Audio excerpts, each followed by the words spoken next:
It is my duty to inform the House that vacancies have occurred in the representation, namely, Ms. Bev Oda, member for the electoral district of Durham, by resignation effective July 31st, 2012. Madame Denise Savoie, députée de la circonscription électorale de... Ms. Denise Savoie, member for Victoria, who resigned on August 31st, 2012. I address warrants to the Chief Electoral Officer for the issue of writs for the election of members to fill these vacancies. It being 11:02, the House will now proceed to the consideration of private members' business as listed on today's order paper.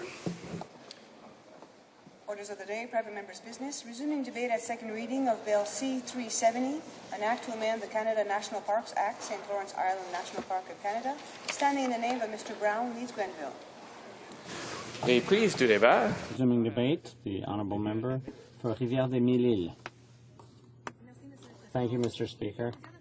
I'm pleased to speak today to Bill C-370, which would rename St. Lawrence Islands National Park Thousand Islands National Park.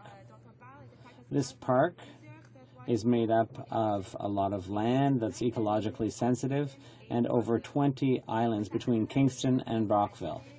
This park was created in 1904. It was the first national park east of the Rockies. Today, 108 years later, the member for Leeds Grenville would like to replace the name of this park, which is already well established, and wants to name it Thousand Islands National Park. The member feels that this name change would make it possible to capitalize on the brand and the image of this park and might stimulate more tourism because people are more familiar with the name Thousand Islands. I think this is well-intentioned, but I think it's a bit premature. It apparently responds to a public desire to see a name change, but I read the documentation and nowhere did I see any reference to any public consultation. There was no broad official public consultation. There were no polls, nothing. It seems that the member just has a sixth sense about this. I think the member should go back to the drawing board and come up with more evidence of this public desire. And there's a naming commission in Canada that comes under Natural Resources Canada. And this secretariat highly recommends that naming authorities be consulted when a park or any other piece of land is to be named. Did the sponsor of this bill at least take the trouble of seeking the opinion of the naming commission before tabling this bill? This type of precaution would help avoid many problems, and I'll give you a very concrete example. In my riding, Rivière-des-Mille-Îles, there's a river that runs through it, the Rivière-des-Mille-Îles. And on that river, there's a magnificent park, both in terms of the diversity of its flora and its fauna, and this is the Rivière-des-Mille-Îles Park. This park includes municipal and private land that was brought together by Eco-Nature, which is an ecological group, and with the contribution of other landowners in the area who are concerned about ecological protection. The park is very rich and unique in its biodiversity, and the territory was protected in 1998. It is made up of 10 islands covering 26 hectares. The member is proposing to name a national park that already has a name in my riding. This would be to clarify things ostensibly for tourists, but I think it's wrong-headed. I think the member will have many problems with chambers of commerce when they learn that their tourism promotion budget is being used to send people north of Montreal. I don't think the necessary consultation was done, and acting too hastily here would not be having one's priorities in the right place. If he's really concerned about the image of the St. Lawrence Islands National Park and by increasing tourism, he should start with a little meeting with the finance minister and the minister responsible for national parks, the Minister of Environment, because they're responsible for the budget cuts at Parks Canada. In Budget 2012, there was a cut of $30 million to Parks Canada's budget, and over 600 jobs were declared supernumerary or surplus, and 1,700 jobs will be affected one way or another by 2015. We know that this park will be hard hit. The director for Eastern Ontario at Parks Canada, Don Marin, confirmed to the Gananoque Reporter that it was to be expected that there would be a significant cut in services and opening hours. So if the member wants to increase the brand image of his park, he could perhaps start by keeping the park open and making sure that there's enough staff to protect the biodiversity of the region and its heritage. It's important to note that the park receives some 81,000 visitors annually, 2/3 arriving by boat. Without any controls in place, these visitors could have harmful effects on the park's ecosystem. The pressure due to visitors is the main threat to the ecological integrity of the park. And since we're talking about conservation, I'd like to say a couple of words about the National Conservation Plan that's currently in place. This is a topic that I'm particularly interested in because I sat on the Environment Committee that led this study. We received lots of witnesses. We heard from dozens of witnesses, many from Quebec, who came to tell us that this government talks a lot about the environment but does very little. What's worse, they're doing things that are harmful to conservation. How can one claim to be concerned about conservation when cuts are made to staff and budgets to protect our parks? How can one claim to be concerned about conservation when the Roundtable on the Environment was eliminated? This is the same body that produced an extraordinary report on conservation in 2003. How can one claim to be truly concerned about conservation when funding to the Canadian Environmental Network was completely cut off, and this could have contributed to the development of a national conservation plan and the implementation of regional initiatives? How can one claim to be serious about this when the Environmental Assessment Act was repealed and gutted, and this is the legislation that protects fish habitats? How can one claim to be serious about this when citizens of BC are getting the Northern Gateway pipeline rammed down their throats by Enbridge? The Environment Committee submitted its report on conservation this week. I would encourage all members to read this report and the NDP's recommendations in the dissenting report. Basically, the NDP caucus is calling on the government to come up with a solid regulatory framework for conservation in order to set priorities and clear rules. This regulation has to be based on science, and it has to be applied by, administered by a public service that has sufficient resources to do its job. Without those investments, the Conservatives' plan for conservation will merely be window dressing. I'd like to call on the sponsor of this bill, who says he's concerned about conservation and improving our parks, to join with us and call on the Conservative government to keep up budgets at Parks Canada, to fund Parks Canada properly, and to fund science research and science properly, to keep up the regional program for experimental lakes, and above all, to create a genuine policy to fight climate change. The member will no doubt acknowledge that the national park in question is under greater threat from visitors and the lack of resources at Parks Canada, climate change, invasive species, shoreline erosion, than by its name. Parks Canada can't be expected to spend some of its precious funding, its precious little funding, on changing a name that's been around for 108 years. Not when the hours of business of visitors, visiting hours are reduced and staff has been cut down and won't be able to protect the flora and fauna in the park.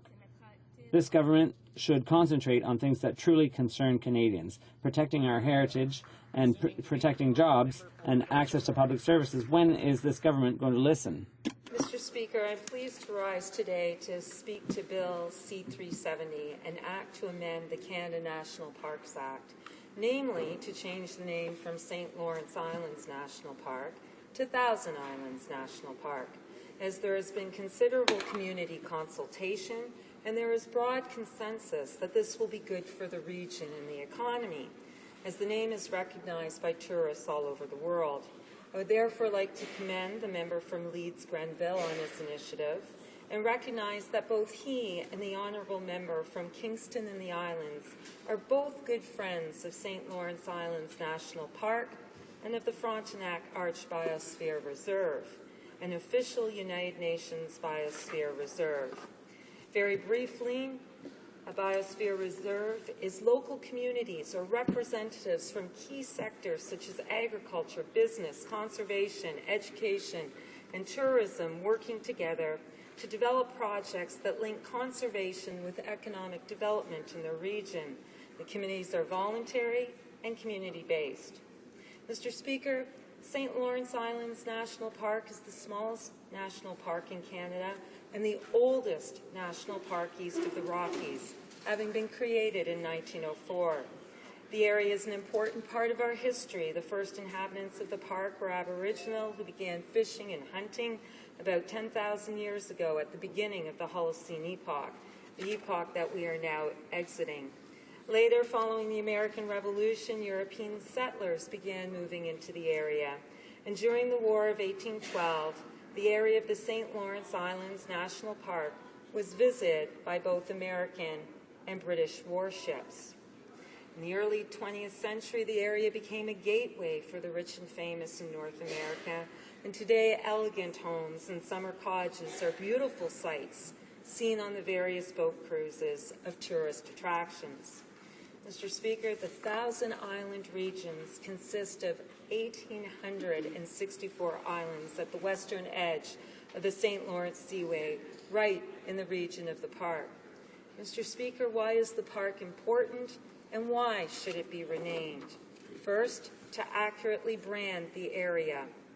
The name that people use to quickly and easily identify the area is the Thousand Islands. If one were to conduct an internet search for St. Lawrence Islands, he or she would find very little information. However, if the search were for Thousands Islands, there would be many hits. This is absolutely an indication that the Thousand Islands name is the one that is popularly used to describe the region and the place where the park is located, to accurately describe the region. The St. Lawrence River passes from Kingston to Quebec and beyond. The St. Lawrence Islands National Park stretches from Kingston to Mallory Town, so it really is centered on the Thousand Islands region. It is important not to confuse the area with the whole of the St. Lawrence River and all of the other islands within the St. Lawrence River. It is also important to distinguish this particular national park from the phrase Parks of the St. Lawrence, which is used by the province of Ontario to describe a number of other attractions in the area, including Fort Henry, which, by the way, everyone should visit the first chance they have to do so. To ensure tourist buses passing on the 401 stop and visit the region, enjoy what it has to offer. The park is a very important part of the region's economy and provides a considerable number of jobs. The latest statistics show there are 438 enterprises employing almost 6,000 people in Leeds Grenville alone that consider themselves visitor-based. Mr. Speaker, while this is an important initiative for the Thousand Island regions, I think it is important to point out that the recent cuts to Parks Canada mean that the St. Lawrence National Park could be struggling. Mr. Speaker, the Parks Canada Agency is responsible for 42 national parks, 167 national historic sites, and 4 national marine conservation areas in Canada, and falls under the responsibility of Environment Canada. Sadly, the government is gutting Parks Canada through implementing $29 million in budget cuts. In so doing, it is undermining the health and integrity of Canada's world-renowned parks, risking some of our World Heritage sites, significantly reducing the number of scientists and technical staff, hurting relationships with Aboriginal peoples, and attacking rural economies. A former Deputy Minister at Environment Canada said the federal budget cuts will undermine a decade of progress on protecting the health of Canada's national parks, while another critic called the cuts a lobotomy of the park system. Mr. Speaker, PSAC reported that 1,689 of their members received affected notices and 638 positions will be eliminated, representing close to 30% of all scientists. According to the union, the affected workers include scientists, engineers, carpenters, mechanics, technicians, and program managers. If the scientific monitors are reduced, who will know what is happening to Canadian ecosystems, and what will restore endangered species like Canada's woodland caribou? Mr. Speaker, on July 12th, the Canadian Parks and Wilderness Society, CPAWS, issued a sobering report about the state of Canada's parks.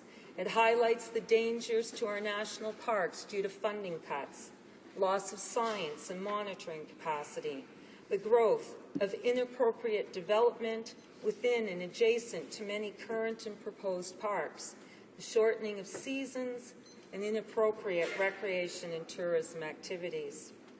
Mr. Speaker, under the Aichi biodiversity targets, the commitment is to protect at least 10% of our marine and 17% of our land areas by 2020. Currently, just 1% of Canada's marine environment is protected, and 627 species are at risk of extinction.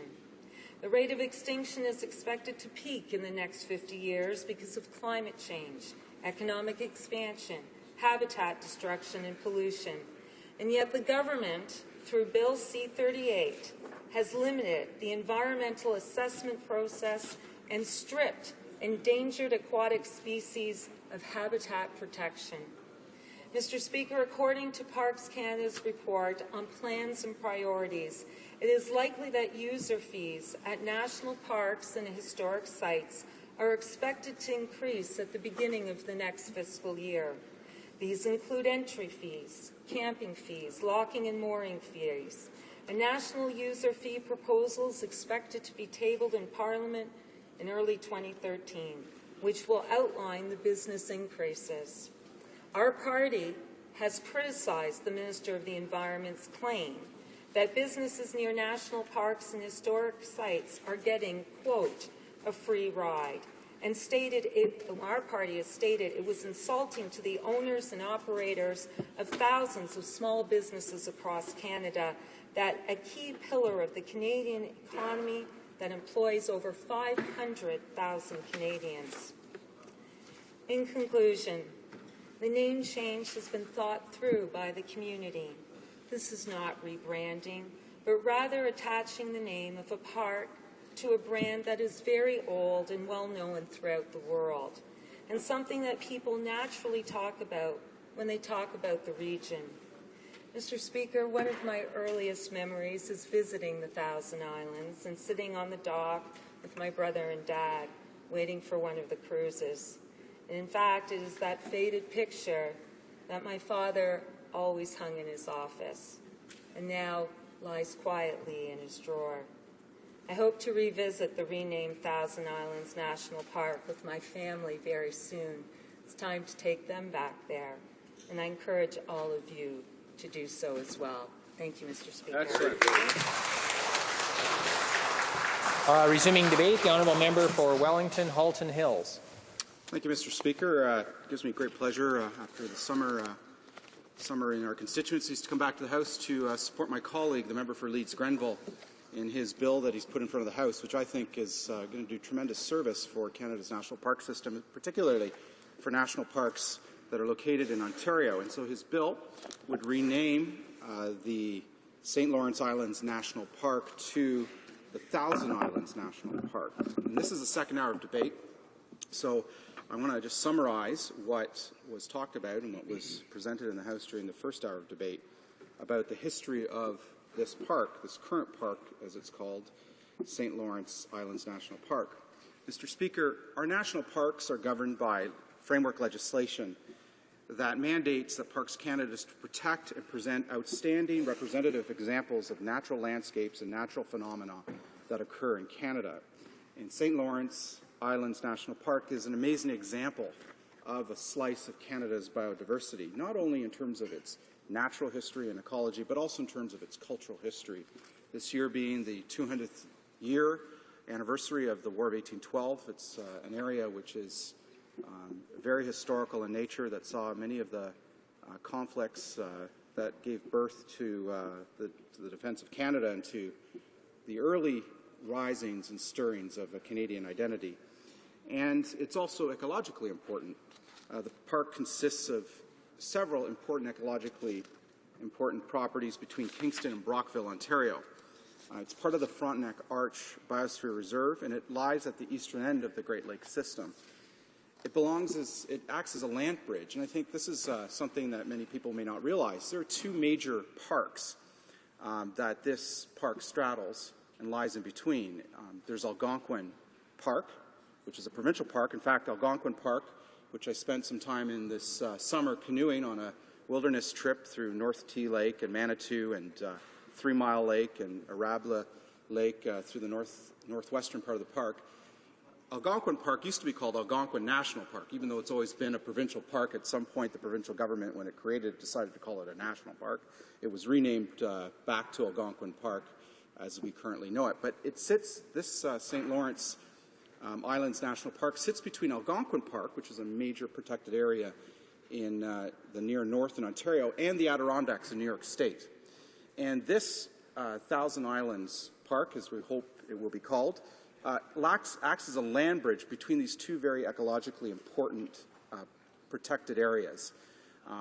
These areas are significant because these are transition forests and transition biospheres between what is known as the eastern deciduous forest in the northeastern United States and the boreal forest zone that covers much of Canada's vast north. This acts as a bridge between that transition zone and is full of unique fauna, full of unique flora, many of which are at the very northern end of their habitat for southern species, and many of which are at the very southern end of their habitat for northern species. So that's why this park is significant and why we need to highlight it and draw its attention to Canadians.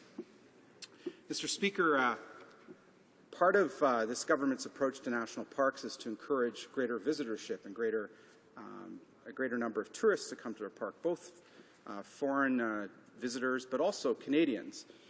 So all government departments, in conjunction with the private sector, are being encouraged to take whatever steps are necessary to encourage visitors to come to our national park system.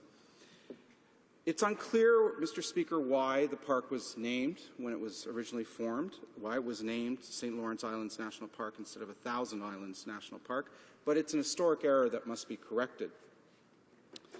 My colleague from Brant began discussing the history of the park, and it's a long history of pre-European contact.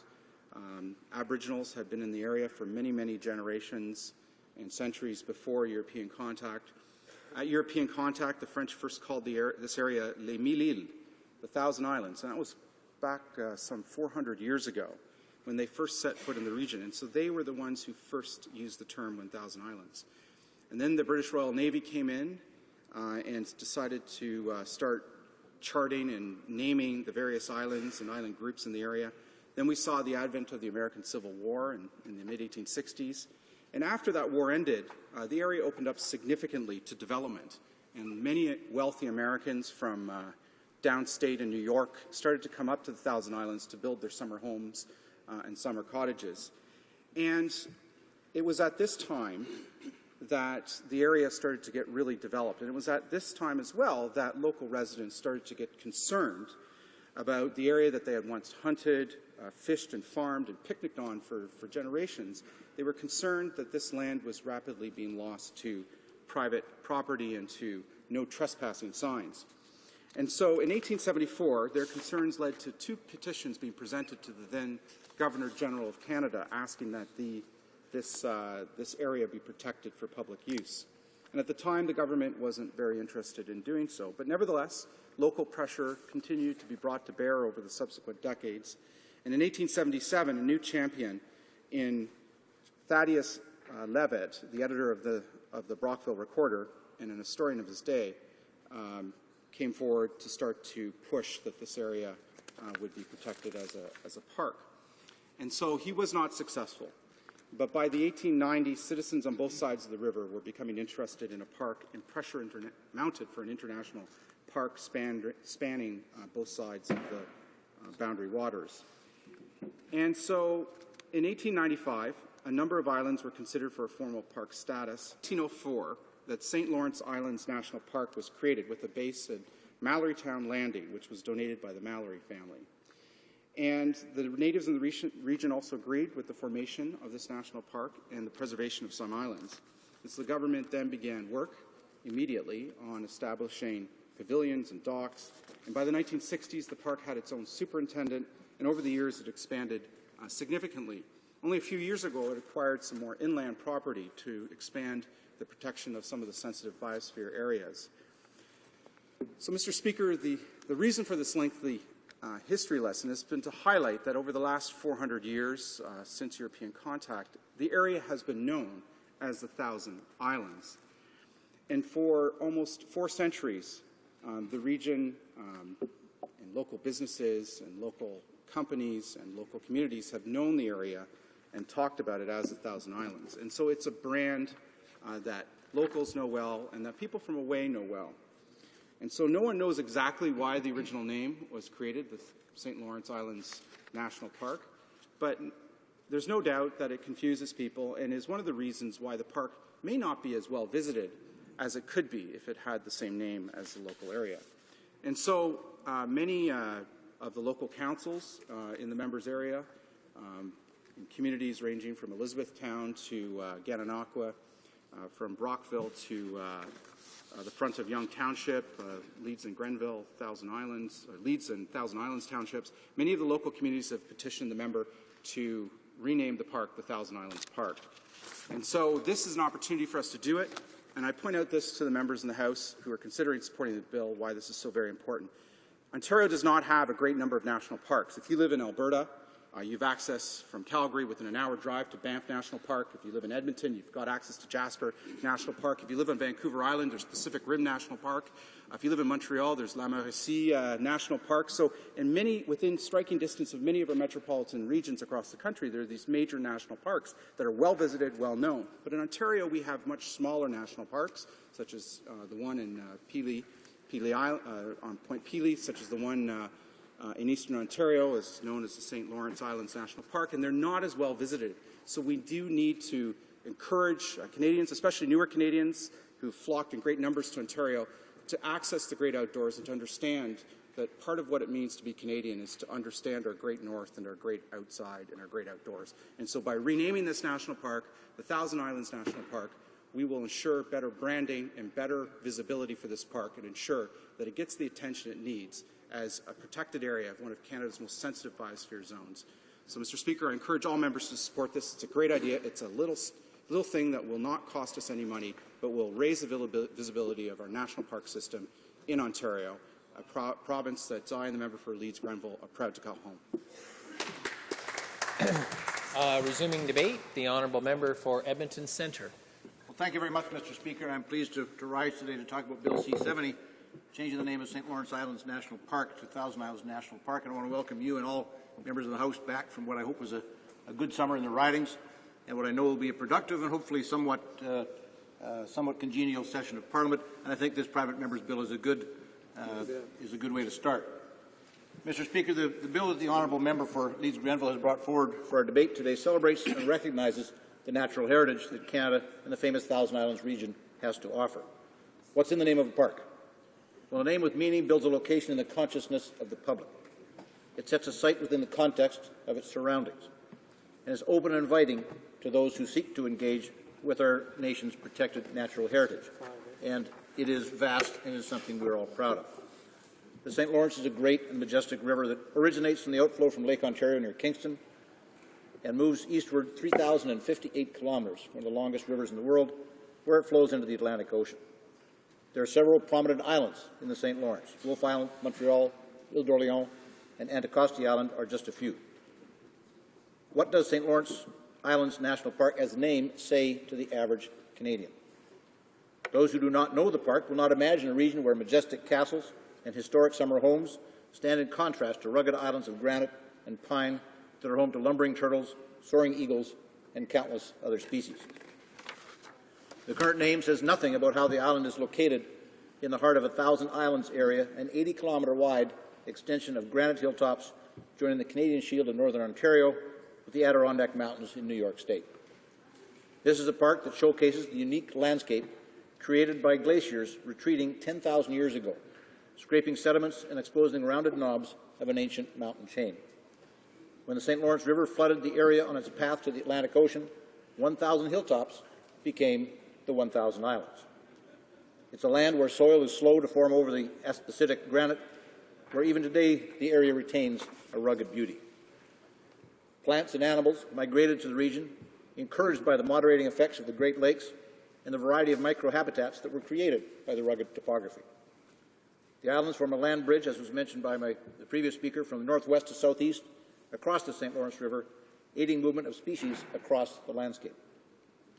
Notable examples of species that are common in the area but rare in the rest of Canada include the deeryberry, a plant that exists in only 2 locations in this country, the black rat snake, Canada's largest snake, the pitch pine, a southern tree species whose range extends along the Frontenac Arch just north of the Thousand Islands, and the least bittern, a wading bird whose wetland habitats are decreasing elsewhere within its northern range. This national park in the Thousand Islands forms part of the UNESCO-recognized Frontenac Arch Biosphere Reserve.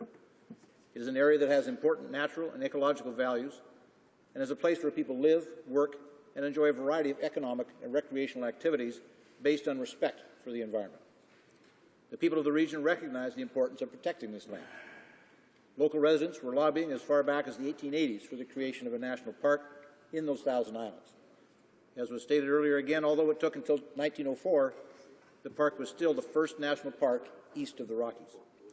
So why did the park end up being called St. Lawrence Islands National Park? A good question that my colleague beside me failed to answer as well, and I don't know either. Historic government records do not clearly explain why that name was selected, but refer to the park islands as islands in the St. Lawrence which comprise the Thousand Islands group.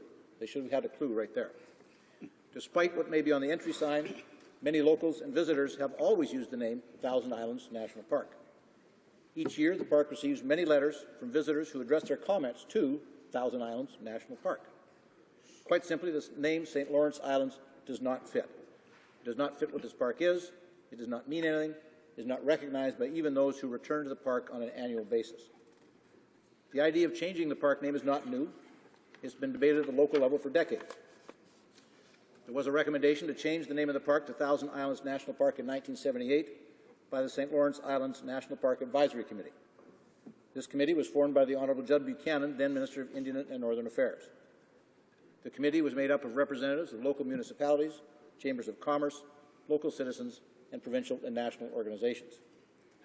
For this current action to change the park's name, the City of Kingston, the Front of Young Township, the Township of Leeds and the Thousand Islands, the Town of Gananoque, and the Thousand Islands Area Residents Association and the directors of the Frontenac Arch Biosphere Reserve all approved motions in support of the name change. The Thousand Islands Gananoque Chamber of Commerce also supports the proposal. St. Lawrence Islands National Park is a tiny jewel comprised of over 20 islands with a rich and complex history of natural and human interactions. But the current name does not fit the billboard. The current name does not build public identity and does not increase awareness and support for the park in the Thousand Islands region. It does not capture the imagination of the public and does not fit the historical regional references to the park. Mr. Speaker, our national parks are just that, national treasures. They're also personal treasures, and we've all grown up visiting national parks. Growing up in Manitoba and Winnipeg, for me, we spent a lot of time in Riding Mountain National Park. As now an Albertan, I and my family spend a lot of time in Banff and Jasper National Parks, which are just magnificent. For those who have not been there, you need to go. Vacationing on the West Coast, we spent time in Pacific Rim National Park. These are all fabulous areas that are the envy of the world. We should take great pride in them, and we should make sure that they are treated accordingly, whether it's respect for the environment or whether it's things like making the name mean something to the park. So, Mr. Speaker, let me conclude by saying that I respect the dedication of the honourable member in bringing this bill to our attention for a second time. Changing the name of a national park is not an easy thing to do, and it should not be an easy thing to do. I support his obvious commitment to the protection of our natural environment, and I support his commitment to inspiring meaningful recognition of a national treasure that does not hold a proper place in the consciousness of Canadians at the present time. Thousand Islands National Park. It's a name that has meaning. Thousand Islands National Park inspires imagination. Thousand Islands National Park says something specific about an incredible and unique region of our country. Thousand Islands National Park provides a direct link to the public with Parks Canada's mandate to protect and present nationally significant examples of Canada's natural and cultural heritage and foster public understanding, appreciation, and enjoyment in ways that ensure the ecological and commemorative integrity of these places for present and future generations. It is time for the Thousand Islands National Park to be recognized for what it is, what it has always been, and what it will be for future generations. And I would urge, Mr. Speaker, all members of the House to support this worthwhile bill. Thank you, Mr. Speaker. Resuming debate, the honourable member for Burlington. Thank you, Mr. Speaker. And it's my honour to stand today on our first day back from our summer recess back to the House to talk to Bill C-370, the changing of the name of St. Lawrence Island National Park to Thousand Islands National Park.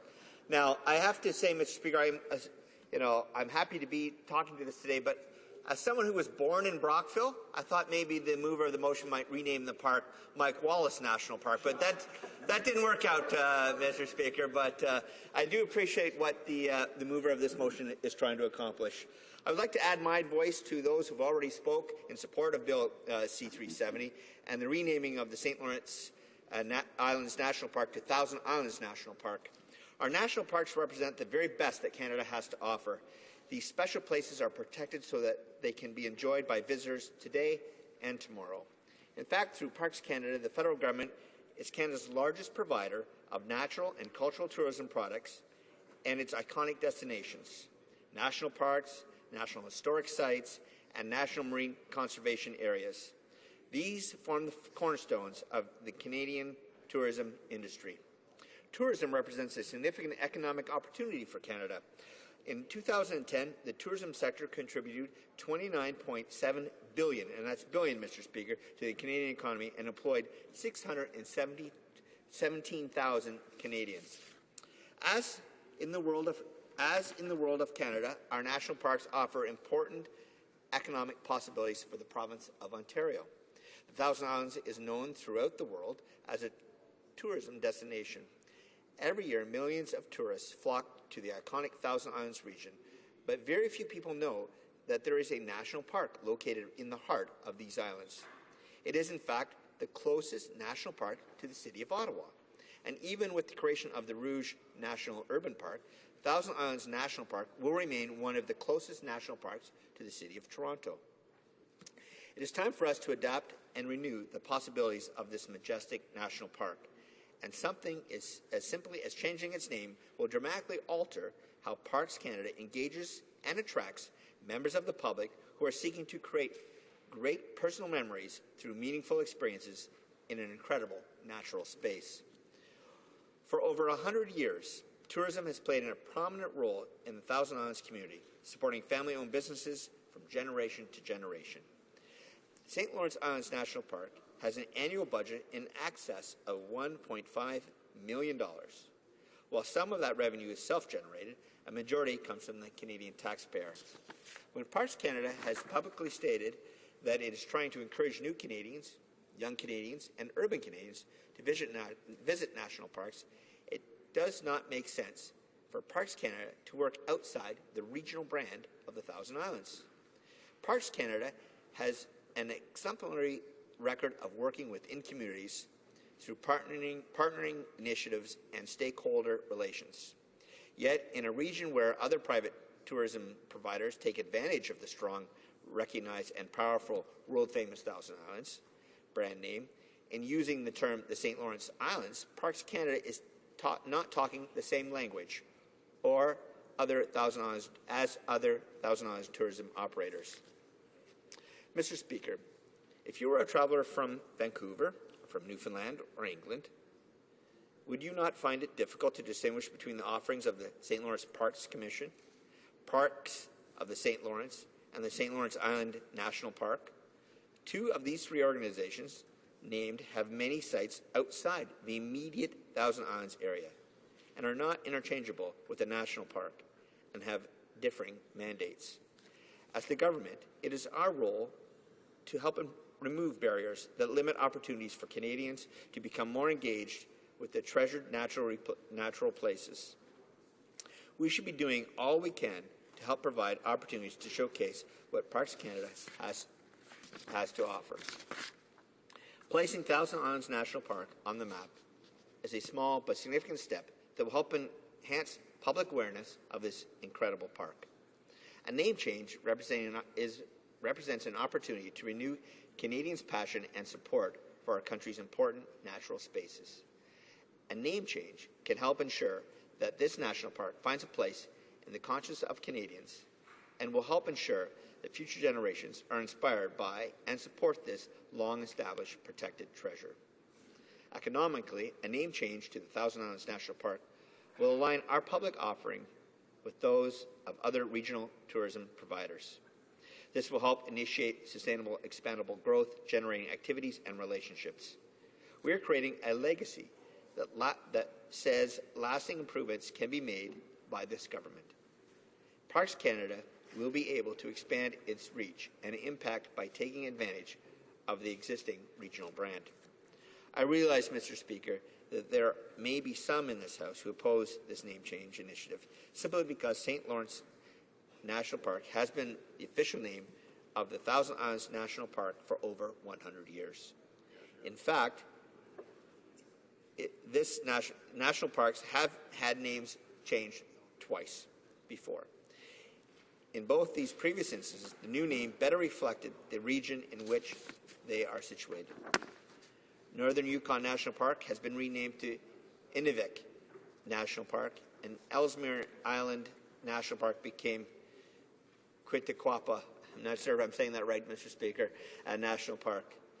To conclude, Mr. Speaker, Bill C-370 is an easy bill to support because changing the name of St. Lawrence Islands National Park to the name that better reflects the local region, to a name that is already used by regional residents and existing park visitors, to a name that will help Parks Canada position the wonderful landscapes and features of this park in the psychic of Canadians, to a name that will immediately improve local, national, and international recognition of the park, to a name that will facilitate both interactions with other regional tour operators and tourism initiatives, and improving local economic opportunity simply makes sense. Thousand Islands National Park fits the region, it fits the tradition, and it fits the future. Thousand Islands National Park is the right name for the right park at the right time. Thank you, Mr. Speaker. Reprise de débat. Resuming debate. With his 5-minute right of reply, the honourable member for Leeds and Grenville. Thank you very much, Mr. Speaker. I'd like to thank my colleagues on both sides of the House for their input and their discussion during the second reading of this bill that proposes to change the name of the St. Lawrence Islands National Park to Thousand Islands National Park. And I appreciate their interest and their involvement. Mr. Speaker, when I opened this debate, I indicated that there were a number of facets to my argument that the name of this park should be changed. I'd like to review those once again as I close this debate. The St. Lawrence Islands National Park is located in what is popularly known and identified worldwide as the Thousand Islands. The Thousand Islands region is of significant importance in geological history of our nation and in the cultural history of our nation. In fact, Mr. Speaker, it was on a Monday, 200 years ago this week, that one of the first skirmishes of the War of 1812, in fact, happened with a raid on Gananoque by Americans. So we, in fact, had a wonderful reenactment of that battle just a few weeks ago. Mr. Speaker, formed as a result of the last ice age, the Thousand Islands region provides a land bridge across the St. Lawrence River for plants and animals. As we've heard from other speakers, it joins the Canadian Shield in the north at Algonquin Park through to the Adirondack Mountains in the south. Mr. Speaker, the Great Lakes, particularly Lake Ontario, which lie to the west, provide a heat sink which helps moderate both winter and summer temperatures in the region, which in turn attracts flora and fauna that otherwise might not be found in this area. As a result of all of this, the area has been recognized by UNESCO as a biosphere reserve. Mr. Speaker, when Europeans first discovered this place, the French named it Les Mille Îles, and the English named the islands in 1816 after the British Navy. But, Mr. Speaker, it has continued to be identified as the Thousand Islands. Today, many people in the area already refer to this park as the Thousand Islands National Park because this is how the region is known. Visitor services are a growing and important part of the economic development of the region that encompasses this park. This has always been the case as people flock from around the globe to visit the world-famous Thousand Islands. But it is increasingly important as the economic mix of the area has changed from manufacturing to services. In fact, Mr. Speaker, according to Statistics Canada, close to 6,000 jobs in my riding alone rely upon the visitor services industry. Our government has been supportive of this economic change by helping to fund what was known as the Maritime Discovery Centre, which is now called Aquatarium, in Brockville, at the eastern end of this park. In fact, this centre's exhibits will concentrate on the Thousand Islands. Mr. Speaker, when Parks Canada celebrated its 100th anniversary in 2011 and the parks were advertised across the country to promote this anniversary, there were questions raised about the name of the park. In fact, Mr. Speaker, one of the television ad featured the park, and it showed the park in the ad, and it said St. Lawrence Islands National Park. However, many people didn't know where, in fact, it was on the St. Lawrence. So, Mr. Speaker, the St. Lawrence Islands National Park, as I mentioned in my opening remarks on this bill, could be anywhere on the length of the St. Lawrence River, all the way from Kingston to the Gaspé. In my earlier speech on this bill, I spoke about branding. The Thousand Islands is a drawing card for the region. It is the brand upon which the region hangs its future and reviews its past. My hometown of Gananoque bills itself as the Canadian gateway to the Thousand Islands. Brockville calls itself the city of the Thousand Islands. Thousand Islands is the moniker that is used by everyone in the region to differentiate themselves from any other region. Simple marketing theory demands that the park be easily identified in its location on the lengthy St. Lawrence River. And that location, Mr. Speaker, is the Thousand Islands. Mr. Speaker, I call upon my colleagues from all sides of the House to support this bill moving on to committee, and then hopefully, as we move forward, see the name of the St. Lawrence Islands National Park for 2013 be the Thousand Islands National Park. Thank you very much. La période réservée au débat est... The time set aside for debate has expired. The question is therefore the following. By Mr. Tweed, move that Bill C-370, an act to amend the Canada National Parks Act, St. Lawrence Islands National Park of Canada, be now read a second time and referred to the Standing Committee on Environment and Sustainable Development. Is it the pleasure of the House to adopt the motion? Yes. No. All those in favour of the motion will please say yea. Yay. All those opposed, please say nay. Nay. In my opinion, the yeas have it.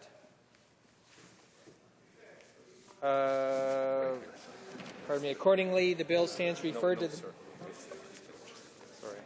Pardon me. It's been a long summer. Pursuant to Standing Order 93, the division stands deferred until Wednesday, September 19th, 2012, immediately before the time provided for private members' business. This House will now stand suspended until 12 o'clock.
Thank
you.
Order.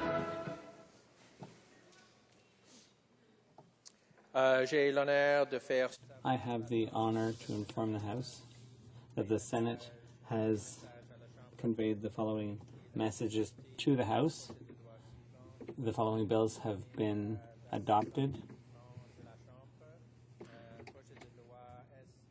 Bill S9, an act to amend the Criminal Code,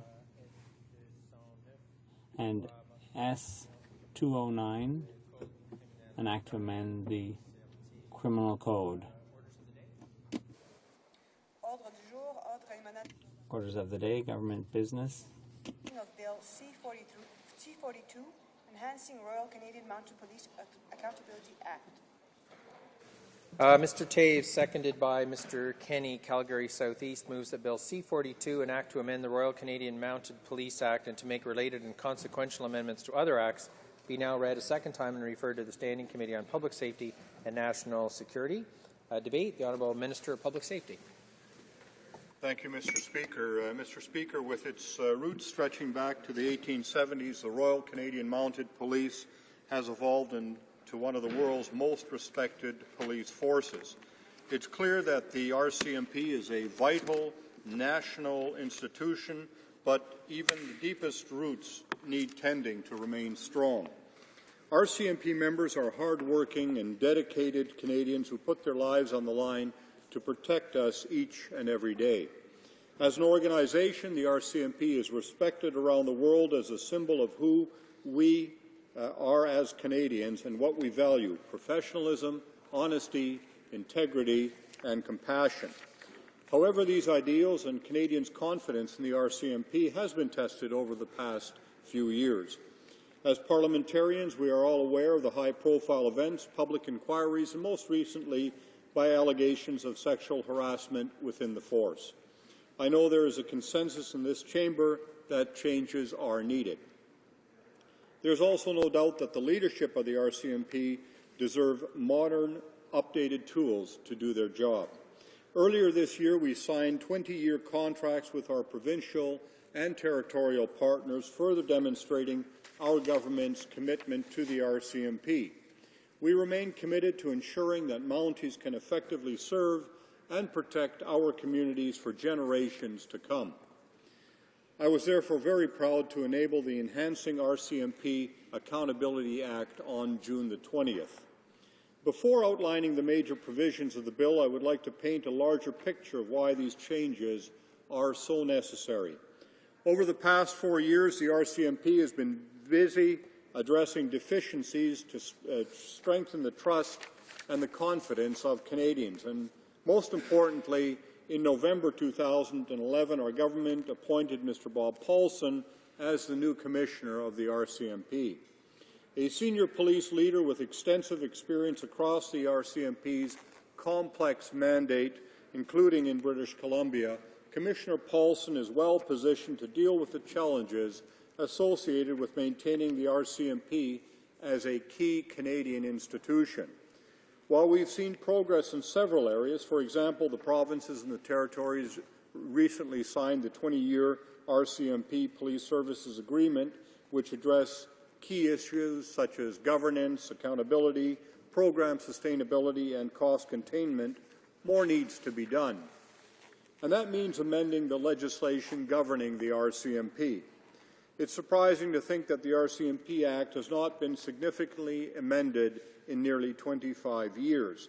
The RCMP Act, last amended in 1988, has served us well, but time has come for a change. The proposed legislation would further enhance the RCMP's accountability by reforming the legislation in a number of key areas. First, it would strengthen the RCMP's review and complaints body. Second, it would create a statutory framework to handle investigations of serious incidents involving RCMP members in order to promote greater transparency. Third, it would modernize discipline, grievance, and human resource management processes for members of the RCMP, and this would help prevent, address, and correct performance issues in a way that's both fair and timely. If some of these ideas sound familiar, it's not surprising. The proposed legislation contains all of the elements of the former Bill C-38 and several components of former Bill C-43 related to human resource management. Let me delve into each of these areas more deeply. Mr. Speaker, in 1988, the RCMP Act established the Commission for Public Complaints Against the RCMP, or the CPC for short. As its name suggests, the CPC is an independent, arm's-length civilian body that ensures that public complaints made about the conduct of RCMP officers are examined fairly and impartially. In recent years, many different stakeholders have expressed concerns about the limitations of that review body. Whether the criticism stems from contract jurisdictions, parliamentary committees, reports from public inquiries, or critiques from individual Canadians, they all share a similar thrust, a belief that the CPC requires enhanced legislative powers for effective and fulsome review of RCMP activities. This government has listened to the concerns of Canadians, and I have spent the summer travelling the country listening to the concerns of frontline RCMP members, community leaders, and Canadians. I've heard clearly these concerns, and this government recognizes that a growing chorus is demanding change to the review and complaints framework of the RCMP. And I'm proud that Bill C-42 fully addresses these issues. The bill would create a new commission that would enhance, streamline, and update many elements of the CPC that are currently working effectively. Additionally, new powers would be conferred on the new commission, including the authority to summon and compel witnesses to give oral or written evidence, grant greater access to RCMP information deemed relevant by the new commission for the performance of its duties, and finally, to conduct policy reviews. This would bring the new commission in line with other modern provincial, federal, and international review bodies. The legislation would also permit the new commission to have broad access to RCMP information, but subject to appropriate safeguards. As you know, Mr. Speaker, many jurisdictions contract the RCMP for policing services. They've made it very clear they want enhanced accountability for RCMP member conduct in their communities. They have also asked that the legislative framework for the new commission be designed to dovetail with their own police review bodies. Oftentimes, contract jurisdictions want a detailed analysis of RCMP activity tailored to their individual needs. Here, too, Bill C-42 will deliver the goods. The proposed commission would issue customized annual reports to contract jurisdictions identifying the number and nature of complaints as well as evidence of trends if there are any. By its very nature, the RCMP's work is often difficult and dangerous. Members can be called upon to use weapons and occasionally deadly force in the performance of their duties. And when serious incidents occur, such as life-threatening injuries or death, the RCMP would be required to refer the case to the provincial civilian investigative body where one exists. For example, in Alberta, the Alberta Serious Incident Response Team would be in charge of carrying out the criminal investigation into an RCMP member's conduct if serious injury or death resulted from an RCMP interaction with the public. In the absence of such a body, the RCMP would have to refer the investigation to another police force whenever practical. In those rare incidents where neither of those two options are available, the RCMP would conduct its own investigation. But this last option would be the exception rather than the norm. This process is both workable and practical for a force spread across one of the largest countries in the world and has the broadest support from the jurisdictions the RCMP serves. And, Mr. Speaker, we have built-in safeguards that if the RCMP has to investigate one of its own members, or if it refers the case to another police force, an independent observer could be appointed by the jurisdiction or the new commission to monitor the impartiality of the investigation. This policy is a result of concerns about a conflict of interest with Mounties investigating their own members. The government has taken these criticisms to heart, and while we acknowledge the work that the RCMP has done in this regard with its 2010 external investigation or review policy, it's time to solidify this policy in law. The proposed legislation reduces the potential for bias, it promotes transparency, and it promotes public accountability in serious incident investigations. Recent allegations relating to misconduct and harassment in the RCMP are well known. I'm deeply troubled by these allegations. No doubt, honourable members are also familiar with criticism of the RCMP for how it deals with these kinds of allegations. And that's why we believe it's vital to reform the discipline, grievance, and human resource management processes within the RCMP, and to do so through legislation. Thus, Bill C-42 would reorient and streamline current processes and provide the Commissioner with the authorities needed to manage the organization more effectively. Let me touch on each of the three components, beginning with discipline. Simply put, the current process is not working as well as it could given the existing limitations in the current legislation. Sanctions and remedial options are limited, and the process is weighted down by red tape. Proceedings can literally drag on for years, and this is why we're reforming the adjudication boards currently in place. For most disciplinary actions of any severity, for example, the RCMP is required to use a three-person adjudication board. These boards effectively undermine the role of frontline managers who lack the ability to resolve issues promptly, as well as the flexibility to make decisions on sanctions. As a result, the use of boards creates an adversarial work climate, not to mention long delays in the process. Under the proposed changes, frontline managers would finally gain the authority and responsibility to impose appropriate punitive measures. These measures would range from remedial training to corrective action, such as holding back pay. Managers would not have to resort to a formal board process except in the case of dismissal. Like cases of discipline, the airing of grievances in the RCMP is terribly inefficient.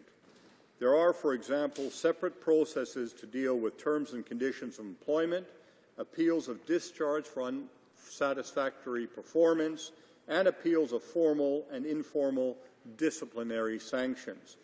On top of that, each process has different decision makers and administrative structures. The proposed legislation would create a single grievance and appeal process, allowing for consistency, fairness, and efficiency. The legislation would also empower managers, allowing them to deal with issues before they mushroom into big problems. For example, in August 2004, a grievance was filed over a dinner allowance claim of $15, and under the current system, it took 7 years to obtain a final decision on the matter. Under our proposed legislation, that would be streamlined and dealt with in a matter of weeks, not years.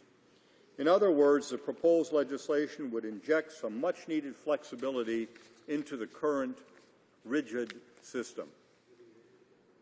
We must also pay attention to how decisions get made at the top. In contrast to other police chiefs, for example, the Commissioner of the RCMP lacks the authority to make fundamental human resource decisions. Specifically, he cannot establish and maintain processes for the demotion or discharge of members for administrative reasons. Nor can the Commissioner make decisions stemming from these processes or establish a system to prevent, investigate, and resolve harassment cases. Under the proposed legislation, the Commissioner would gain increased authorities to fully manage the RCMP workforce. Given the complex and dynamic operating environment of the organization, these changes are nothing short of essential. Specifically, the legislation would address the shortcomings that I mentioned. The Commissioner would be able to demote and discharge members and appoint commissioned officers, everyone but the Deputy Commissioners and commanding officers of the RCMP divisions. Other powers include the authority to establish processes to investigate and resolve disputes involving harassment in the workplace. As the final consideration to enhance human resource management, Bill C-42 would reduce the number of employee categories. Currently, there are 3 categories: regular members, civilian members, and public service members. Bill C-42 proposes to eliminate one of the 3 categories by converting civilian members into public service employees. This will allow the RCMP to focus on the RCMP's core mandate, protecting Canadians, while saving valuable taxpayer dollars by streamlining its administration. Mr. Speaker, the time is now for enhancing RCMP Accountability Act, as it would enable the RCMP to advance its transformative agenda and improve public confidence in the organization. It would further enhance the RCMP's accountability by reforming legislation in several key areas that I've outlined. The RCMP has a proud and illustrious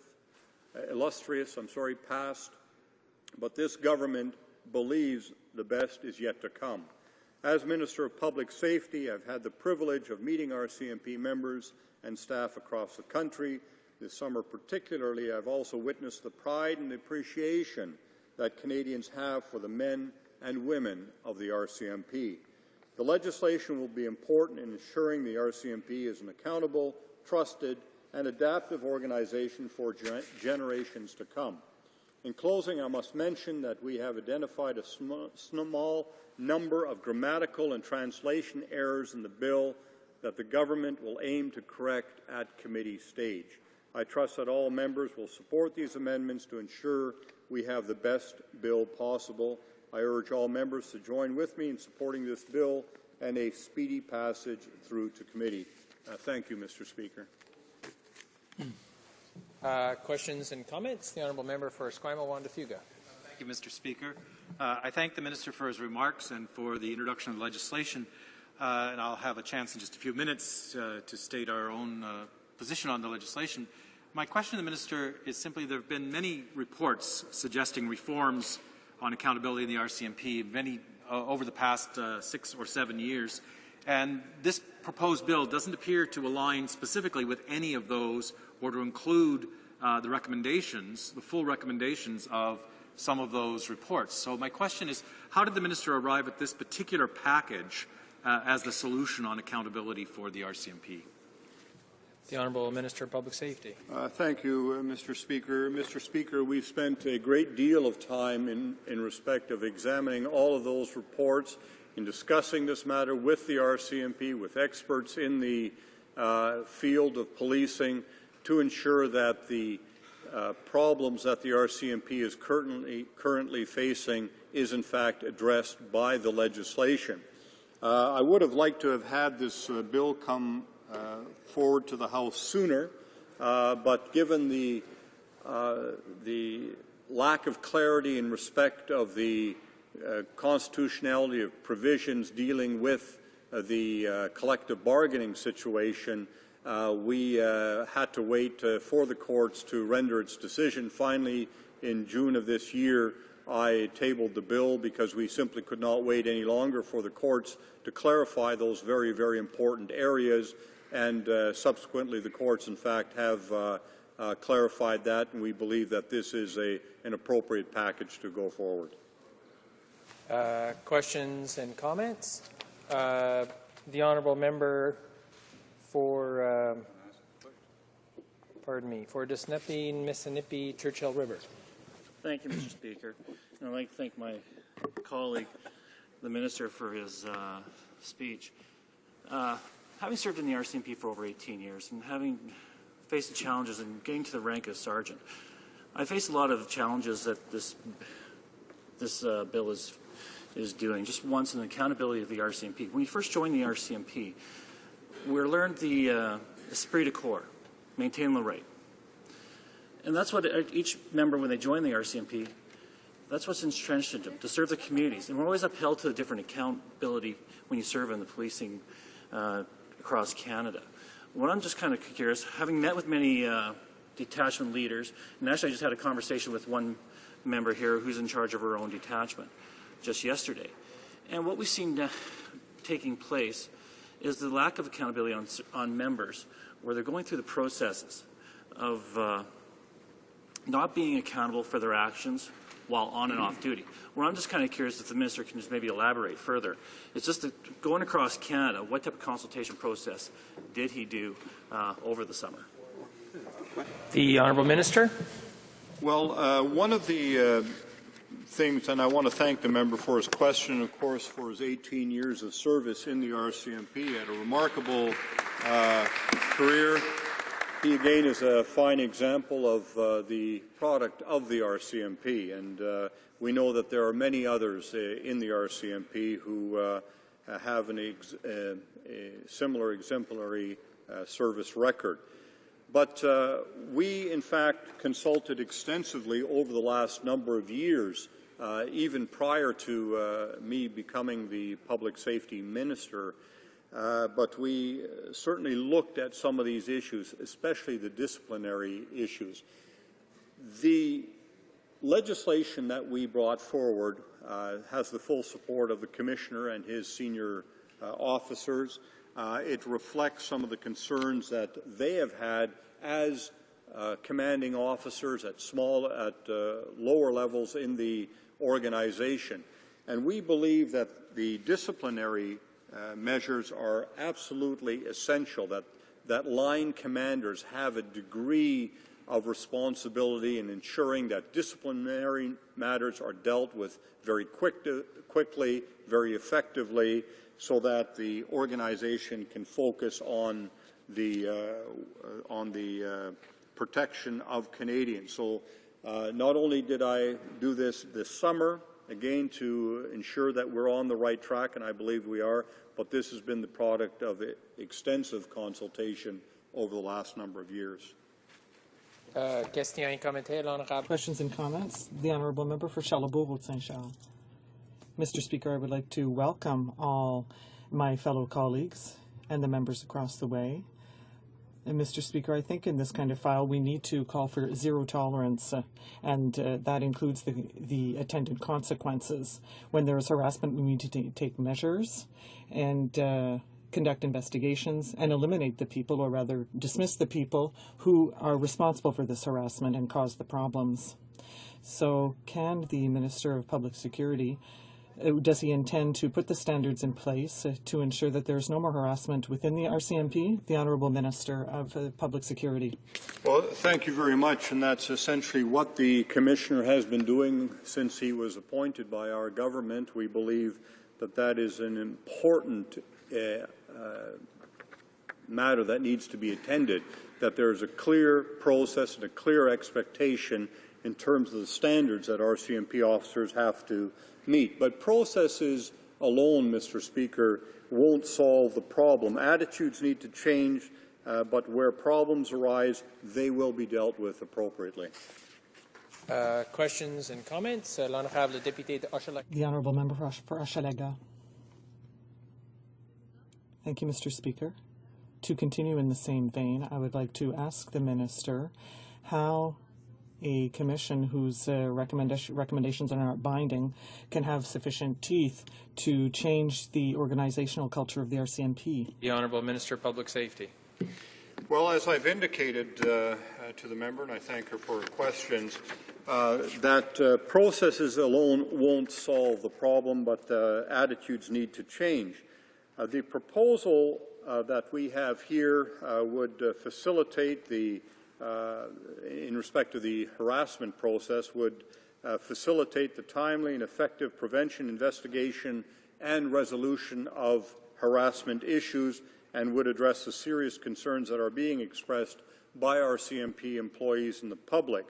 And the proposed legislation, together with the process in respect of harassment, provides the Commissioner with the authority to establish a single, seamless, and comprehensive investigation and resolution process for harassment complaints against members. Questions and comments? The Honourable Member for Alfred Pellan. Thank you very much, Mr. Speaker, and I would like to thank the Minister for his comments on Bill C-42. I have a question that was raised earlier by one of my Conservative colleagues that was perhaps not fully responded to. They referred to consultations that were done during the summer on this bill before implementing it. Can we have more specifics on the associations and members who were met with and who were consulted before putting this bill into place? Thank you.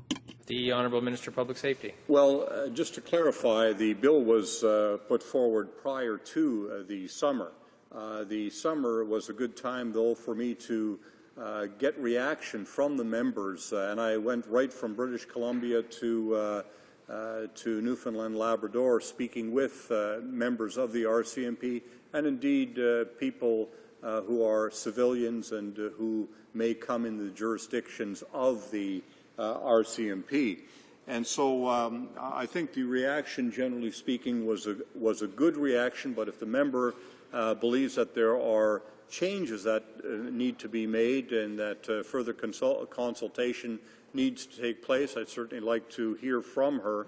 Certainly we'll be hearing from witnesses at the end of second reading to ensure that we understand fully the implications of this Act and how it will be acted upon by the RCMP. But I have to say that, generally speaking, the reaction was a very positive one.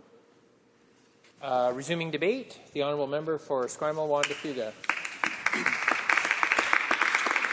Thank you very much, Mr. Speaker. I'm very pleased to rise today to speak on Bill C-42 because I couldn't agree more with the Minister that we really should have had this legislation in the House much, much sooner.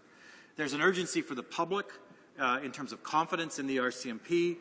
There's an issue for the RCMP rank-and-file members who are working in a workplace climate that's often not supportive of the difficult and dangerous work they do.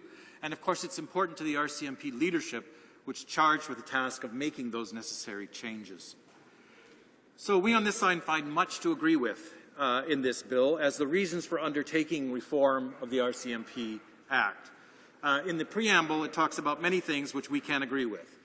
And the first and foremost among those is the necessity of restoring the confidence of Canadians in our national police force. The RCMP has long provided excellent service to Canadians from coast to coast to coast. But over the previous years, dating back to the Liberal government, we've had increasing questions about incidents involving use of force where public confidence has waned in the RCMP.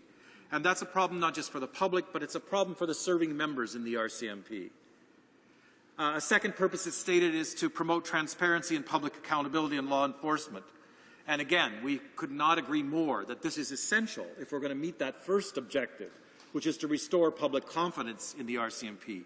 And the only way to do that is through enhanced transparency and enhanced public accountability.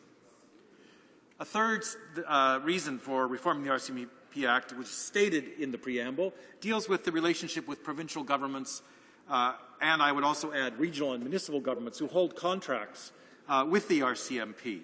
And they've entered into those contracts in good faith, but often feel they do not have adequate input into policing in their jurisdictions, and that they do not have adequate accountability measures for the RCMP when they have questions about what's happened in those jurisdictions.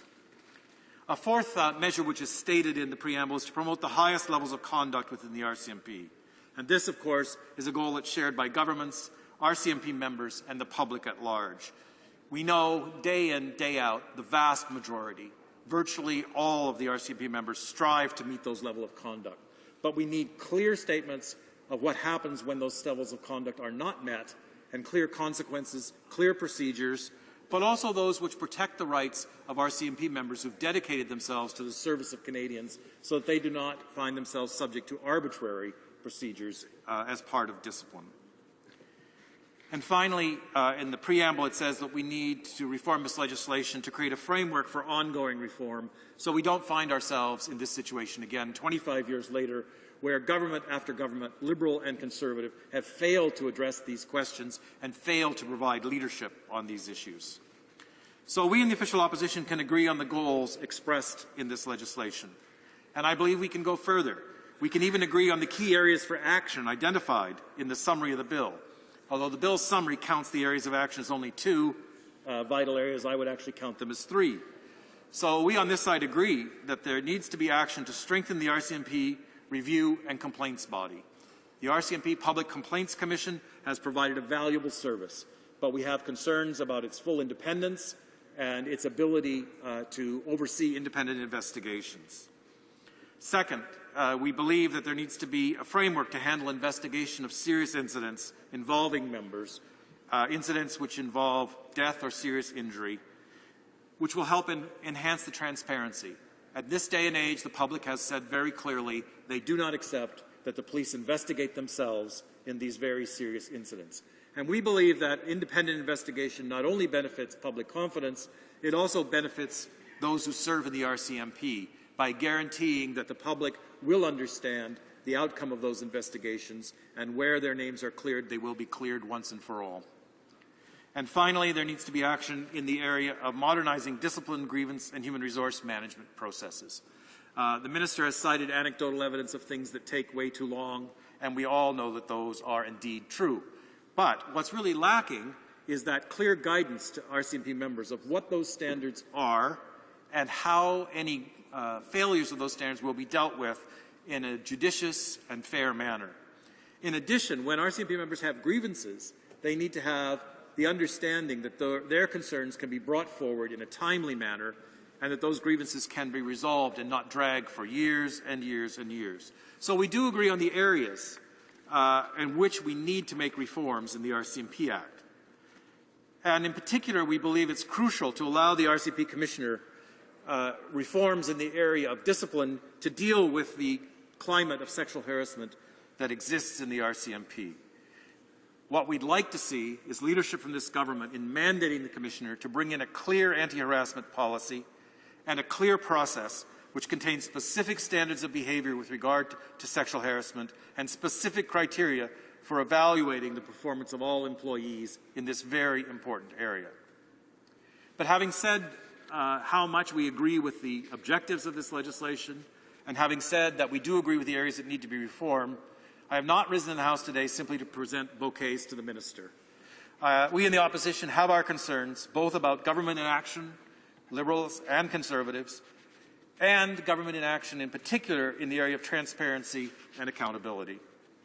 This government has been in power since 2006, and yes, It inherited a record of inaction from the previous Liberal government. But it has been 6 years, 3 ministers, and 2 RCMP commissioners, and we are just now embarking on the process to reform this legislation so that we can get measures which make a real difference in the performance and work lives of RCMP members now in 2012. In the meantime, we've had more than 200 women members of the RCMP join lawsuits alleging sexual harassment within the RCMP. And we've had an ongoing series of problems with loss of public confidence in the RCMP in investigations of serious incidents like the death of Robert Jacansky. So we've wasted valuable time. And, of course, we've had numerous studies that have presented solutions to these problems. We've had the task force, which was appointed by this government, and I give them credit for doing so, that reported back in 2007, nearly 5 years ago, with very important proposals for reforming the culture of the RCMP, discipline of the RCMP, and very important recommendations on the Public Complaints Commission. We've had an internal review that was completed in 2008 of the process of using independent observers in police investigations of themselves. We've had the recommendations from Mr. Justice O'Connor in the Mayor Arar inquiry with regard to the national security activities of the RCMP in 2006. And probably most recently, we've had recommendations from the former Public Complaints Commissioner, Paul Kennedy, both on investigations of serious incidents, which were tabled in, I believe, 2009, and he also appeared before the Justice Committee, I believe it was the Justice Committee in January of last year, to give recommendations on increasing the independence of the job that he used to hold. So there's no shortage of advice available. But in a question that I asked earlier to the Minister, it's unclear to see why the government has chosen to pick only certain recommendations, only certain pieces of all of these reports. And it's hard to see the overall theme that guides this legislation. Now, we've said that leadership from the government is required, and that means more than just legislation. So I can't let this opportunity go by without pointing out some of the things that this government has done in the area of the RCMP and the Public Complaints Commission. Just this past week, this government issued layoff notices to 2 staff members at the RCMP Public Complaints Commission. So how we're in the midst of reforming this, and when that commission is in the midst of a massive study of the sexual harassment complaints that have taken place in the RCMP, why has the government chosen to lay off 2 staff at the Complaints Commission in the midst of this crisis over sexual harassment that the Commission was attempting to address? Also, in the last week, we saw layoff notices given to 149 support staff members of the RCMP across the country, including 42 support staff in British Columbia alone. And these are people who provide important service in helping the RCMP do its job on a daily basis. Now, these are not uniformed members who receive the layoff notices, but these are people who work everywhere from the forensic labs to personnel, recruiting, and all the other very important functions in supporting the basic police duties of the RCMP. And when it comes to the Commission for Public Complaints in the RCMP, this government has been following a peculiar practice. When Mr. Kennedy, of course, produced his recommendations on investigations, which were very strong recommendations, the response of the government was to fail to reappoint him to the job. So having appointed him in 2005 and giving him annual, and I stress annual, reappointments every year, when his very strong recommendations came out, suddenly he was no longer their first choice for the job as the Public Complaints Commissioner. And the new interim commissioner, Ian McPhail, has been given, was initially given a 1-year term as interim chair, and now has been appointed again for another year.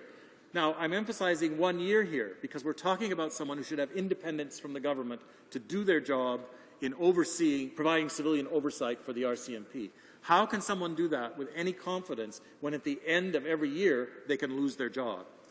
So while I'm encouraged in the new legislation to see that it talks about a term of up to 5 years for the Public Complaints Commissioner, or the new chair, as it's called, of the Civilian Review Agency, I'm concerned that the government will continue its practice of making only annual appointments, which gives them, I believe, far too much power over what should be an independent commissioner. So while we believe C-42 does deal with issues of urgent public concern about the RCMP, we on this side of the House will be supporting the bill at second reading in order to move this bill to committee. And I was very pleased to hear the Minister say in his opening remarks that he was open to amendments to the bill at committee. And we look forward to seeing all kinds of witnesses come forward to the committee who have previously provided advice to the Minister, although he was unable to name any of them specifically today. But we hope to see them called as witnesses in the committee so that we can hear from them about whether the ways the government has chosen to address these issues are in fact the right measures. So while we agree with Commissioner Paulson that legislation alone is not enough, we do need to produce the optimum legislation at this time, and that will require extensive amendments of this bill at committee. We do believe one positive aspect is giving the Commissioner power to create one process to deal with the issue of sexual harassment. We understand that now there are competing RCMP and Treasury Board guidelines that have created a great deal of confusion within the force. There's a positive measure, but we have some serious concerns about the independence of a new civilian review agency. There are restrictions on its ability to undertake independent investigations, and I've already raised the issue of the length of the term for the chair of that commission. We also have a concern, as I mentioned briefly before, that the disciplinary reforms that are needed in the RCMP because of the lengthy process and complicated process, that these reforms not err too much on the other side. The RCMP operates in a non-union environment, and so many rank-and-file members of the RCMP that we on this side of the House talked to over the summer expressed a concern that where they do not have an organization to advocate on their behalf as individuals, that there needs to be balance in this disciplinary process so that they aren't subject to arbitrary dismissal when they have devoted their lives to helping serve all Canadians. And so we will be talking in committee about how to make sure there's a balance in that disciplinary process. We agree it needs to be streamlined, we agree it needs to be improved, but the government's solution seems to be to concentrate more and more arbitrary power in the hands of the minister. And so we remain concerned that at committee we get a chance to explore fully what those disciplinary processes would look like and how people's rights as employees would be protected in a non-union environment. I have to say I find the minister's excuse for the most recent delays in introducing this bill, it being waiting for a court decision on whether the RCMP has the right to unionize, a bit weak, I guess is the best I can be, because it was obviously possible to bring the bill forward with the previous section of Bill C-38 omitted. But I hope we will have some discussion of the issue of whether or not having a union in the RCMP might be a good way to address some of these outstanding issues, in particular in the area of sexual harassment, where, again, people often need an advocate in the workplace to approach management, especially if management is part of the problem. They need someone to approach them on their behalf and advocate on their behalf.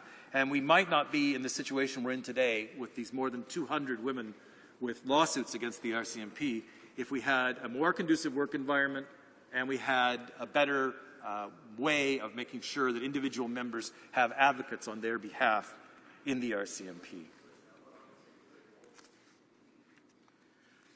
So, Mr. Speaker, I want to touch a little bit on some of the reports that we've had and the things that they say that we believe should need to be addressed in committee.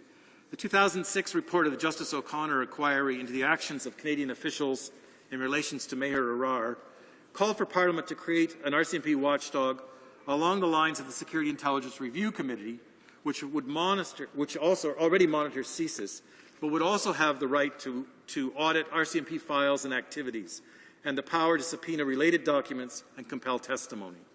The present Complaints Commission doesn't have enough powers over the RCMP's national security activities. So while we're glad to see provisions in the bill that will increase those powers, we have a question.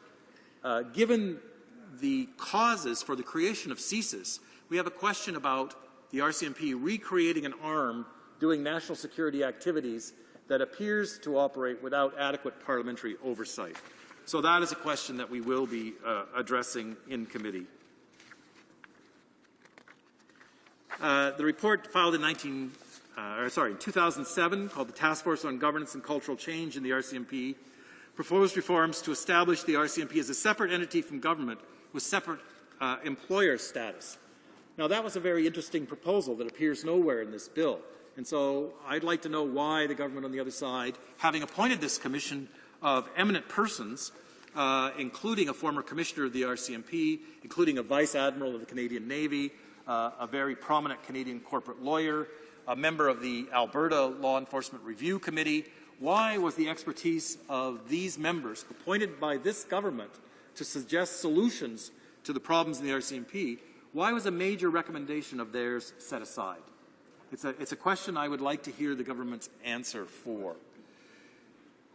In addition to the idea of having separate employer status for the RCMP, many groups in the past have suggested there needs to be some kind of civilian input mechanism for the RCMP, perhaps only at the national level, but maybe also at the regional level. So while municipalities have boards which provide civilian guidance and control over their police forces and create an insulation from the local politicians, we have nothing like that in the RCMP. And so we've had proposals that we create an independent management board, which again came from this 2007 report, which would help give Canadians the confidence that the government cannot interfere directly in the activities of the RCMP, and that they cannot give advice, so-called advice, to the commissioner who has to report directly to the minister. And we are depending here on the integrity of the minister and the integrity of the RCMP commissioner to protect the independence of policing. And the reports have often recommended it would be better to create a structural impediment to that kind of interference than simply depending on the integrity and goodwill of the people occupying those positions. I'm not questioning either the integrity of the minister or of the RCMP commissioner, but the public has to have confidence that that independence is there. And when those relations go on in private and they are direct reporting relationship, it's difficult for the public to have that confidence in the independence of the RCMP. Many provisions in Bill C-42 are similar to Bill C-38. And I'd like to just read a brief comment from Paul Kennedy, again, the former RCMP Public Complaints Commissioner, when he said, quote, C-38 is so riddled with loopholes, it doesn't meet the standards necessary to guarantee independence of policing. And so, again, here's someone appointed by the Conservatives to the position of Public Complaints Commissioner, who presented reports to them on what kinds of reforms needed to be brought forward, who had serious concerns about what was happening in C-38, and I'm sure in that many of those sections are the same, will have those same concerns when it comes to Bill C-42. In conclusion, with just a very limited amount of time before I have to conclude my remarks, I would like to say that we do understand the urgency for action here. It's not our goal in this debate to delay these reforms to RCMP accountability and transparency. But it's important that we get it right. We must get it right in terms of public confidence. We must get it right in terms of the careers of individual RCMP members. And we must get it right to give Commissioner Paulson the powers and abilities he needs to take care of some very, very serious problems of climate, workplace climate involving sexual harassment inside the RCMP. So we've got one chance to get this right. I'm hoping to work cooperatively with the government. And again, as I said, the minister said he would welcome discussion of amendments in the committee, and so we will be putting forward those kinds of amendments. One I will conclude on is the importance both of the independence of the RCMP from government and the independence of investigations into RCMP conduct from the government and the RCMP, and finally, the independence of the commissioner, who really ought to be the chair of this new civilian agency, ought to report to Parliament rather than to the minister of the day. And so those are the kind of concerns we're raising at committee. Thank you, Mr. Speaker. Questions and comments? The honourable member for Churchill. Speaker, and I'd like to thank my colleague for his excellent remarks on this important issue, obviously something that we in the NDP have been fighting for, and are while glad to see the government take leadership, as my colleague noted, it is a long time coming. I'd like to focus on the question around the RCMP's response to sexual harassment in the RCMP. Now, I heard the minister's remarks that very rarely referenced what is entirely a national, not just concern, but really a level of crisis amongst many women working in the force, and also a lot of people, a lot of women across Canada that are saying what is going on within our national police force, and that are wanting to see national leadership on this. Now, this legislation, yes, is a response to some of it, but by no means is an exhaustive and really a proactive response to what is a very, very serious issue, both for the RCMP and for Canadians. And I'd like to ask my colleague how he feels about this oversight or in this need for focus and really the kind of leadership we'd like to see from this government when it comes to standing up for women in the RCMP, for all RCMP officers, and for a general approach to gender equality in our country. The honourable member for Esquimalt Fuga. Well, I thank the honourable member for her question. I think that there are two further concerns that we have in the area of sexual harassment. One of those is the RCMP Commissioner has launched a gender audit within the RCMP to determine what kinds of problems he's going to need to address. And we're going ahead with the legislation in the absence of the results from that audit.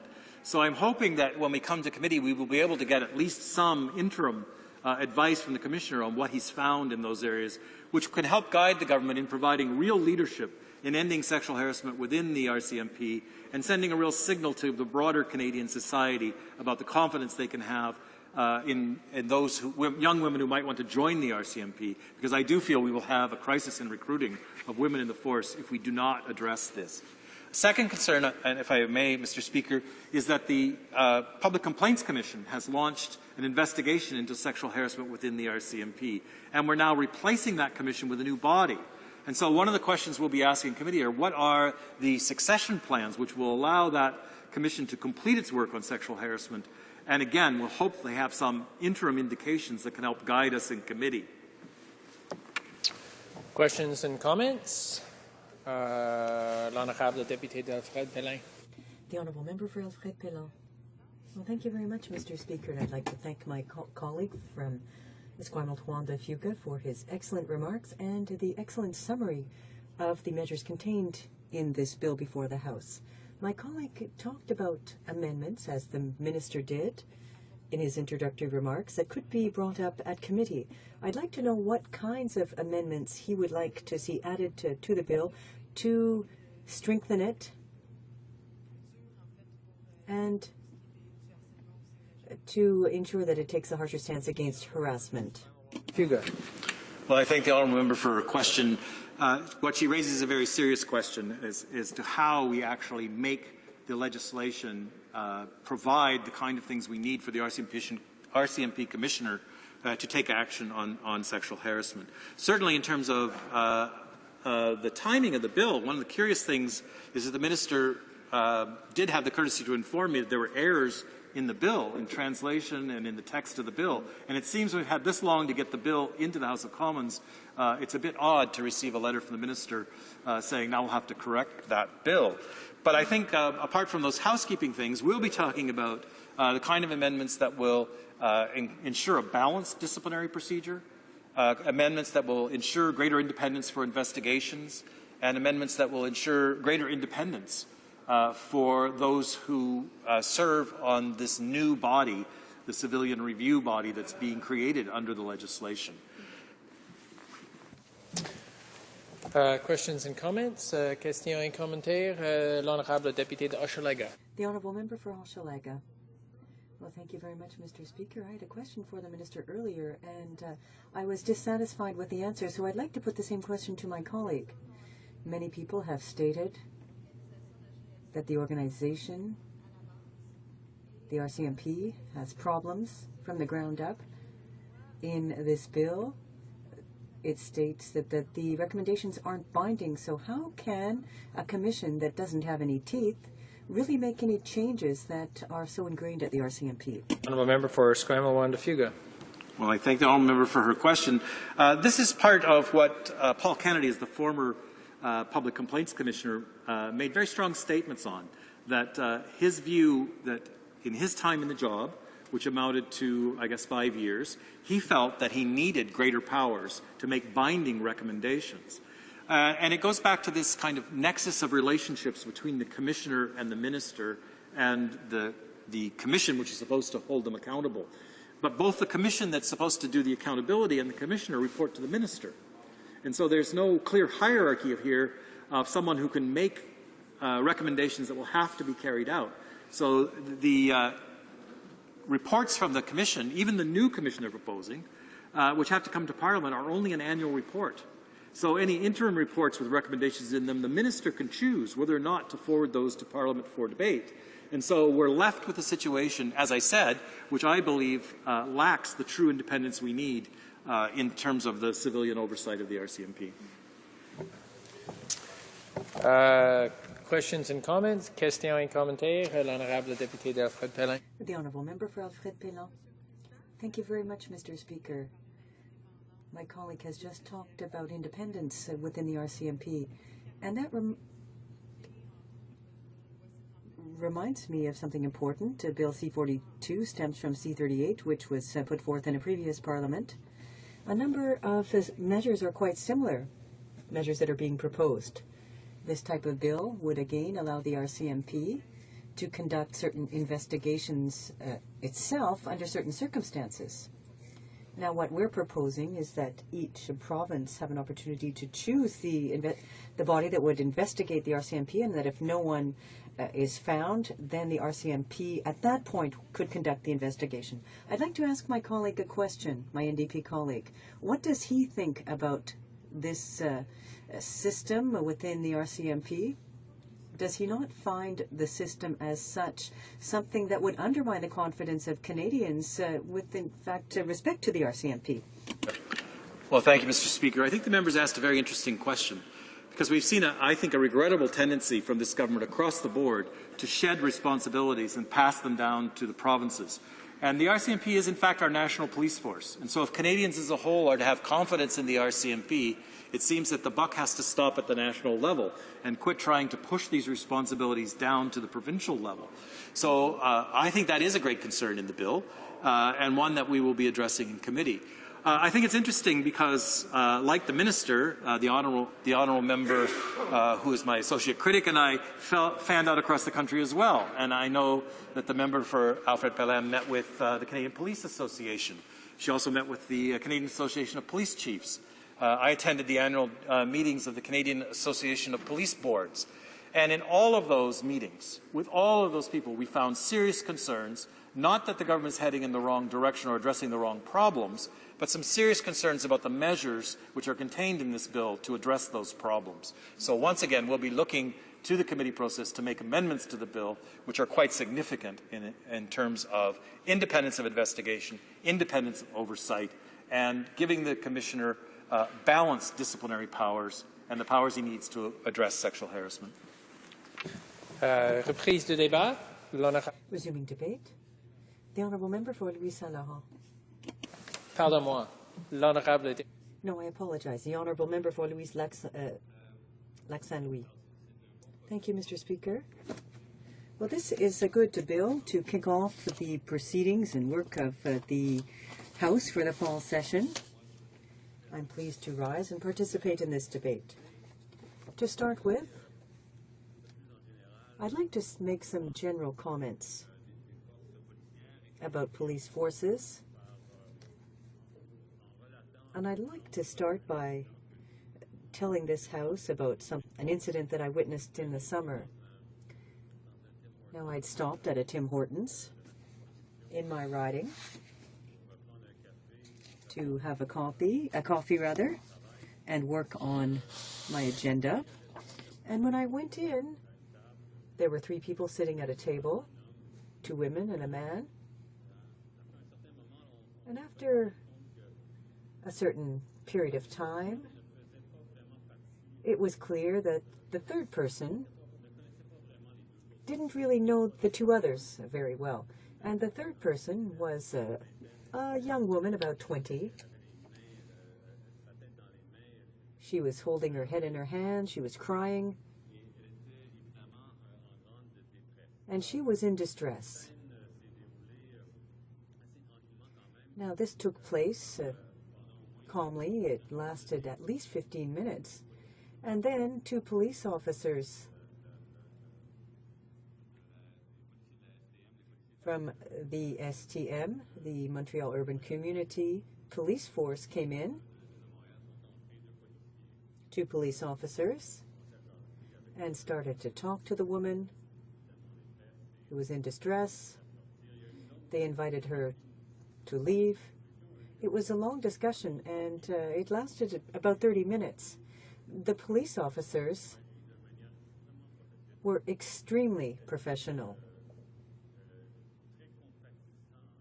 They showed a great deal of compassion towards this young woman.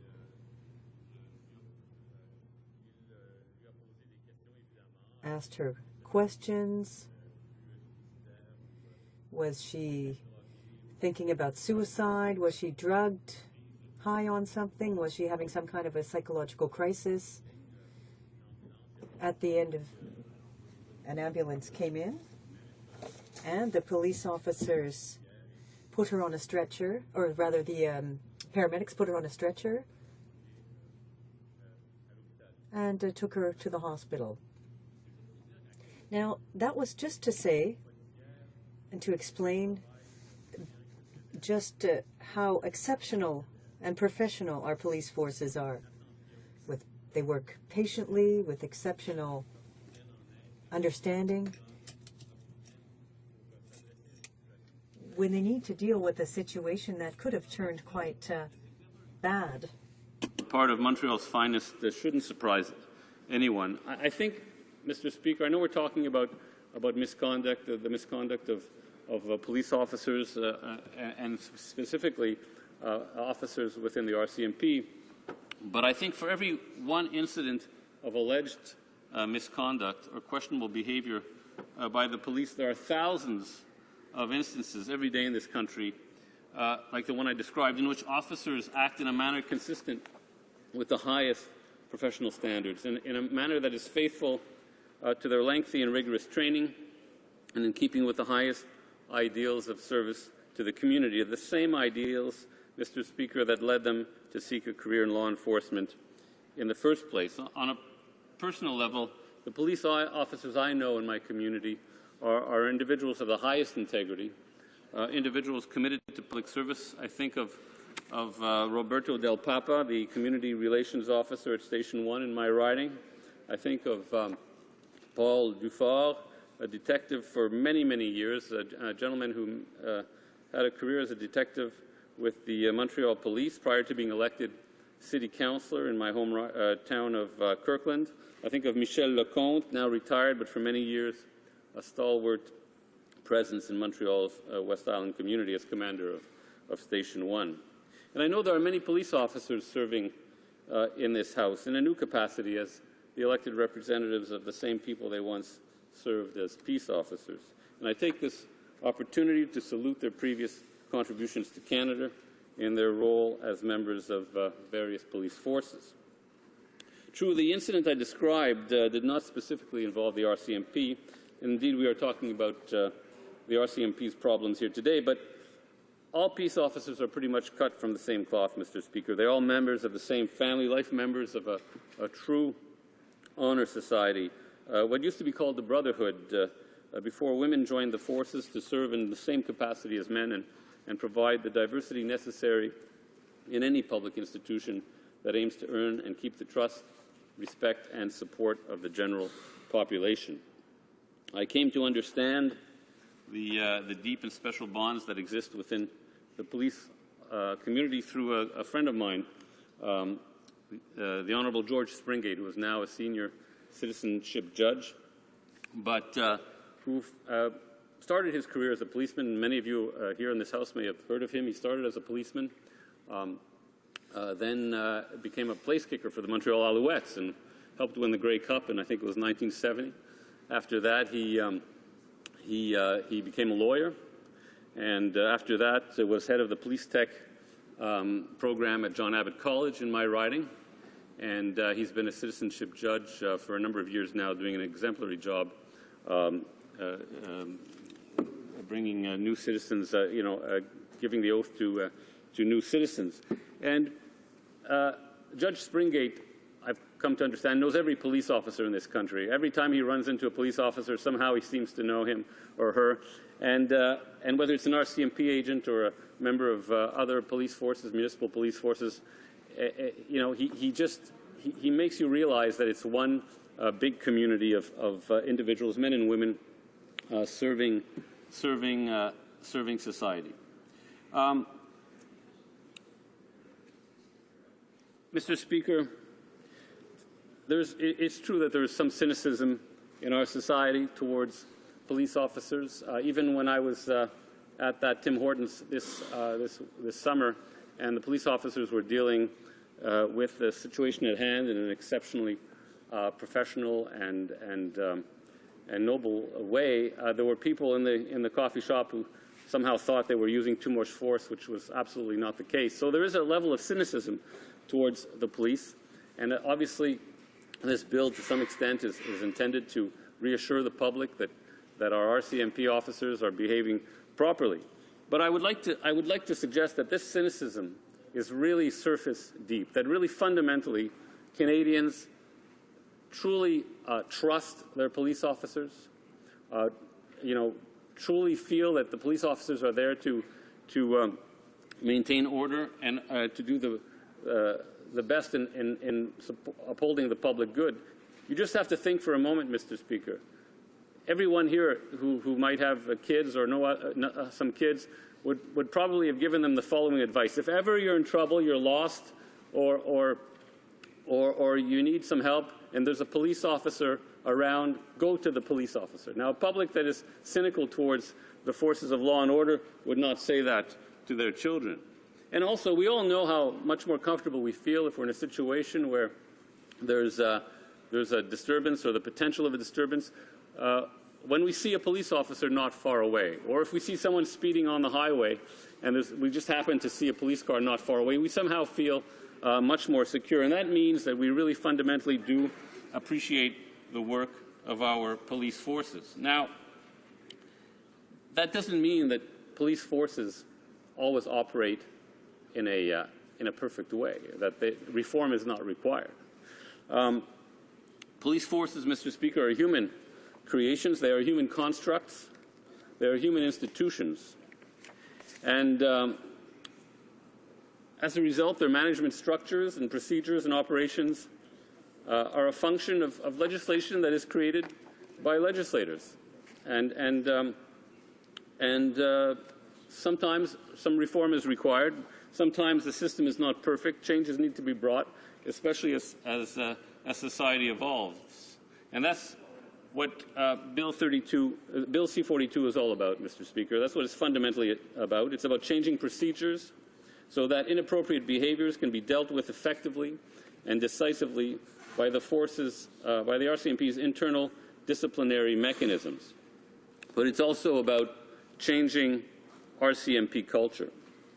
Mr. Speaker, organizational cultures communicate signals about what is expected, about what is tolerated, and conversely, about what is not tolerated. I would suspect that, like any organization, the vast majority of RCMP officers' core personal ethics guide them instinctively towards appropriate behavior, both as citizens and in their role as police officers. At the other extreme, there are no doubt those who require clearer signals from the surrounding environment and corporate culture to inform them of what is behavior that is acceptable and what is behavior that is not. The RCMP's internal disciplinary structures, policies, and procedures must clarify, even simplify those signals so that expected standards of conduct for a federal police officer are clearly communicated. Obviously, this has not always been the case, Mr. Speaker. One has to simply look at the process, the disciplinary process within the RCMP at the moment to understand how complex it is. It's really hard to wrap one's mind around the various aspects of that system. And, maybe this is one of the reasons why there have been some incidents over the last few years involving the RCMP, whether it be the Maha Arar case, where matters were not properly dealt with, where the RCMP brought some information, some false information to American authorities that resulted in Mr. Arar's imprisonment and torture. Maybe it is the current system and its failure to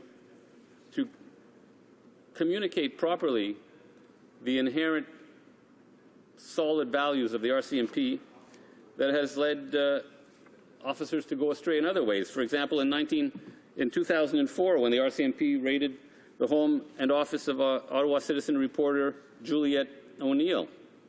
Soon thereafter, the Ontario Court of Justice ruled that the sections of the Security of Information Act used by the RCMP violated the Canadian Charter of Rights and Freedoms. So somewhere there's a problem in terms of communicating to some officers anyway what is expected in terms of standards of behavior. The court also found that the issuance and execution of the warrants in that case constituted an abuse of process by the RCMP in order that they be quashed.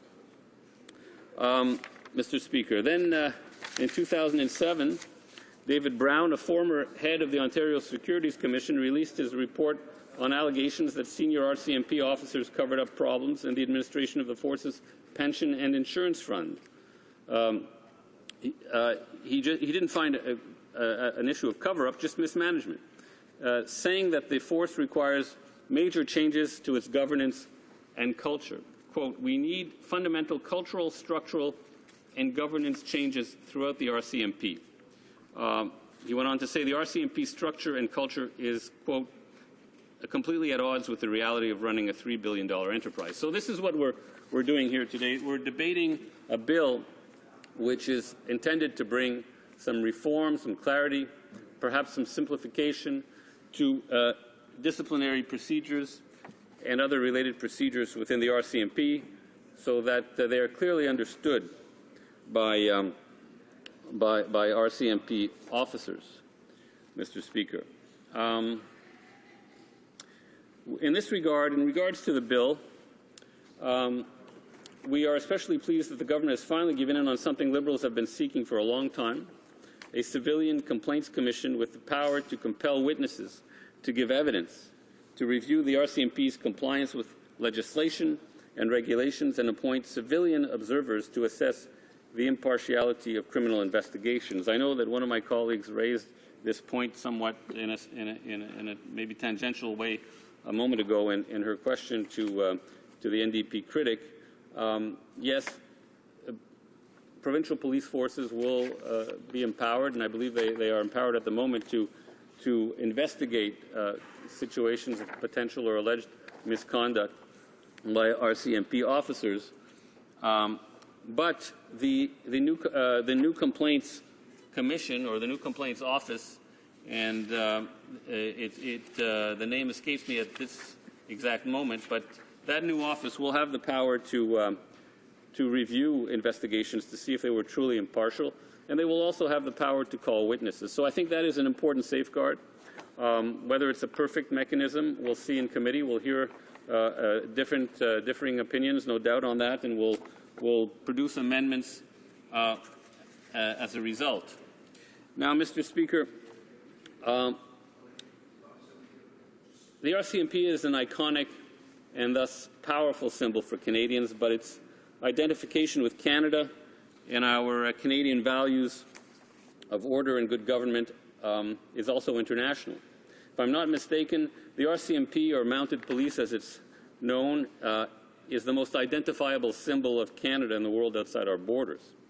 We must restore that symbol's polish, not so much to maintain the global community's esteem for Canada, though that, of course, is desirable, but more importantly, so that Canadians can have the confidence they require that our country's laws are being respected by those who enforce them, and that the peace officers who work to uphold that respect are carrying out their duties with integrity. In other words, that the values they represent are real, and that there is no double standard in living and applying those values. That is why this bill is important. That is why we must get its detailed provisions right.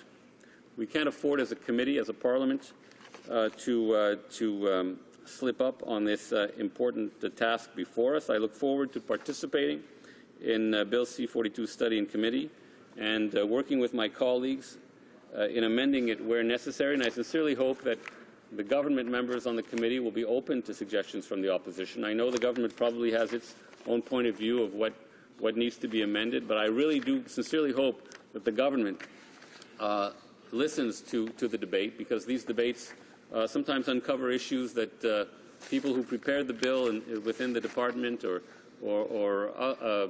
ministers of cabinet did not foresee. So that's going to be an important part of this process, and I hope the government takes advantage of the committee process to make the bill better. Finally, it's unfortunate, though, that it took a letter from new RCMP Commissioner Robert Paulson underscoring the need for urgent reform before the government saw fit to act.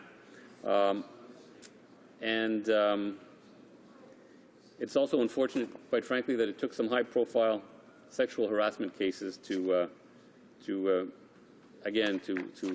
encourage the government to act. We obviously, Liberals, wish to assist the new Commissioner in the mandate he has been given to reform the RCMP structures, disciplinary processes, and ultimately its culture and credibility with Canadians. And we're looking forward to getting started on working on this bill in committee. So we'll be obviously supporting it at second reading. Thank you, Mr. Speaker. Questions and comments? The Honourable Member for Hamilton Mountain. Thank you very much, Mr. Speaker. More than 200 women have now come forward in class action lawsuit regarding sexual harassment in the RCMP. And as you know, Mr. Speaker, we on this side of the House have been pushing the Minister for months now to prioritize the issue of sexual harassment in the RCMP. Now, one of the things that Bill C-42 does not directly address is the systemic issues in the culture of the RCMP. This bill by itself won't change the current climate in the RCMP. In fact, for me, there's one glaring omission in the bill. Nowhere in this bill, or anywhere else for that matter, has the Minister mandated the adoption of a clear anti-harassment policy in the RCMP, one which contains specific standards for behaviour and specific criteria for evaluating the performance of all employees. It's obvious to me that such a policy is needed to serve as a basis for a fair discipline process. Now, I was interested in the member's remarks on this subject, or at least on the topic of sexual harassment in the RCMP, but I note that when the Liberals were in government, they didn't actually create such a policy. I wonder whether he would indicate to me now whether he would be supportive of adopting a sexual harassment policy in the RCMP. Thank you, Mr. Speaker. The Honourable Member for Lac Saint-Louis. Well, of course we would. I think I sincerely believe that everyone in this House would like to see an up-to-date and rigorous sexual harassment policy in the RCMP.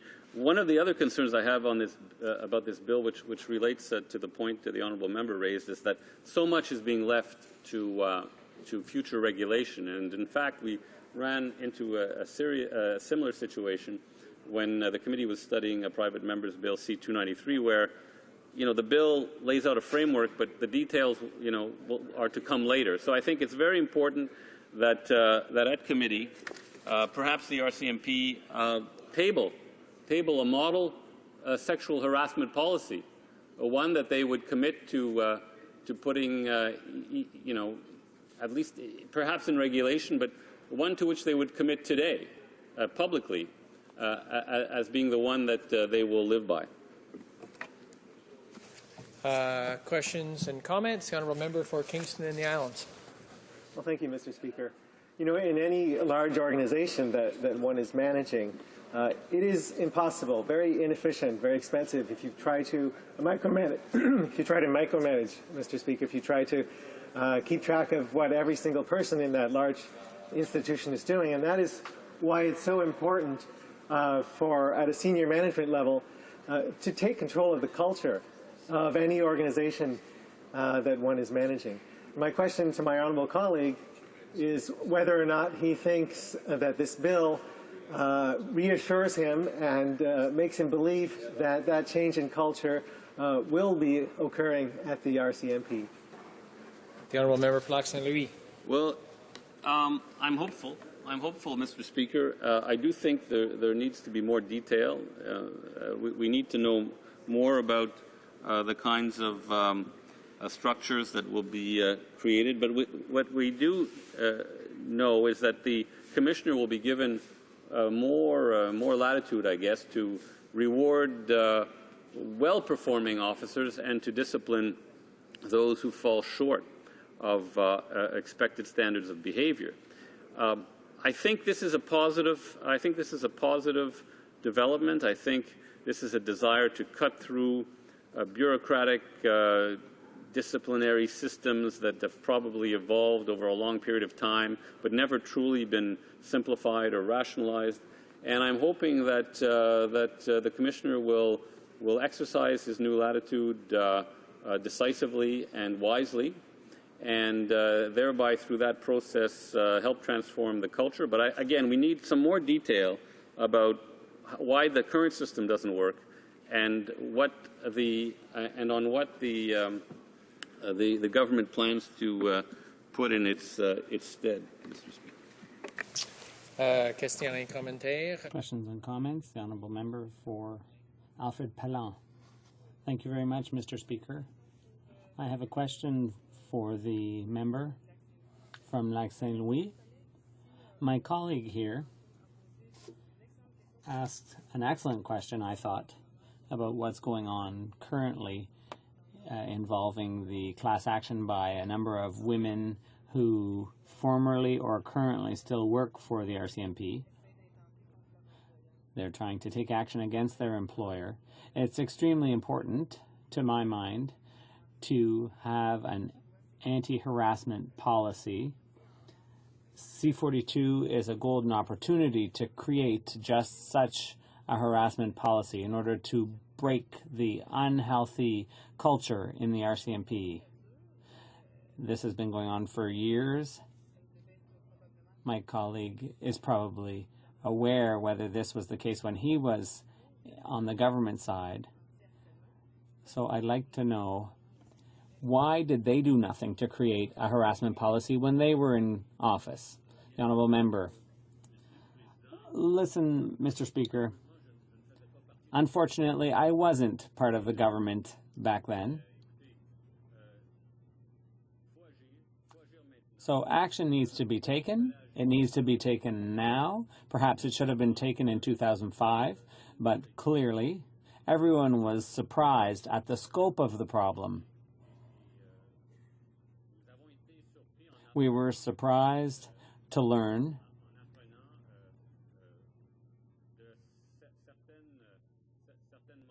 from certain members of the RCMP that they had been, well, that there was sexual harassment of them.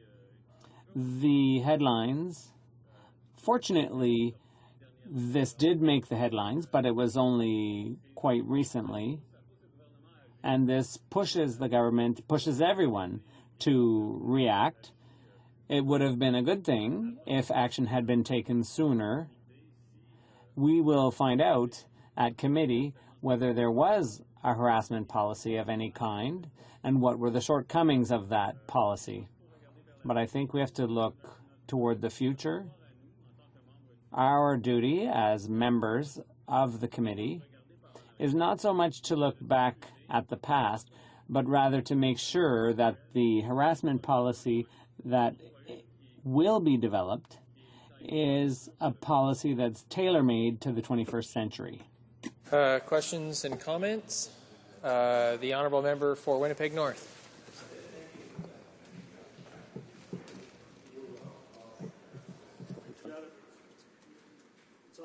Thank you, Mr. Speaker. Mr. Speaker, I think that we need to recognize right up front, you know, the RCMP as a police entity has got the respect throughout the world as an organization that in vast majority, in many different ways, has got it right. And in fact, we are looked to from other parts of the world as a model agency that other countries will try to duplicate. And I, for one, am very proud of the fact that our RCMP are there. And, you know, I go to many citizenship courts, and you get that red surge or the RCMP officer in that standing up in the red surge, and people want to be identified and have their pictures taken. You have an RCMP officer at the front of the stairs in the HoC, Commons, and you will see that the tourists want to be there. It is, in fact, an iconic symbol here in Canada. And recognizing that when you have such a large organization as we do in the RCMP, there are bound to be some issues that need to be addressed. And I'm wondering if my colleague would just maybe talk about the benefits and the strength in how Canadians really identify with what is, I would believe, is the best police force in the world. The honourable member for Lac Saint Louis. Well, indeed, I began my speech by trying, anyway, as best I could, to pay homage to not only RCMP officers, but the broader family of peace officers in Canada. And I think it's of utmost importance that the public trust in our police forces be maintained and enhanced at every opportunity. They are the ones who ensure that our society remains orderly, and we know that it requires an orderly society for everyone's rights to be respected. So I think we have to repolish, I could say, the RCMP's image following a number of well-publicized images. And I believe, and I said it at the beginning of my speech, I believe that 99.999% of police officers across this country do their duty in the most exemplary way. And it would be a shame if a few bad apples, as they say, cast aspersions on the family of police officers Canada-wide. Resuming debate, the honourable member for the Yukon.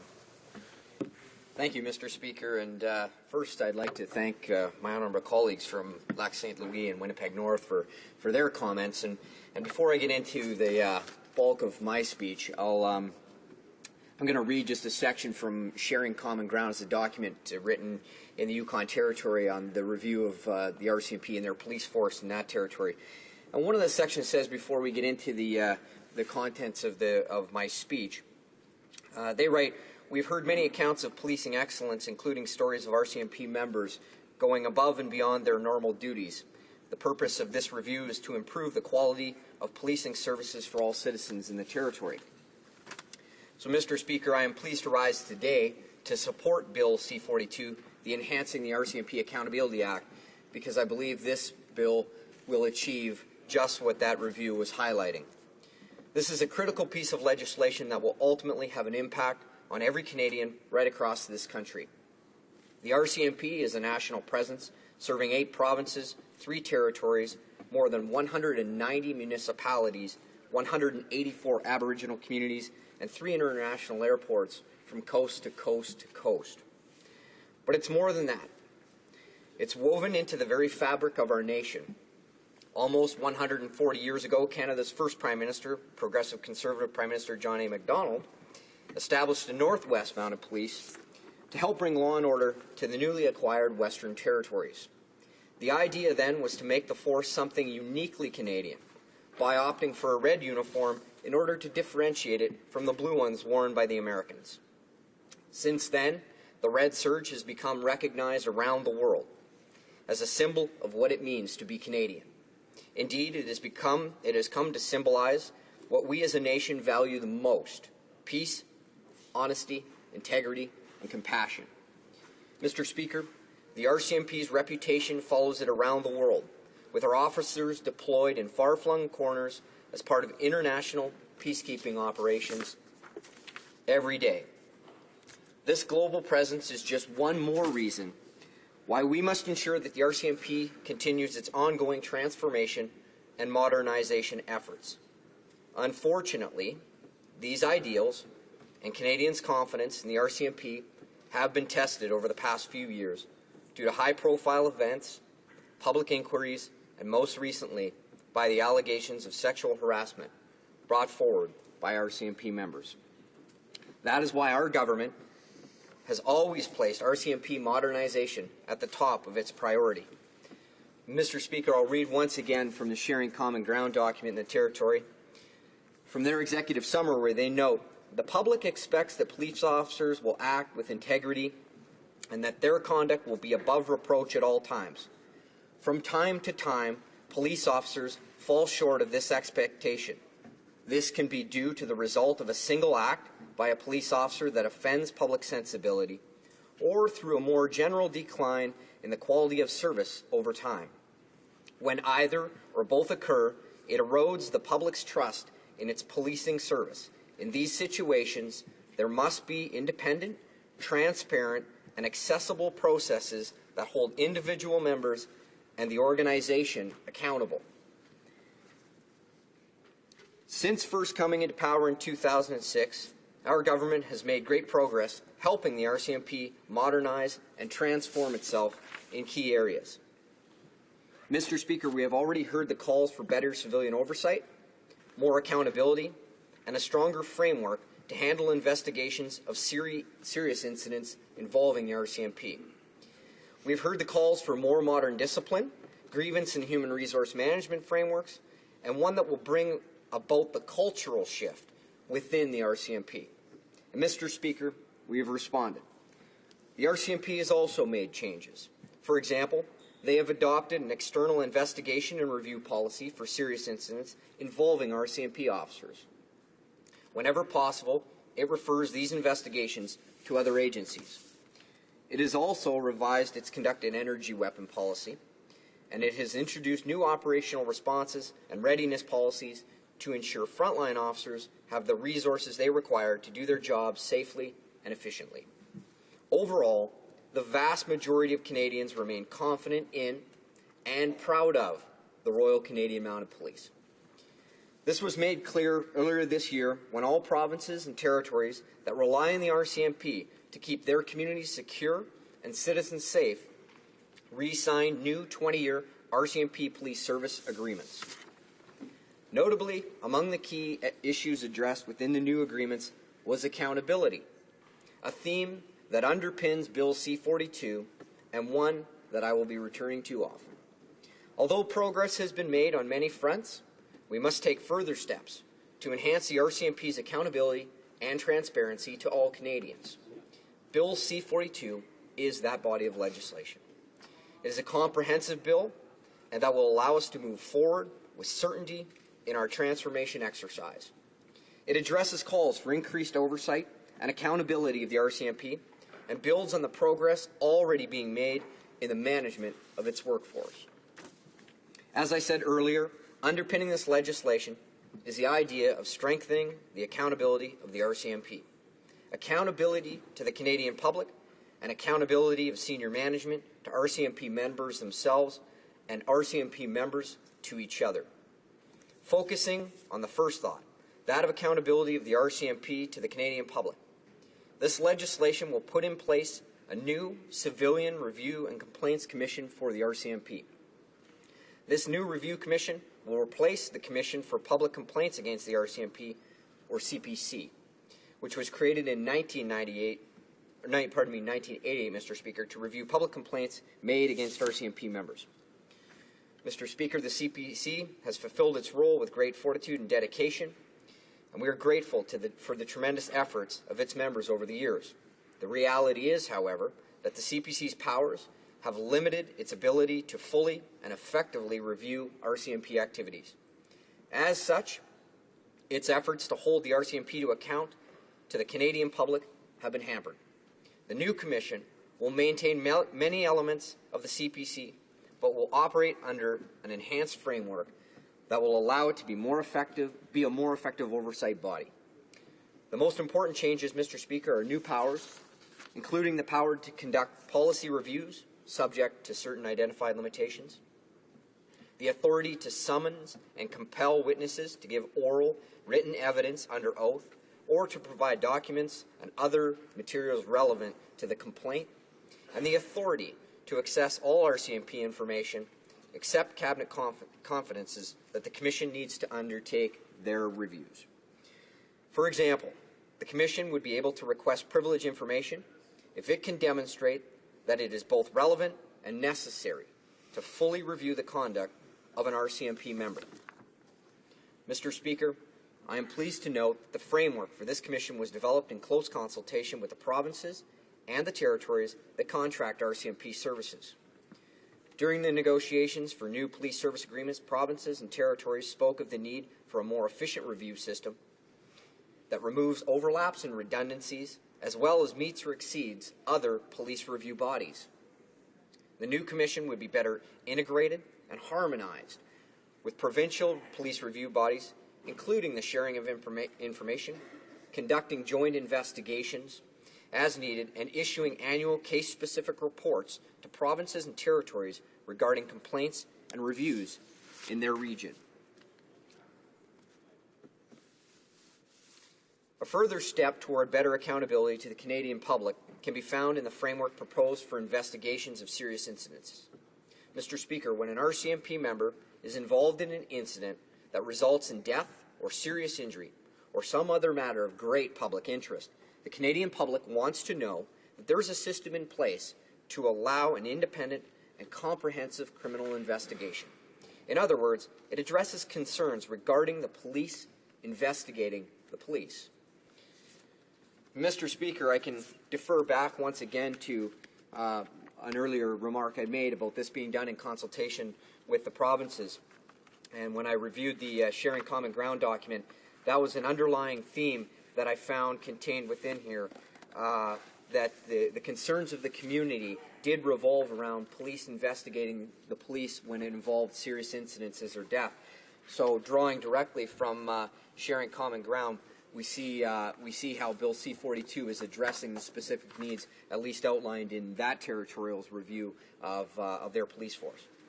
Mr. Speaker, every time our RCMP members put on their badge and leave their homes, there's a potential that they might have to put their lives on the line to protect Canadians. Because police hold special powers in our society, Canadians rightfully hold them to higher standards. And they have every right to feel confident that there is a very strong system in place to review serious incidences, a system that is fair, a system that is impartial, and a system that is highly transparent and accountable.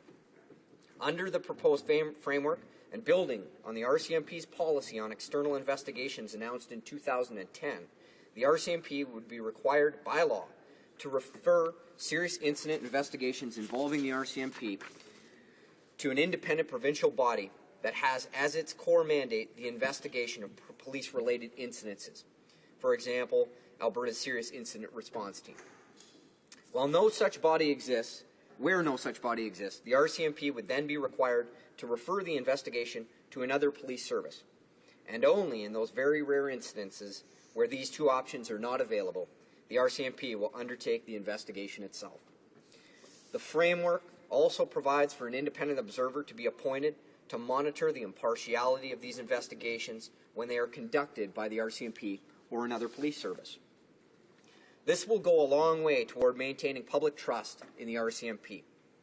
Public trust and confidence is the cornerstone of policing, and without accountability, that trust is lost. This bill also focuses on improving the RCMP's accountabilities to its own employees. It does so with greatly improved and streamlined frameworks to address discipline, grievance, and human resource management issues. These changes cannot come soon enough, Mr. Speaker. All honourable members are aware of the headlines about recent allegations of misconduct and harassment within the RCMP ranks. The proposed legislation would reorient and streamline a system that is currently bogged down in red tape, overburdened with administrative processes, and plagued with lengthy proceedings that can last for years in some cases. All RCMP members deserve to have access to a discipline and grievance system that is timely, that is fair, and that is transparent. Just as Canadians need to feel confident in the police organization, so too do RCMP members need to trust in their senior management, and they need to know that there is a strong system in place to hold their managers and themselves to account for their actions. Our goal is to ensure that the RCMP as an organization has the tools available to address workplace conflict, performance, and conduct matters at the first instance, and where possible, at the front line. This means moving decision-making down to the lowest appropriate level, thereby empowering managers and giving them more responsibility for discipline. This means ensuring that there is a proper grievance system in place that allows for early intervention into workplace issues, that is flexible in how grievances and appeals are managed, and that is based on engagement and fairness. The timely resolution of workplace issues means that officers will no longer be crippled by long and drawn-out administrative processes. Bill C-42 also proposes a new human resource management framework that will give the RCMP Commissioner enhanced authority closer in line with those of a Deputy Minister of a federal department and other police chiefs across Canada.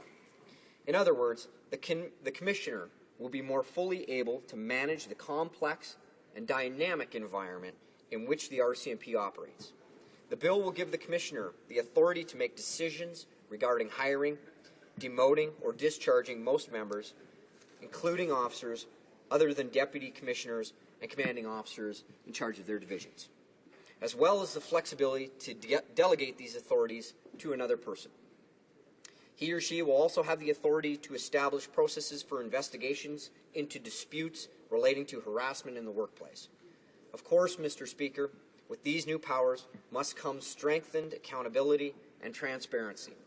For example, while the RCMP Commissioner would be able to demote or discharge a member, he or she would be required to show cause for decisions, and serious discipline decisions will be reviewed by an independent external review committee. The final element of this bill is the proposal to streamline the employee categories within the RCMP.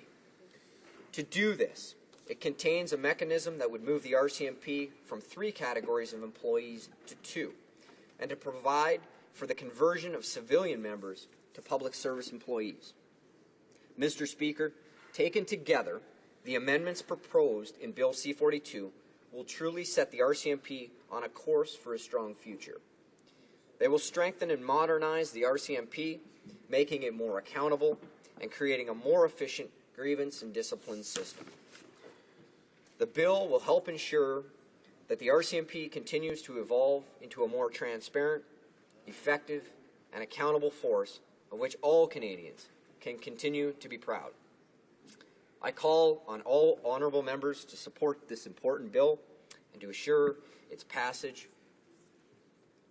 Now is the time that we must work together so that the RCMP remains a source of great national pride, whose members represent the values we all cherish of honesty, integrity, compassion, respect, accountability, and professionalism, and the willingness to go the extra mile to help someone in need. Thank you, Mr. Speaker. And Mr. Speaker, I now would like to raise a motion, seconded by my honourable colleague from Kootenay, Columbia, that the question now be put.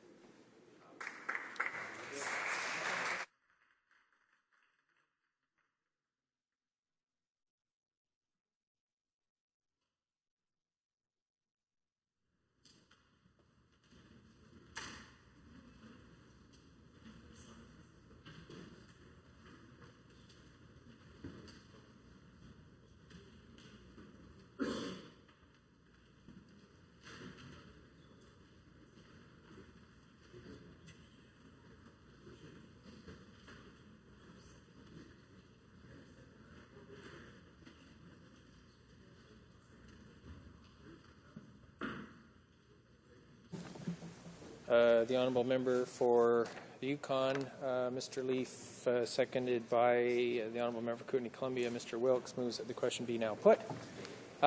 Questions and comments? The honourable member for Hamilton Mountain. Thank you very much, Mr. Speaker. You know, one of the things that we're really lucky about in this House that we have the benefit of a significant amount of advice when it comes to matters like debating Bill C-42. And I want to draw your attention particularly in this case to the 2006 report of Justice O'Connor's inquiry into the actions of Canadian officials in relation to Mahar Arar. That report called for Parliament to create an RCMP watchdog along the lines of the Security and Intelligence Review Committee, which monitors CSIS, that would have the right to audit all RCMP files and activities and the power to subpoena related documents and compel testimony from any federal, provincial, municipal or private sector person or entity. The present RCMP Public Complaints Commission, quote, does not have review powers to ensure systematically that the RCMP's national security activities are conducted in accordance with the law and with respect for rights and freedoms. For me, That speaks to the fact, Mr. Speaker, that this government must take the next step. It must allow binding recommendations and full civilian investigation of the RCMP through a truly independent watchdog panel that will report directly to Parliament.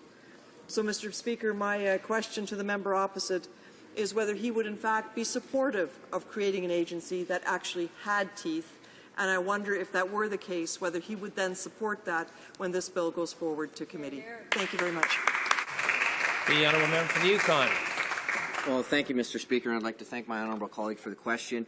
I would suggest, however, that this legislation has teeth, and it's based on the recommendations and input put forward by the provinces and territories, in which they've tabled detailed reviews of their police forces, and the one from the Yukon Sharing Common Ground has called almost exactly what we've put forward in this bill. When you look at the RCMP and the uniqueness of its organization, policing from coast to coast to coast, from urban right to rural remote communities, it's not always going to be possible in our country to have those kind of reviews done in a timely, clear, and independent fashion by one single board based in one region of our country. And that's why I think the flexibility in this legislation, which allows for, at times, the RCMP to conduct reviews, other police agencies to do reviews, or an independent board to do reviews, allows for timely, flexible, clear, and accountable reviews of policing actions in Canada's unique geography that is unlike any other on this planet. Thank you, Mr. Speaker. Questions and comments? The honourable member for Winnipeg North. Yes, thank you, Mr. Speaker. I know that if you were to canvass some of the strongest advocates for the type of changes that are being proposed in the legislation, no doubt you will find within the ranks of our RCMP officers, they too recognize the value of that transparency and accountability and the need for an independent investigations. Having said that, Mr. Speaker, there is some concern that's out there that the government's attitude in changing the legislation, and that there could be a need for some amendments to the legislation. Now, the member finishes giving his speech, and then he moves that the question be put. It's kind of a continuation from where we left off, in the sense that this government feels that there's no role for the House of Commons to play in terms of contributing to the debate, and it raises the whole concern in terms of how open will the government be in terms of amendments brought forward, whether it's from the Liberal Party or suggestions that come from individuals that present at the committee stage. My question to the member is, can he provide the Liberal Party and Canadians as a whole that once this bill does get to the committee stage, that the government will in fact be open and receptive to amendments that could come forward, whether it's from the Liberal Party or possibly others? The honourable member for the Yukon.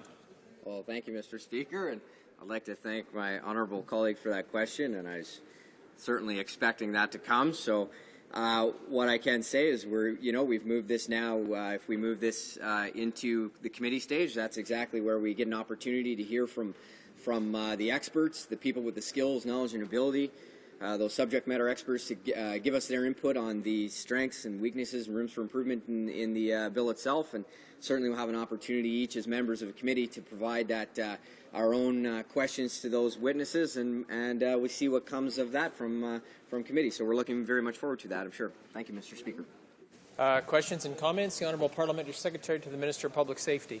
Thank you very much, Mr. Speaker, and I want to thank my colleague for his comments. I also appreciate the fact that it appears that in this House we all want to achieve the same goal in terms of bringing more accountability to the RCMP, and I think that we can work together certainly to see that happen. My question to my colleague is in terms of the actual practical ways that modernizing the way that complaints are dealt with at the supervisor level will change things. And I think obviously there's nothing that we can do about what's happened in the past, but what we're looking forward to is the future, and how in the future, when complaints come up, grievances come up within the RCMP, how this modernization will, in practical terms, make the process go a lot faster, also probably, hopefully implement education and seeing people working together rather than a confrontational process, which we see happens right now. Thank you, Mr. Speaker. The honourable member for the Yukon. Well, thank you to my honourable colleague for that question. just look at any business right now. Where you can deal with complaints at the lowest level is the most effective location to do that. And this is going to provide the RCMP that opportunity to do that. And as I mentioned to a question posed by the opposition a little bit earlier, Canada is so massive. We have police officers policing in remote communities with less than 200 people, right up to municipalities where there are 300 plus RCMP members, like the Surrey detachment. So to have an opportunity for the detachment commanders and the people working on those front lines to deal with any issues, to deal with those things right away, will speed up the service that we get, deal with it. It'll be fair, it'll be transparent, it'll get the issue dealt with rather quickly, and those things can tend to take a tremendous amount of time and resources away from the frontline policing that the officers need to do. Things that tend to linger on like that have great impacts on small detachments. So this will help, I think most specifically, some of our smaller and rural detachments, as well as the big ones, but I can see a direct benefit there to small communities. Questions and comments? The Honourable Member for Churchill. Thank you, Mr. Speaker. I would like to ask the honourable member across, who represents an area with very similar challenges as my own when it comes to policing and support for the RCMP. While this legislation talks about disciplinary action, the question remains, with what kinds of resources is this action going to take place when we know that in areas in northern Canada there are extreme shortfalls in terms of funding, in terms of resources on the ground that the RCMP have to work with. We are challenged with that in my own riding with Lac Brochet, where last week it hit the national media that people had to be chained to doors in an arena. Is that the way we treat Canadians in the year 2012? Where is the federal government's support in terms of resources for the RCMP? The Honourable Member for the Yukon.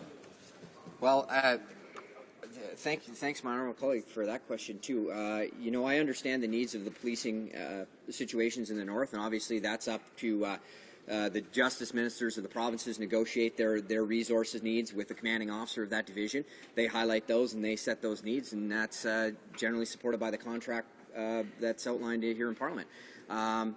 But when you look at the advantages of this bill, a good bulk of the shortages that I know we're facing in the north have a lot to do with members being displaced because of disciplinary hearings and actions that are long ongoing, some of them 4 or 5 years long. If we can shrink those things down, those resources that are determined for the detachment and the division can be allocated directly to where they're supposed to be, and we don't have members, one or two of them, working short-staffed or short-handed because there's a disciplinary review process that's now taken a resource away from that community or detachment for 2 and 3 years as this review is being undertaken. In terms of capital resources, you know, the federal government is continuing to invest in the RCMP, and we're making that a priority. Thank you, Mr. Speaker. Resuming debate, reprise de débat, l'honorable député Alfred Pelin. The honourable member for Alfred Pelin. Thank you very much, Mr. Speaker. And I'd like to start, before making my speech, by saying that I'll be sharing my time with the honourable member for Châteauguay-Saint-Constant. Mr. Speaker, I rise today to address Bill C-42, an act to amend the RCMP Act and to make related and consequential amendments to other acts. In my remarks, I will focus on ill behavior and sexual harassment, which is a very delicate subject that must be taken into account in the RCMP. It must be part of this debate. As a woman and deputy critic for the official opposition on public safety, I am making this my duty to cover it today. My colleague for Esquimalt Juan de Fuca and many other members of the opposition and I have called on the government in the past, during the last session for example, to take more action to deal with the allegations of sexual harassment within the RCMP. The Minister of Public Safety promised a bill that would deal with the issues of discipline within the RCMP. And this is what we now have with Bill C-42. The NDP has wanted to examine the case of the RCMP for a long time, especially with respect to a change in general culture within the organization to respond to the numerous allegations of sexual harassment. That's why we are going to support this bill at second reading. We want a more in-depth study of the bill, and we want to put forth the amendments that are necessary to strengthen this bill. Women have made great strides in Canada. However, too much disparity remains among and between men and women, in fact. Working in a man's world is unfortunately an expression that's used all too often these days.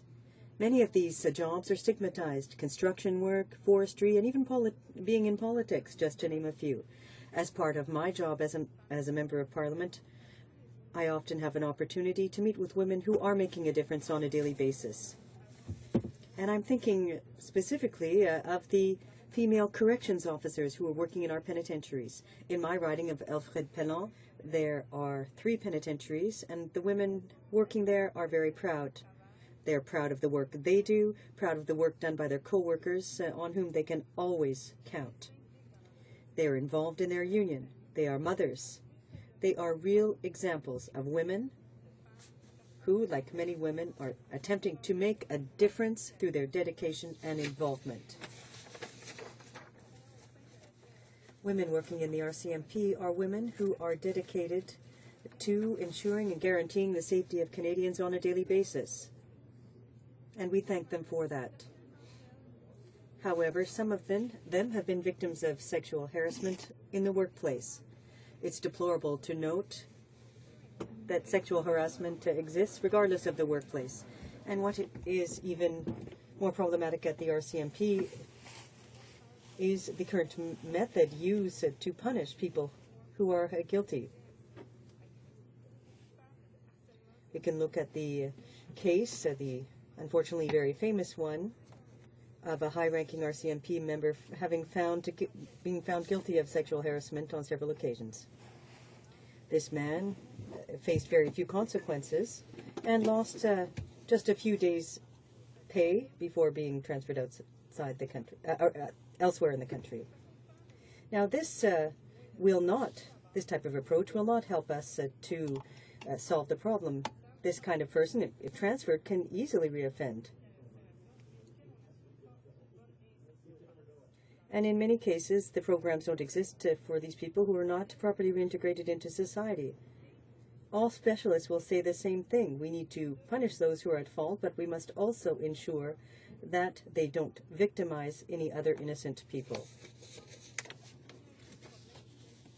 Ignoring a problem such as sexual harassment in the workplace by not punishing the people at fault can have serious consequences for the victims. These women who are risking their lives on a daily basis in order to protect us deserve better. Not having an internal system to deal with improper behavior by certain individuals does not and will not improve the current working environment and cannot give women the confidence they need in the system that should protect their rights. Finally, following up on allegations and light shed on the internal operations of the RCMP, Canadians, men and women, have lost confidence in their national police force, and that's very serious. We need to reestablish this confidence by changing the general culture within the RCMP. And that is why it is so important to study this bill and to study it, in fact, in more detail. Bill C-42 is designed to simplify the current unwieldy process for resolving problems in the workplace and behavioral issues such as abuse of power, intimidation, and harassment by giving the Commissioner the ultimate authority to determine disciplinary measures. The current Commissioner of the RCMP, Mr. Paulson, told his troops when he took up the positions last November that harassment would not be tolerated. And I am very happy to hear that remark. I feel that it's important for the RCMP to resolve these issues regarding harassment using 2 different processes, using the Treasury Board policy as well as the RCMP Act, because the 2 processes are inconsistent. There can be some confusion with respect to rights, responsibilities, and potential approaches. Bill C-42 will give the Commissioner the authority to establish a single investigation and resolution process for sexual harassment problems. While C-42 gives the Commissioner additional authority regarding discipline and the ability to determine a better process for dealing with complaints and harassment, the bill itself does not offer the RCMP an opportunity to make changes to its general culture as required in order to deal with the generalized allegations of sexual harassment. And as NDP members, we deplore that. If changes are going to be made, they should be made in depth, and we need to ensure that they do not recur. The current system at the RCMP cannot be changed with a bill alone, but we underscore the fact that a bill that will give the Commissioner the ability to create a more effective process for responding to sexual harassment complaints is an improvement. Now, there are other shortcomings in Bill C-42. What the government should install is a fully independent oversight body that reports directly to Parliament. This body could make binding recommendations and authorize proceeding with a comprehensive civilian investigation. The bill in its current form would enable the provinces to identify an investigatory body or a police force that would investigate these incidents. However, the RCMP could investigate itself when it is not possible to have it done by others. And this is a proposal the opposition criticizes very much. We want a more independent and clear system. Members opposite are calling for the same thing. So I would propose to put forth amendments to make that change. First of all, we will have to go back to square one if the RCMP is allowed to investigate itself. And that's part of the reason why Canadians have lost confidence in their national police force. This way of proceeding will also create a system that is very much like a patchwork approach and will enable provincial organizations to oversee the national force.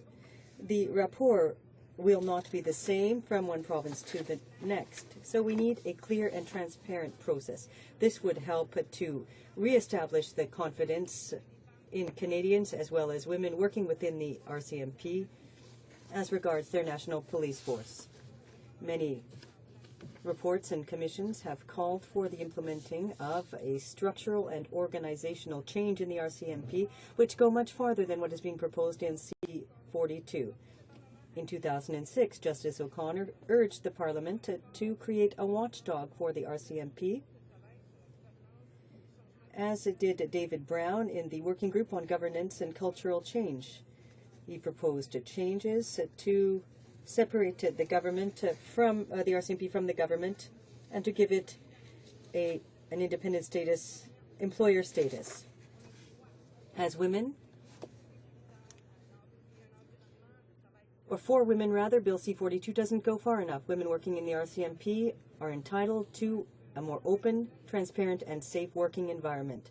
Unfortunately, this is not the case with the bill. The current government has been questioned on this in many times and did not put these aspects into the bill.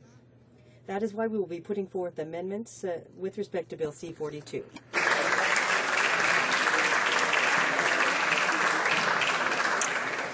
Order. If I could ask members in the chamber to keep their conversation to a minimum.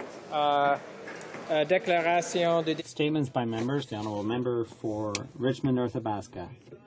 Mr. Speaker, the Bloc Québécois salutes the election of the Sovereignist Party in Quebec and would like to congratulate the first woman to become Premier, Pauline Marois. This is the most important position that she's held. She was Finance Minister, Education, Health, Commerce, and Vice Premier before. She's been the leader of the PQ since 2007. She's shown extraordinary resilience and conviction and is taking the highest office in Quebec. The PQ can count on the support of the BQ to bring Quebec's voice here to Parliament in Ottawa. when it comes to sovereignty, EI, the firearms registry, and other issues, including our jurisdiction over the securities regulation. The Pauline Marois can count on our voice here in Ottawa. Once again, congratulations to the Parti québécois and Pauline Marois. Thank you very much, Mr. Speaker. I rise today to inform you, my colleagues, and my constituents that I've decided to return to my birth name, Candace Bergen.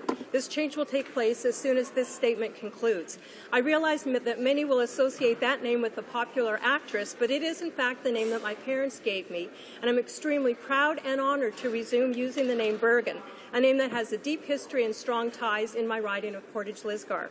Mr. Speaker, I'm so grateful for the strong support I received from my constituents during election time and between elections, and I'm very honored to be referred to as their member here in this chamber.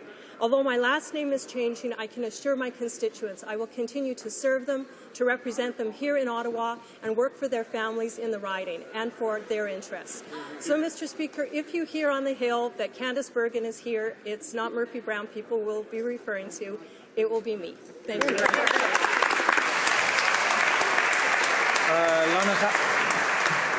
The Honourable Member for Charlesbourg, Haute-Saint-Charles.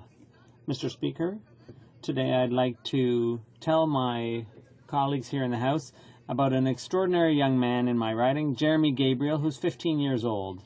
Jeremy was born premature with major facial malformations caused by a rare congenital disease. And he was also deaf. In 2003, he received a bone-anchored hearing implant. After that operation, Jeremy became fascinated with sound and discovered that he could sing. But he had to go through 17 surgeries in less than 10 years. When he was 9, Jeremy sang for Pope Benoit XVI at the Vatican and for Céline Dion in Las Vegas. On July 4th, Jeremy was named Patient Ambassador for Shriners Hospitals at their national convention in Charlotte, North Carolina. On that occasion, Jeremy took to the stage and sang before 10,000 delegates from the entire world and told his story. We congratulate him. For Rin.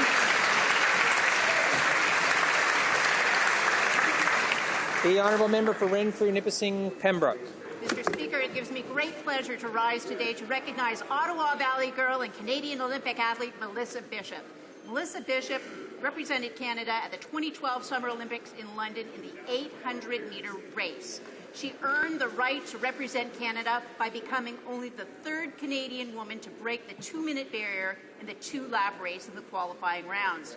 While Melissa is a native of Bonnechere Valley Township from deep in the heart of the Upper Ottawa Valley, she carried with her the thoughts and aspirations of all the people in the Ottawa Valley. In turn, Ottawa Valley residents embraced Melissa, supporting fundraising events, buying T-shirts, and giving her a hero's welcome with a homecoming parade. Melissa shared with us her Olympic dream to be the best by competing with the best, running toward the dream. We'll see you in Rio in 4 years. The Honourable Member for Vancouver Quadra. Mr. Speaker, at sundown last night, Jews all over the world began their observance of Rosh Hashanah, the 2-day holiday marking the New Year, the Jewish New Year. On Rosh Hashanah, members of the Jewish community gather to remember the blessings of the past year and to look forward to the promise of the future. This is an occasion to underscore the rich tradition of the Jewish community and their respect for mutual understanding, which defines us as Canadians. Caucus in Parliament, I wish all of those celebrating Rosh Hashanah a happy and prosperous New Year. Shana Tova. Shana Tova. The Honourable Member for Etobicoke Lakeshore. Mr. Speaker, I wish to congratulate Stonegate Community Health Centre on celebrating 20 years of service in Etobicoke Lakeshore.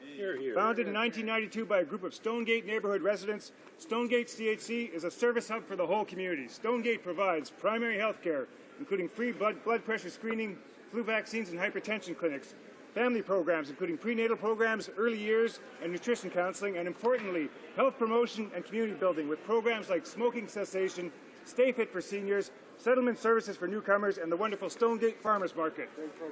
There are too many excellent staff and volunteers to recognize them all right now, but I wish to highlight two fine members of the Stonegate community. Executive Director Beverly Lever, whose tireless leadership in the Centre is appreciated by clients, staff, and all community stakeholders, and Joan McKenzie, who has been with Stonegate CHC since inception, managing human resources and finances. Joan's dedication of her time and talent are an inspiration to all of us. Thank you, Mr. Speaker. Hear, hear. The Honourable Member for Newton North Delta. Mr. Speaker, last week I wrote to the Minister of Immigration urging him to grant conscientious objector Kimberly Rivera permanent residency status on humanitarian and compassionate grounds. Like many of us here in Canada, Kimberly opposed the U.S. war in Iraq. Even the Prime Minister called the war an absolute error. Now Kimberly faces a deportation order and the real possibility that she will be jailed in the United States and separated from her children, two of whom were born here in Canada. This is just wrong. In this morning's Globe and Mail, Archbishop Desmond Tutu wrote, "During the struggle against the apartheid regime in South Africa, we were sustained by the knowledge of the support we had in the international community. Ms. Rivera has my support and the support of all those who desperately want humanity to move along a path of peace. I again call on this government to do the right thing and let this family stay in Canada and stay together."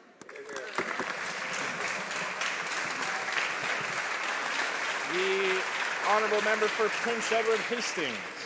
Mr. Speaker, sometimes private individuals and businesses go way above and beyond when contributing to our society. Today, I congratulate and thank Woodbeck Auto Parts in Sterling, the Ontario Tire Stewardship, and all the automotive recyclers who took part in this year's Tire Take-Back Days. Instead of unsightly heaps of discarded tires becoming a fire hazard, the Ontario Tire Stewardship has made it their mission to make sure these tires are disposed of properly and safely. Woodbeck Auto Parts and members of the Ontario Automotive Recyclers Association acted as a collection point for discarded tires during Tire Take-Back Days. Canadians dropped off 139,000 tires at 72 locations across Ontario, with Woodbeck Auto Parts leading the way. And as a result of this recycling, $357,960 was raised for the Sunshine Foundation's Children's Charity. Woodbeck Auto Parts, Ontario Tire Stewardship, and members of the Ontario Auto Recyclers Association are to be commended on their dedication to the well-being of our local communities. Hear, hear. The Honourable Member for Calgary Centre North. Mr. Speaker, 25 years ago, the world gathered in Montreal to address the issue of the production and consumption of ozone-depleting substances. With Canada at the forefront both then and now, this meeting led to the creation of the Montreal Protocol on substances that deplete the ozone layer, whose 25th anniversary we marked yesterday. Canada has been a world leader in atmospheric ozone science for more than 50 years. 25 years ago, we contributed key scientific information that laid the groundwork for the development of the Montreal Protocol. Since that time, we've continued to play a key role in research and restoration efforts, using a strong foundation of Canadian-made, Canadian-led science, such as the Canadian-developed Brewer ozone spectrophotometer. Much work remains, and our government is committed to taking real action towards the restoration of the ozone layer, as well as reporting on its strength and health. That's why Environment Canada will continue to collect the information necessary to monitor the ozone in the upper atmosphere, and will continue to operate the World Ozone and Ultraviolet Data Centre as part of this important global initiative. The Honourable Member for London Fanshawe. Mr. Speaker, welcome back to the chair. Unfortunately, Speaker, while this is a new session, we have the same old problems created by this government. Because of conservative cuts to frontline service workers, we see an ever-increasing denial of help for Canadians. Mr. Speaker, call centres just aren't doing the job. Connie Walker tried for 2 months to help her learning disabled brother attain his benefit statement and access code, only to find out that the option to speak with an operator had been removed due to the high volume of calls. Daniel does not have a computer, was hampered by a broken ankle, and had had no income since June 22nd. The telephone was his only option. The same situation applies to GIS. Last week alone, my office helped 6 seniors with GIS problems. Omar had been trying for 3 weeks to change his address with CIC, but could not get through to anyone. What I'd like to get through to this government is the unspeakable harm it has caused to the people it refuses to serve. The honourable member for Mississauga East Cooksville. Mr. Speaker, 73 years ago today, and only 16 days after Nazi Germany declared war on Poland and invaded from the west, the Soviet Union invaded without a warning from the east. We know well about the crimes that Nazis committed in the west. However, the brutality of the Soviet Union in the east was extensive, though this is less discussed in the history textbooks. The Soviets did not recognize the Geneva Conventions. They committed mass murder of military officers and civilians, deported hundreds of thousands to Siberia, and imposed collectivization. In the end, the Soviets actively caused the death of millions in the area, covering modern Poland, Ukraine, Lithuania, and Belarus, that is now known as the Bloodlands. I would like to encourage all Canadians to learn more about the crimes of communism and to support the important initiative led by Tribute to Liberty to build a national monument to the victims of communism here in Ottawa. Absolutely. Well said. Thank you. The honourable member for Edmonton Strathcona. Mr. Speaker, this past week our nation lost a great Canadian. Former Premier Peter Lougheed is remembered as a formidable advocate for provincial control of natural resources and for establishing a stronger place for Alberta in the Federation. Yet he contributed so much more on other fronts. He created the Heritage Savings Trust Fund, investing resource royalties towards health care and medical research. He established the first Alberta Ministry of Culture and set aside protected areas, notably Kananaskis Country. He enacted the Alberta Bill of Rights and contributed to the entrenchment of the Canadian Charter of Rights. Recently, he raised concerns with the fast-paced development of the oil sands and called for greater attention to the environment. In his own words, Peter Lougheed was a Canadian first, an Albertan second, and a political partisan third. He left a lasting legacy benefiting not only Albertans but all Canadians. We would do well to build on his legacy and his recent sage advice. May he rest in peace.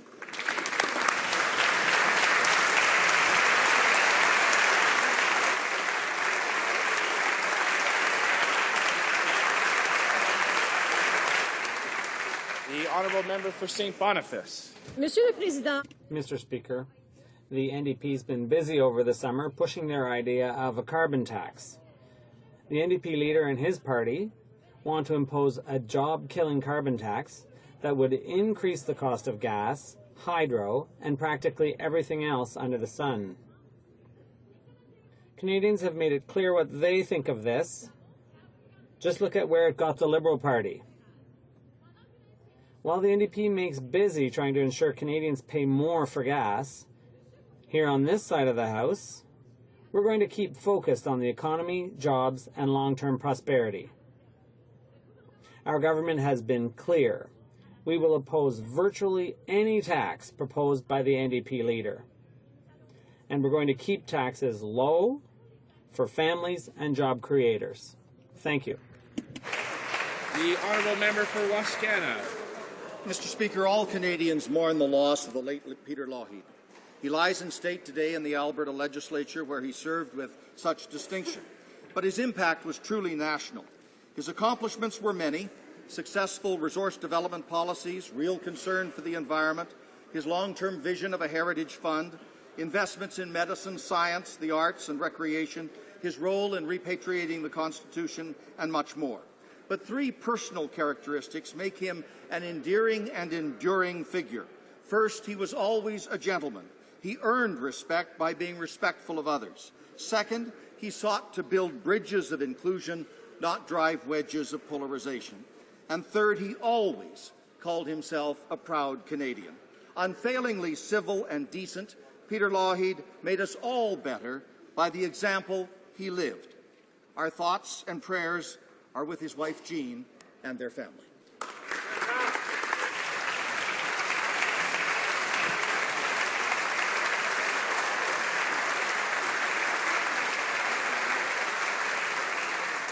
The honourable member for North Vancouver. Mr. Speaker, gas prices across the country are surging. Yet the Leader of the Opposition has been travelling around the country to promote a tax on carbon.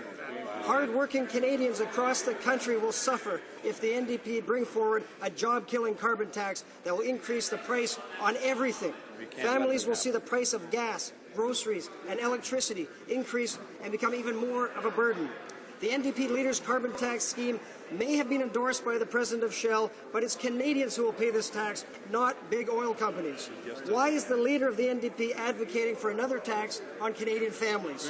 One that has been estimated will raise the price of gas as much as 10 cents a litre. Our government will continue to focus on creating jobs and economic growth across the country. We will not follow the lead of the Leader of the Opposition and burden families with reckless tax schemes. The Honourable Member for Rosemont-la-Petite-Patrie. Mr. Speaker, since I got here, I've seen my colleagues opposite salivate with every work conflict, all excited about getting out on the ice and imposing special legislation. And they've now passed 3 such bills, so that's a hat trick. Since they're experts in interfering in labour relations, I hope they're going to give 110% to settle this new lockout, the NHL lockout.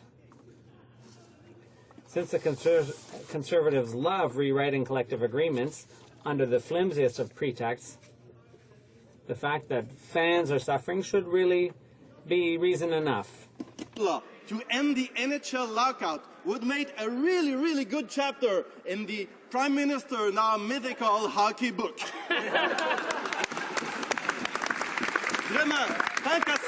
As long as they're going to stick their nose into labor disputes, they might as well bring back our national sport and do something useful for a change, unless they're afraid of getting checked.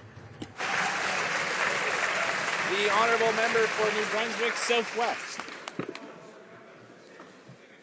Today, the opposition House Leader changed the story. Some might say he misled Canadians by claiming the NDP leader won't impose a carbon tax that would raise the price of everything. But earlier this year, the NDP House Leader championed the idea of a carbon tax, saying, quote, "I'm more of a cap-and-trade kind of guy. I think it's a much more accurate assessment of full cost. But again, the point of the exercise is putting a price on carbon." End quote. Cap and trade or cap and tax. Mr. Speaker, a price on carbon is a tax on carbon. That makes it a carbon tax. Our government will continue to stand up against the NDP's plan to impose a job-killing carbon tax on Canadians that would raise the price of everything, things like gasoline, home heating fuel, and groceries. Oral questions, questions orales. L'Honorable Chef de l'Opposition. The Honourable Leader of the Opposition.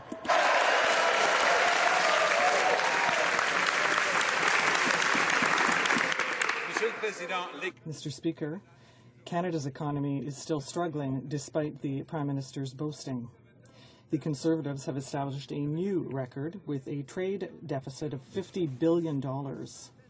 Hundreds of thousands of manufacturing jobs have disappeared, and these were well-paid quality jobs. The Canadian dollar is artificially high and is thus harming exporting industries. Household debt has never been so high, and productivity has never been so low. Does the Prime Minister realize that it is time to change his economic strategy? The Right Honourable Prime Minister. Mr. Speaker, we are in a global economy that is faced with a great deal of uncertainty, but luckily the Canadian economy has the best record, one of the best records for job creation in the world. Over 3 million new jobs since the recession. Mr. Speaker, we still have work to do, but we cannot, as proposed by the NDP leader, we cannot create jobs by hiking taxes. Opposition. Canadians deserve better, Mr. Speaker. The Prime Minister's well-connected friends may be doing perfectly well, but the young mother I met last week at an unemployment centre in Windsor, or the auto worker I met in Oshawa who's worried he could be next to be laid off, or government workers all across the country trying to figure out why the Conservatives' job strategy is to cut services to Canadians, they're struggling. Does the Prime Minister have anything to say to the 1.4 million Canadians who are still unemployed? Can he name one specific thing he's done for them other than cut off their employment insurance? The Right Honourable Prime Minister. Of course, Mr. Speaker, we've done no such thing. What we have seen in Canada since the end of the recession is the creation of over 750,000 net new jobs. That is one of the best job creation records in the developed world. That's why people have such confidence in the Canadian economy in spite of the incredible uncertainty. We have more work to do, Mr. Speaker, but I will tell you what will not create jobs. Those are the proposals of the NDP to raise taxes, to block our trade, and to shut down industries. Those things do not create jobs. The Honourable Leader of the Opposition.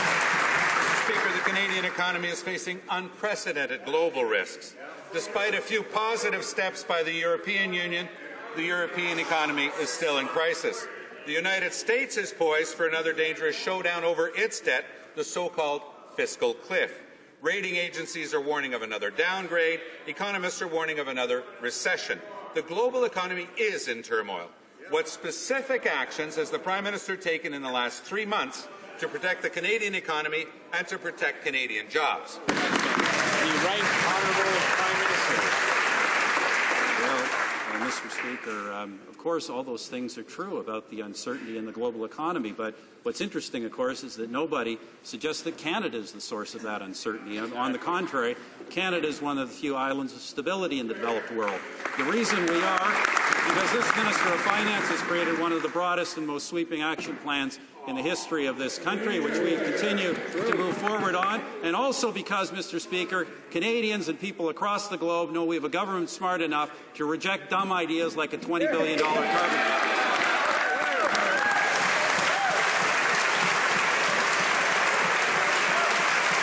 The Honourable Leader of the Opposition. For years, Conservatives have been downplaying the threats of our economy, insisting, as he just did, that we're somehow an island of stability. Fortress Canuck.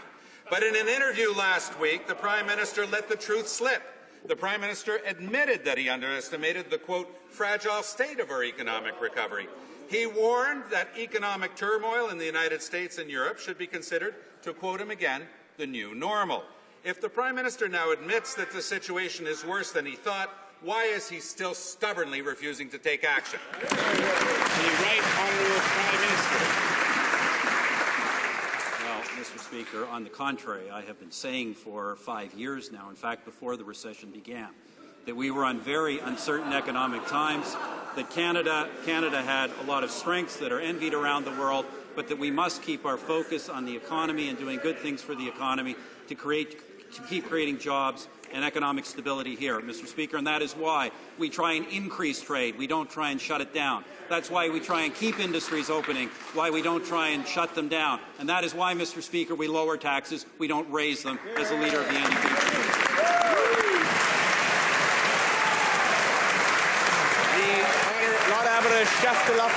The Leader of the Opposition. Mr. Speaker, the Prime Minister finally admitted that the economy of Canada is in a very fragile state, something that we've been telling him for years now. The Prime Minister also said that the economic turmoil in Europe and the United States is the new normal. He realizes that he was wrong, but he refuses to change his approach. So I have a very simple question for him. Did the Prime Minister accept the invitation from his provincial colleagues? Will he attend the economic summit planned for November? Why won't the Prime Minister meet with the premiers to discuss solutions? The Right Honourable Prime Minister. Mr. Speaker, for 5 years I have been saying that the global economy, of which Canada is a part, is uncertain. And that is why we are targeting the economy. And we have one of the best records in the world on the economy. And we intend to continue lowering taxes, not like the NDP, which wants to raise taxes to ensure jobs. Single serious analyst in the entire world who thinks this economy would be anything but worse off if the Leader of the NDP put his policies in effect. That's why we'll keep expanding trade and keep lowering taxes. The Honourable Member for Wascana. Mr. Speaker, government boasting about the economy rings hollow for many Canadians, especially young Canadians who are left painfully behind in inequality. The monotone message about austerity, kneecapping the federal government into irrelevance, is no help to families who can't afford to get their kids in a university or college. It's no help for youth joblessness at recession-like levels near 15%, and that doesn't even count another 165,000 young people who have just given up. Instead of empty spin, when will we see some real economic action to support young Canadians? The Right Honourable Prime Minister. Once again, Mr. Speaker, in spite of international economic uncertainty, Canada has one of the best job creation records in the world, and Canadians know that, and that's why Canadians are supportive of the measures in our economic action plan and want to see us continue moving forward, which we will. I will say, Mr. Speaker, the one difference between the NDP and the Liberal Party is at least the NDP brings bad ideas to this debate, whereas the Liberals bring none. The Honourable Member for Wascana.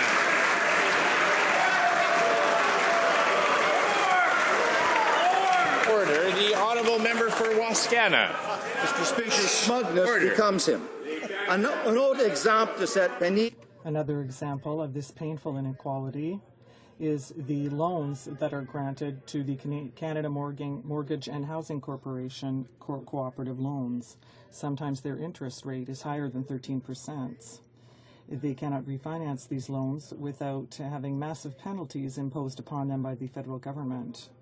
Will the government help cooperatives to refinance their projects under more reasonable conditions?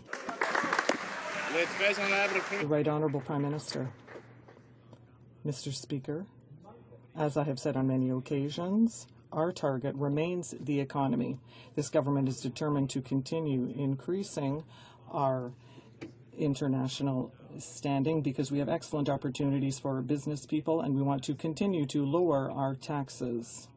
That is how Canada has created one of the best records in job creation in the world, and we fully intend to continue on that track. The Honourable Member for Wascana. Well, you give him a specific idea and he doesn't understand it. More than 60% of Canadians live on incomes below $40,000. Fully one-third of Canadian tax filers earn incomes so low they can't pay taxes. The median income in Canada is getting smaller, not larger. For the 5% of Canadians earning more than $100,000, disposable incomes may be rising.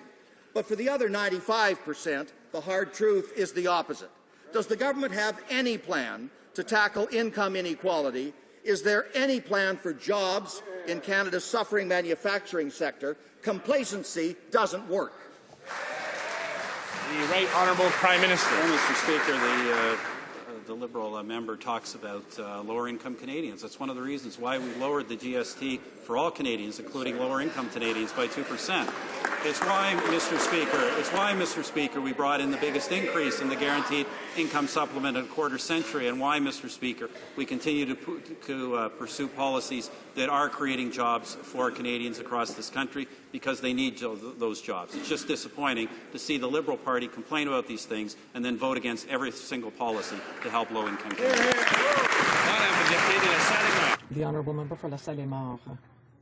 The possible takeover by a Chinese company of a company involved in the oil sands could have severe consequences. Canadians are worried, and yet, with only 26 days left, the Conservatives are refusing to hold a public consultation. In addition, they have been refusing for 2 years to review the Investment Act and to define the concept of net benefit. Why are the Conservatives not respecting their promise? Why are they hiding behind closed doors? The Honourable Minister of Industry.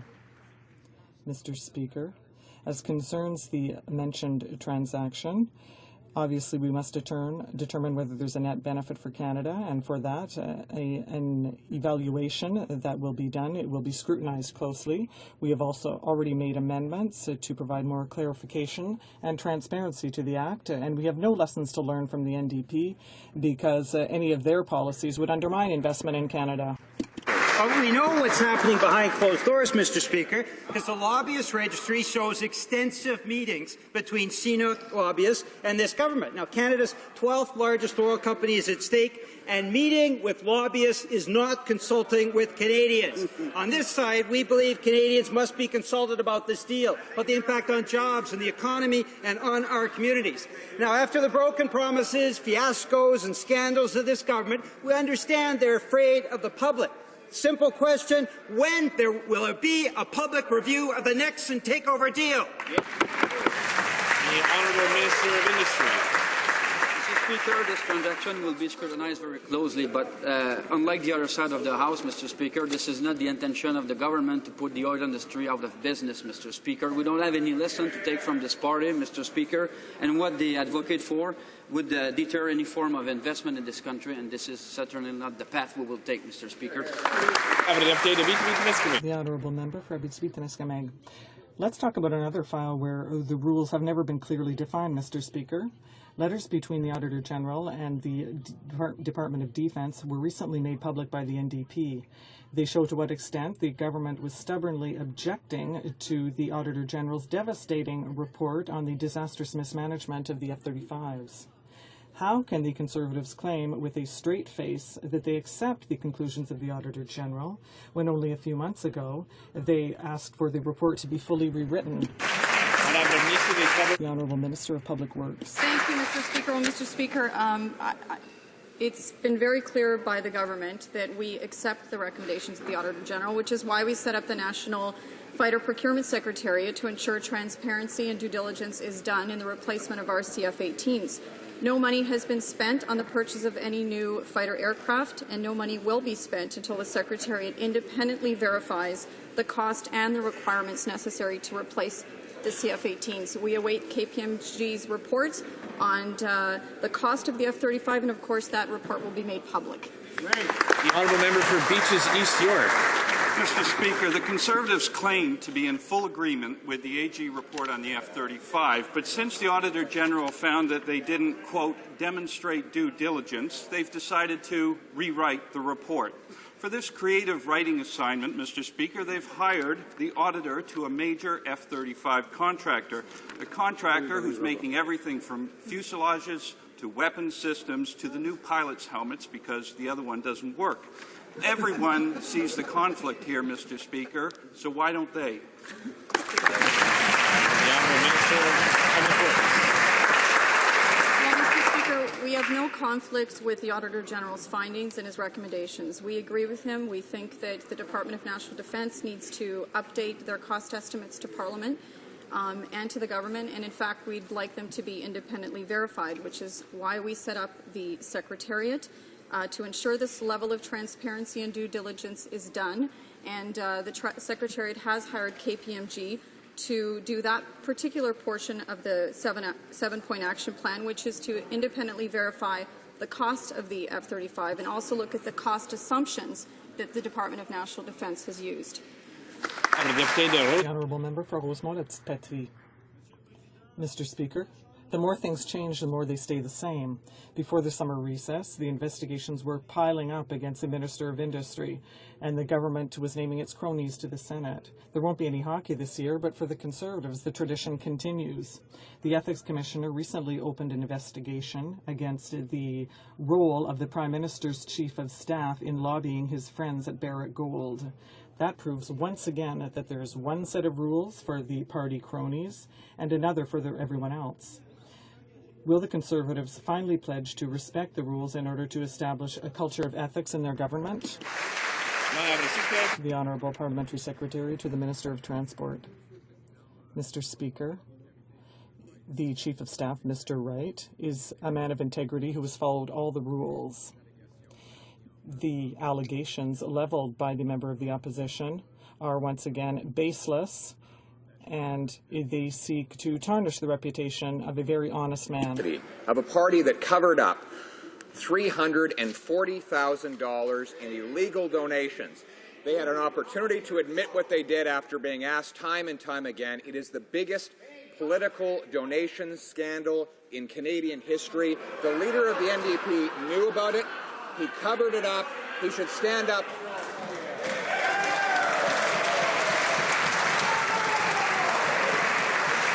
The honourable member for Rosemont-Petrie.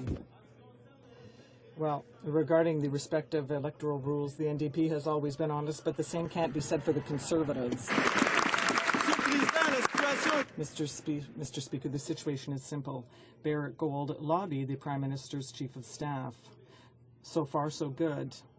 But there's a problem when we learn about all the family ties between Barrett Gold and the Prime Minister's Chief of Staff. It's becoming rather fishy, and we're wondering which policies have been influenced. This has to stop. The Conservatives must assume their responsibilities and abide by the rules.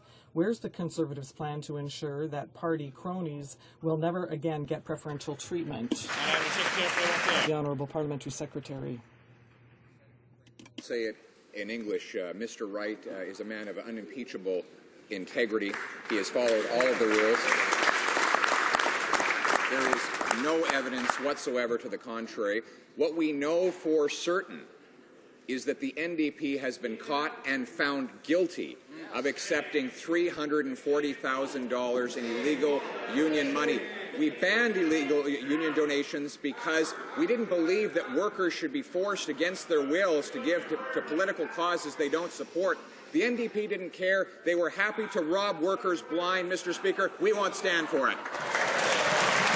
The honourable member for Timmins James Bay. Oh, Mr. Speaker, enough of the fantasy. Let's look at the facts. When Barrett Gold wanted to get the ear of the Prime Minister, they called their good buddy Nigel Wright.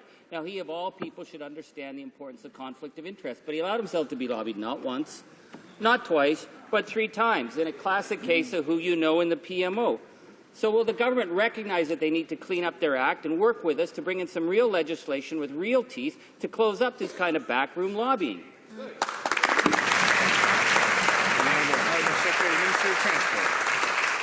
We already brought in such legislation. It's called the Accountability Act. It was our first priority and our first bill. We passed it in the House of Commons, and happily all of our government, including and especially the Prime Minister's Chief of Staff, have been following it ever since. The same cannot be said for the NDP, because in that very same act it banned union contributions to political parties. The NDP knew that because it voted to ban those contributions and then proceeded to accept them and then cover it up. Even when they were asked how much was involved, they refused to admit it. It took a courageous NDP whistleblower to actually get the news out what their leader was trying to cover up, $340,000. The honourable member for Timmins James Bay. Oh, Lord, this issue's sticking to them like Skippy peanut butter, but I'd like to ask the member not to try and skip away from the ethical lapses, whether it's the slush fund in Muskoka or peddling off radio stations at basement fundraisers or having a secret bat phone for Barrett Gold into the PMO. They are challenged. Will they work with us to actually start cleaning up their act and bring in legislation that will stop this kind of backroom manipulation? Yes or no?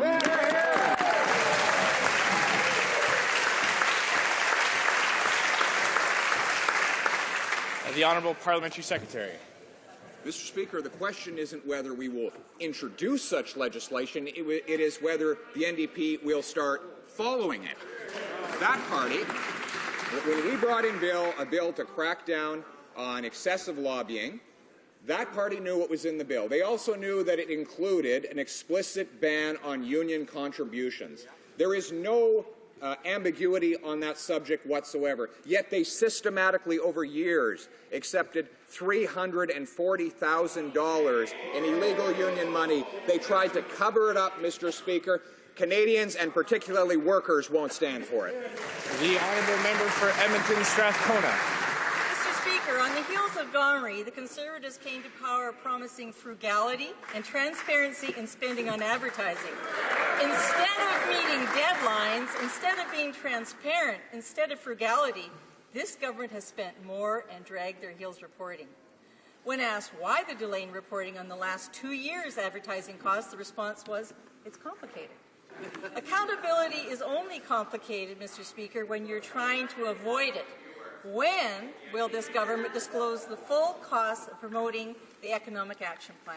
The Honourable President of the Treasury. Of course, this government will report in due course to Parliament, as we are obligated to do when we have all the facts on the table. Speaking of facts on the table, it's a fact, Mr. Speaker, that that party on the other side, her party, wanted to impose an additional $20 billion on taxpayers throughout this country through their carbon tax scheme, Mr. Speaker. Why isn't she talking about that and apologizing to Canadians about that? The honourable member for Cape Breton-Canso. Mr. Speaker, like many Canadians, I took the Minister of Human Resources at her word when she said changes would be made to benefit those who work while on claim to keep more of what they earn. Whether or not she was aware at the time, she said nothing about the new hidden disincentives to work. Clawing back wages from the first dollar made was a change that was never mentioned by this minister. I'm sure she knows now these changes will hurt low weekly wage earners. Will she admit today, in fact, there is a new hidden clawback, and that further will she commit to having it removed? The Honourable Minister of Human Resources. Mr. Speaker, our goal as the government is to create jobs and let the economy grow. And as we create those jobs, we need people to help fill those jobs. So we're taking away disincentives that were in the EI program that discouraged people from working when they could, when there was a job available to them. Mr. Speaker, we're working so that Canadians, when they are on claim and they have the opportunity to work 2, 3, 4 days of work, it's worth their while. We're supporting them and helping them connect with the jobs that are available to them. The honourable member for Random Buren St. George's. Mr. Speaker, the minister responsible for EI wrongly claims new rules benefit those who accept additional work. That is not the case for claimants making less than $264 per week. Loretta Ward from my riding earned $230 every 2 weeks, working part-time at a school, but was forced to quit her job after the government clawed back $115 from her paycheck. Shame. Factoring in work-related expenses, it no longer makes sense for her to accept additional work. When will the government stop attacking low-income earners and remove this financial disincentive to work? The Honourable Minister of Human Resources. Mr. Speaker, it used to be that if someone were on claim and they worked 3 or 4 days a week, then their earnings got clawed back off their EI dollar for dollar. Every time they worked and got paid another dollar, they lost $1 in EI, and so they were discouraged from working. Mr. Speaker, we're changing that. Now they'll get to keep 50 cents on the dollars that they make. That's good for them. It's good for their families and for their communities. Order. The Honourable Member for St. Maurice Champlain. Mr. Speaker, in Bill C-38, the government imposed new appeal and review procedures on employment insurance claimants. Their files will, from now on, be reviewed by public servants, thereby eliminating any possibility of recourse to court challenges. Is the government seeking to eliminate the principles of judiciary independence, those principles that have always guided the decisions made by previous governments? The Honourable Minister of Human Resources. Mr. Speaker, we want each claimant who appeals a decision to be able to receive a fair and rapid decision, and that is why we are making changes to the program to have public servants who will be assigned full-time as specialists to these files. They will review the decision. They will review these decisions more consistently, and that will help these people to receive their decisions effectively and fairly. The Honourable Member for Halifax. Mr. Speaker, the Conservatives had all summer to listen to Canadians and to reverse their decision to close the experimental lakes region. They will be getting rid of decades of investment in research that has helped to ban phosphates and to fight acid rain. We could have a better understanding of the consequences of the oil sands. But we know that the Conservatives don't want to understand. But why deprive Canadians of this expertise? The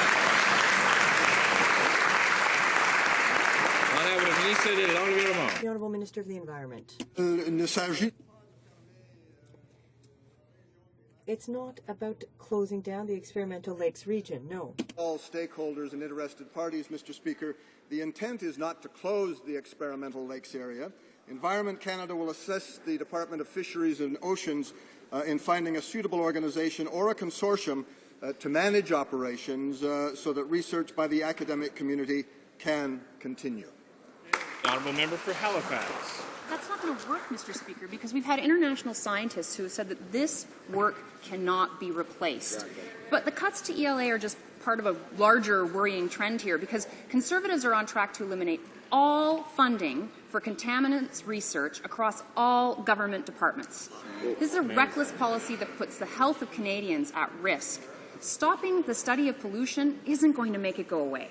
So when will the Conservatives stop acting like 1950s tobacco execs? When are they going to stop downloading the cost of environmental cleanup on the next generation? The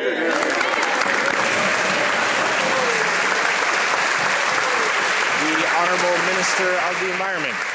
Well, Mr. Speaker, again, the assumption of that question is simply false.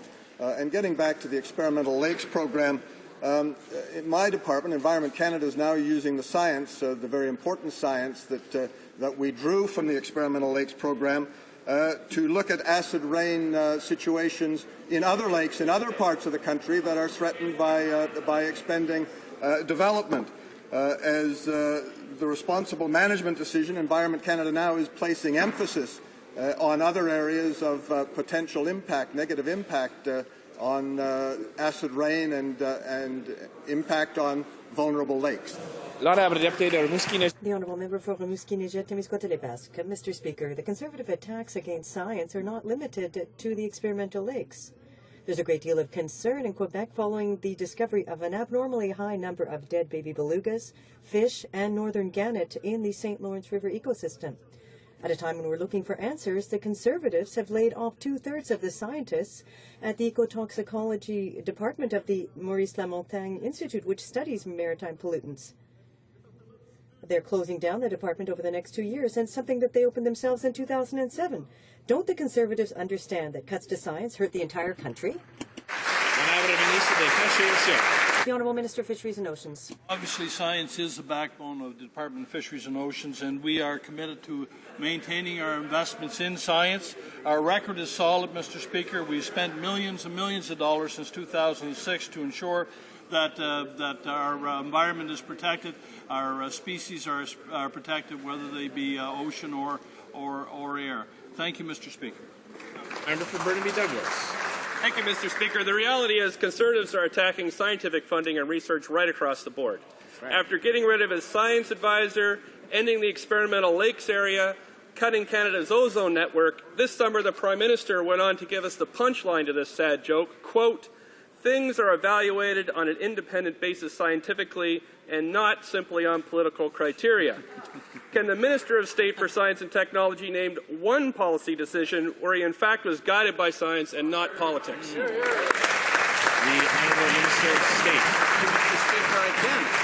This government has increased support for science, technology, research and development at every single opportunity that we've had, including $8 billion new dollars since 2006. Wow. And every single time the NDP votes against it. In fact, I want to welcome the member to the Science and Tech file because none of this was in their elections platform. So welcome to the 1990s, at least.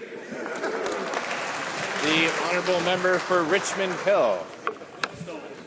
Mr. Speaker, Iran continues to move forward with its nuclear ambitions. Mr. Speaker, Iran continues to move forward with its nuclear ambitions while ignoring its international obligations. Its human rights record is atrocious and has shown utter contempt for the Vienna Convention in the past. Can the hard-working Minister of Foreign Affairs please update this House of the principled approach Canada has taken with its relations to Iran? The Honourable Minister of Foreign Affairs. Mr. Speaker, Iran continues to ignore its international obligations. It continues to ignore the United Nations. Its nuclear program is moving forward unabated.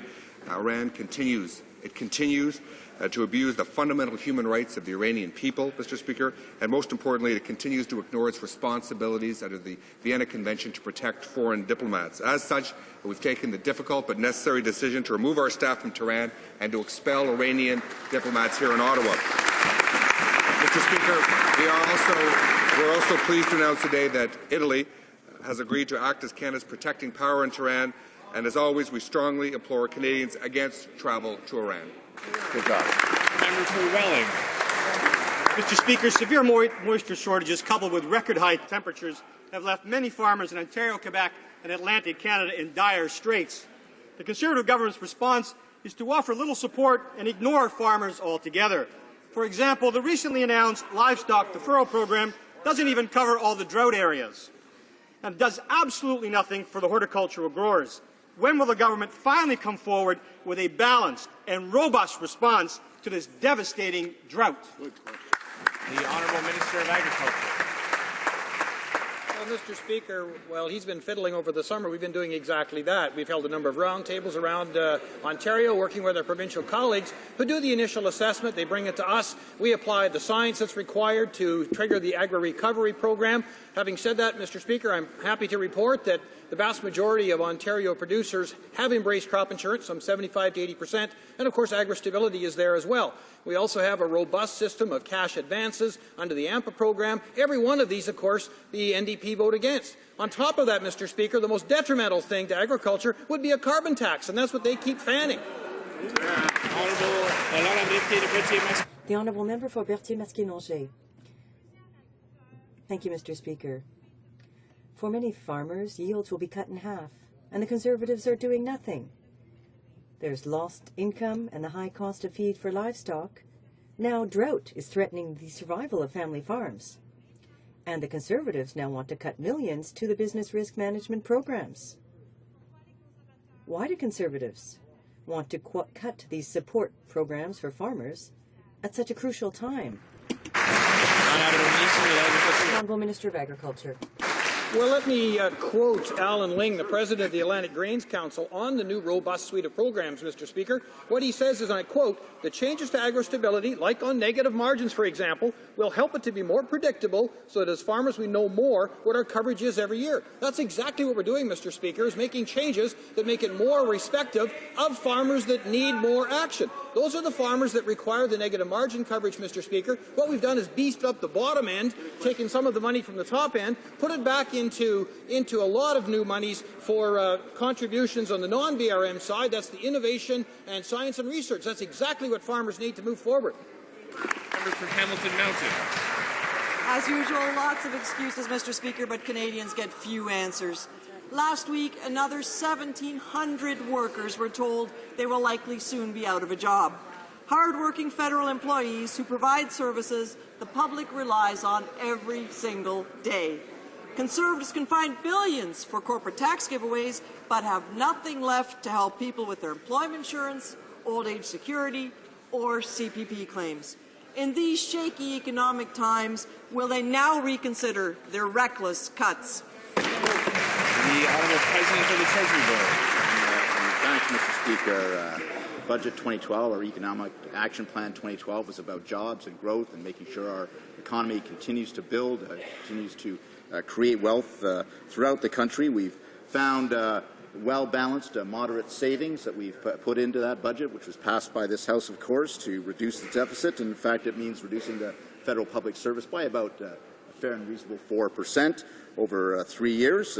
We've indicated that over 70% of those savings will be found sort of in-house and operational efficiencies, Mr. Speaker. This is good for making sure that we can deliver quality services to Canadians and at the same time make sure our economy continues to be protected.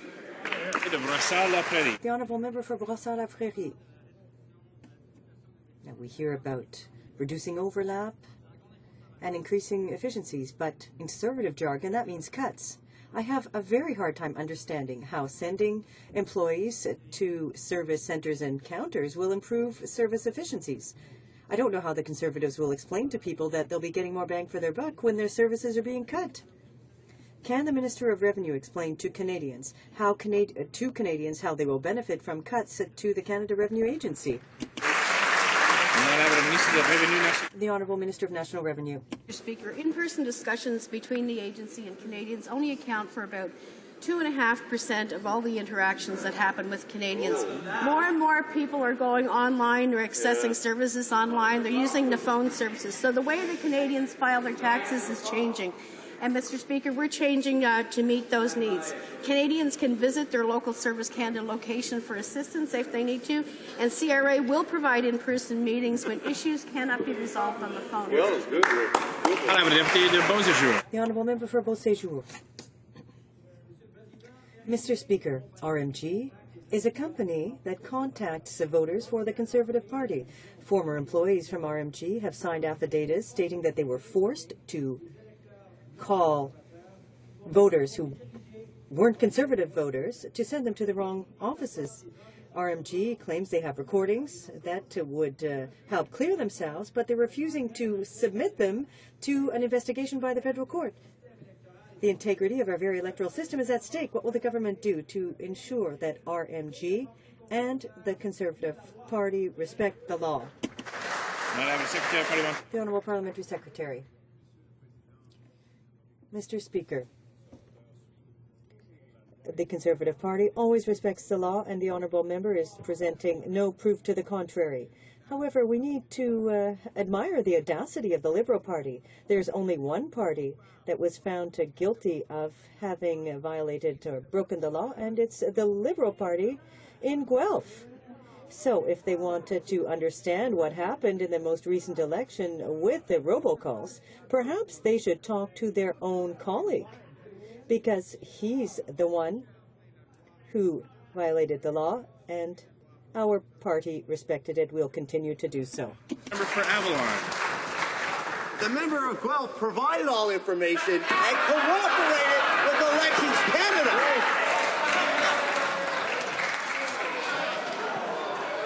Order. Order. The member for Guelph has the floor. He Sorry, cooperated. member for Avalon. Member for Avalon. He's the one that cooperated. The member for Peterborough has not. The member of Guelph has reported all of his expenses. The member for Peterborough has not. Elections Canada has closed the file on the member for Guelph and are seeking no enforcement measures. He messed up. He fessed up. Order.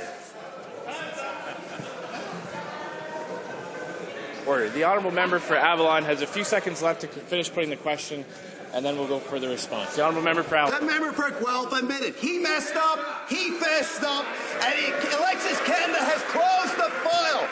But Elections Canada is still investigating all the Conservatives from coast to coast. When will they be accountable?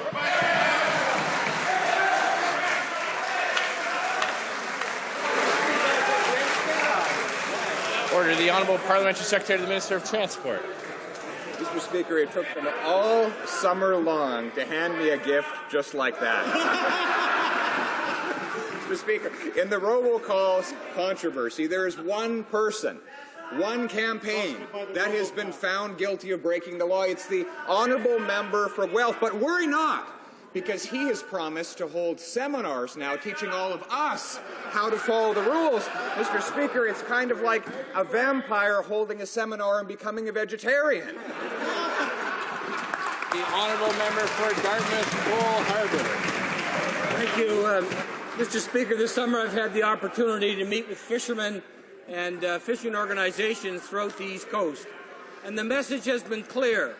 They want the government to back off their plans to get rid of the owner-operator fleet separation policy, a policy that will be devastating to the inshore industry and coastal communities throughout Atlantic Canada. So I want to ask the Minister, because he and his colleagues have not been clear on this policy and what their intentions are. Will they back off on their plan to eliminate the owner-operator fleet separation policy, yes or no? The Honourable Minister of Fisheries Notion. Thank you, Mr. Speaker. The government believes Canadian fisheries and fishers have a key role to play in contributing to our economy.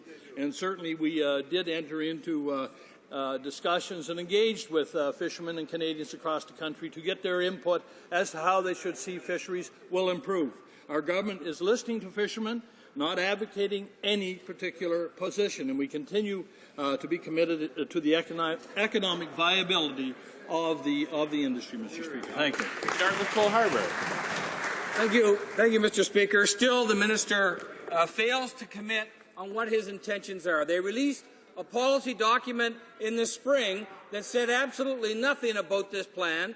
They received 10,000 submissions from fishermen, not only on the East Coast, but on the West Coast, that was where the industry was devastated as a result of the removal of the owner-operator fleet separation policy. I ask the minister once again, will he clarify on behalf of fishermen and their families and coastal communities that they will back off the policy to eliminate owner-operator fleet separation? The Honourable Minister of Fisheries and Oceans. Speaker, it's exactly the case is why there was nothing in the position paper that indicated that there was a plan.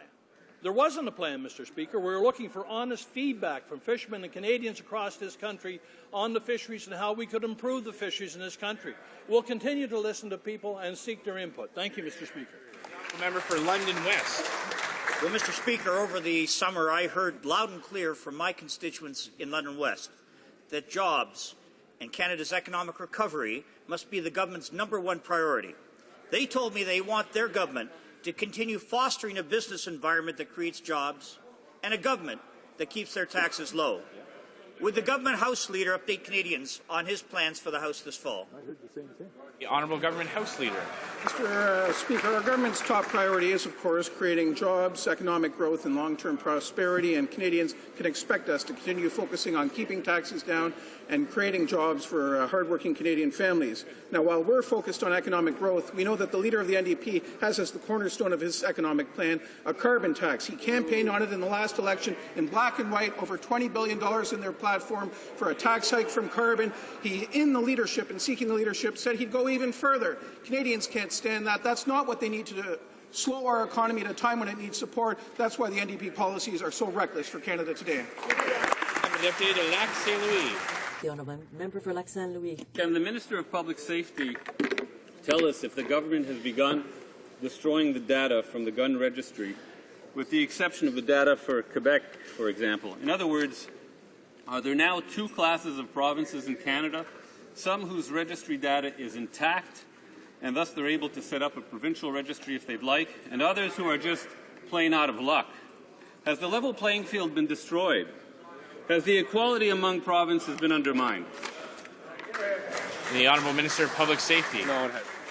Well, Mr. Speaker, our Conservative government does not support treating law-abiding hunters, farmers, and sport shooters like criminals. We have consistently opposed this wasteful and ineffective measure, which has done nothing to keep Canadians safe. Canadians gave our government a strong mandate to end the wasteful and ineffective long gun registry once and for all, and that's exactly what we did and what we are doing. The Honourable Member for New Westminster, Coquitlam. The closure of the Kitsilano Coast Guard Station will put lives in danger, and the Conservatives know it. Mr. Speaker, a leaked email from the maritime workers to DFO management says the closure of the Kit Station was done without any consultation with them on safety. They say the closure will lead to increased casualties. The minister continues to say there's no danger, even when his own officials say there is. Why won't this minister listen to the people of British Columbia, his own staff, and reverse this reckless decision? The Honourable Minister of Fisheries and Oceans. Mr. Speaker, of course, the first and foremost goal of the Canadian Coast Guard is the safety of mariners. What we can say is that the Coast Guard is confident, Mr. Speaker, that once changes to the search and rescue network in Vancouver have been completed, there will be no negative impact on our ability to respond quickly and effectively to distress incidents in the water. Thank you, Mr. Speaker. The Honourable Member for Wild Rose. Mr. Speaker, our government is focused on creating jobs and economic growth all across Canada. A key part of our plan is deepening and strengthening our relationships with the fast-growing economies of the Asia-Pacific. Our ongoing efforts in the region will bring tremendous benefits to Canada's exporters, including our energy sector. Can the Minister of International Trade please update this House on how our government's ambitious pro-trade plan is creating new opportunities for workers and businesses in Canada's energy sector? Great plan. The Honourable Minister of International Trade. I thank the member for Wild Rose for that excellent question. And Mr. Speaker, the Minister of Natural Resources is actually in Japan and Korea this week, where he's promoting and diversifying our energy economy as the dynamic markets of the Asia-Pacific create new opportunities for Canada's natural gas sector. On the other hand, the NDP would impose a $20 billion job-killing carbon tax that would raise everything, prices, including gas, groceries, and hydro.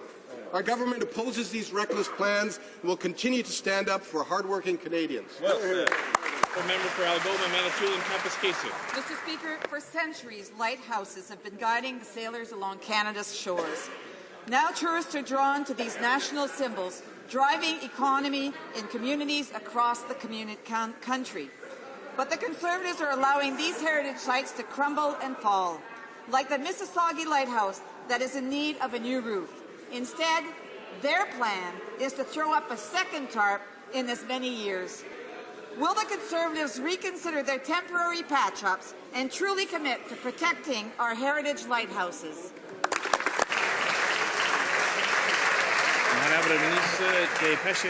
The Honourable Minister of Fisheries and Oceans recognizes the important role that lighthouses have played in our history and the important part that they have played in local communities. We've been working closely with Parks Canada for the last 2 years in the implementation of the Heritage Protection Lighthouse Act and in the transfer of lighthouses to third-party interests. That petitioning period is now closed, and our focus will be on working with petitioning groups to facilitate transfers of surplus lighthouses. Thank you, Mr. Speaker. The Honourable Member for Huntsic. Mr. Speaker, a week ago today, the Quebec Superior Court sided with the Quebec government, which is calling for the maintenance of the registry and a transfer of the data for the firearm registry. Despite many resolutions by the National Assembly, as well as the severe reprimand by the tribunal, which condemned the government's attitude, the Minister of Public Safety has left Ottawa's intentions unclear. Will the minister stop waffling and announce that he will not appeal the decision? The Honourable Minister of State. Mr. Speaker, I'm proud to announce today on behalf of my colleague, the Minister of Public Safety, that the Government of Canada will appeal the decision. Thank you.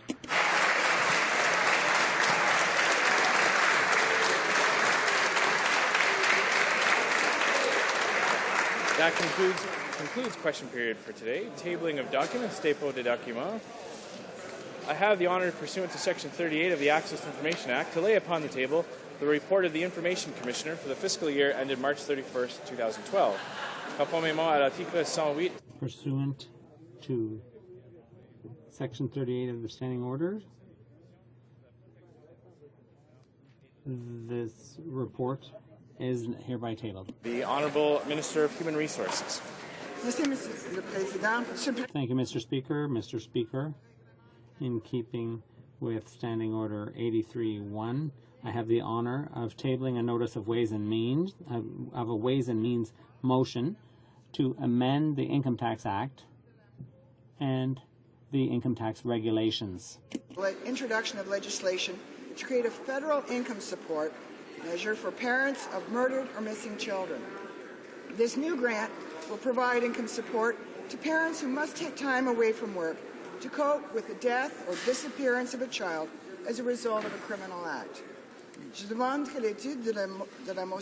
ask that this motion be included in the on the order paper. Mr. Speaker, and pursuant to Standing Orders 109 and 32 sub 1, I am pleased to table dans les deux langues officielles in both official languages third report of the Standing Committee on Access to Information, Privacy and Ethics entitled Statutory Review of the Lobbying Act, its first 5 years.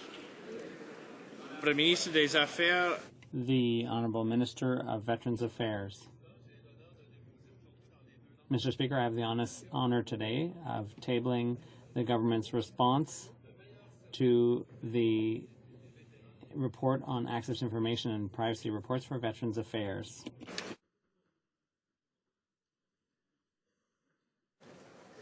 The Honourable Parliamentary Secretary, the Minister of International Trade. Mr. Speaker, pursuant to Standing Order 36.8, I have the honour to table in both official languages the government's response to 139 petitions. Tabling of documents, dépôt de documents. Introduction of government bills. Déclaration de... Statements by ministers. Reports from interparliamentary delegations. Presenting reports from committees. The Honourable Member for Wild Rose. Mr. Speaker, I have the honour of presenting in both official languages the report of the Special Committee on Cooperatives in relation to its study on the situation of status of cooperatives in Canada. Committee requests that the government table a comprehensive response to this report. Thank you, Mr. The Honourable Member for La Salle-Mer. The NDP is proud to report its dissenting report, Building Canada Through Cooperatives.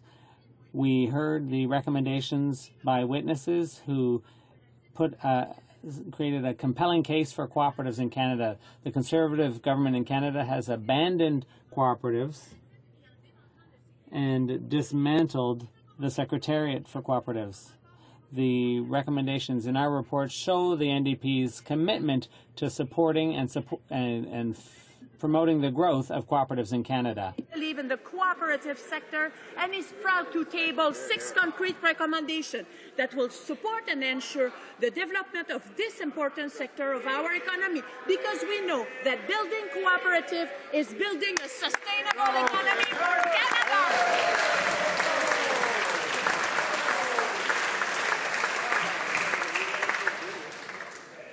Introduction of private...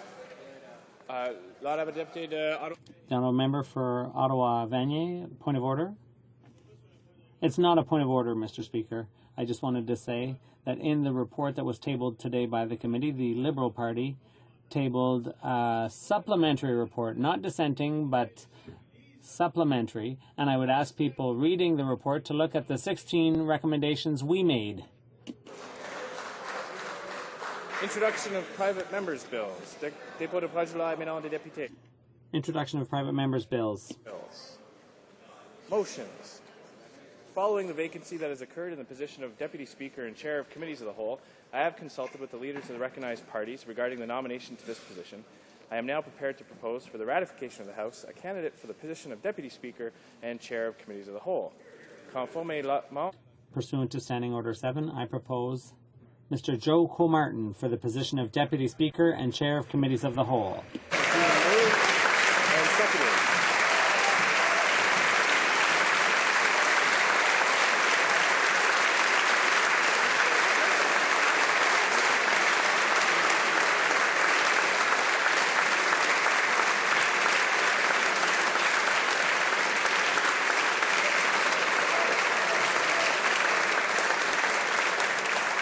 Is it the pleasure of the House to adopt the motion? Agreed? Agreed. Motions. Motion. The Honourable Government House Leader. Thank you very much, Mr. Speaker. And I would like to designate Thursday, September 20th as an opposition day. And while I'm on my feet, I would advise that there have been consultations, and I believe you will find unanimous consent of the House for the following motion. That notwithstanding any order or usual practice of the House, at 3 p.m. on Wednesday, September 19th, 2012, the House resolve itself into Committee of the Whole in order to welcome the Olympic and Paralympic athletes, and that the Speaker be permitted to preside over the Committee of the Whole and make welcoming remarks on behalf of the House, and when the proceedings of the committee have concluded, or at approximately 3:15 p.m., the committee shall rise and the House shall resume its business as though it were 3 p.m. Does the Honourable Minister have the unanimous consent of the House to propose this motion? Agreed. The House has heard the terms of the motion. Is it the pleasure of the House to adopt the motion? Agreed. Agreed and so ordered. The Honourable Government House Leader. Thank you very much, Mr. Speaker. There have been consultations, and I hope you will find unanimous consent for the following motion. That, having studied the nature of a request made under the Access to Information Act, the House will waive its privileges regarding all emails between January 17th and April 17th, 2012, and to have the Auditor General appear before a parliamentary committee and for this resolution to be conveyed to the Auditor General. The Honourable Government House Leader have the unanimous consent of the House for this motion? Agreed. The House has heard the terms of the motion. Is it the pleasure of the House to adopt the motion? Agreed? Agreed and so ordered.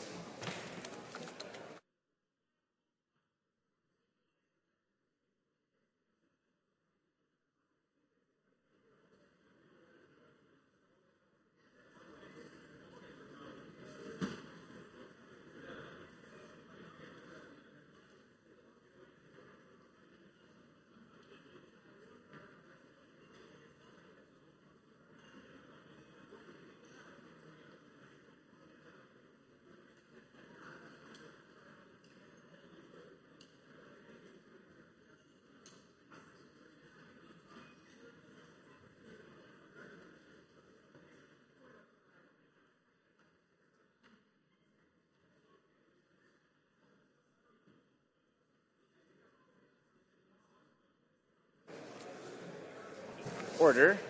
The House has just adopted an important motion in reference to the rights, privileges, and immunities upon... Order. À l'ordre. The House has just adopted an important motion in reference to the rights, privileges, and immunities upon which the proceedings of the House and its committees are founded, and I would like to make a statement at this time to clarify the situation that has given rise to this decision, particularly in view of some comments that have appeared in recent days. In June, the Auditor General's office informed the House that it had received a request under the Access to Information Act having to do with the appearance of the Auditor General before a parliamentary committee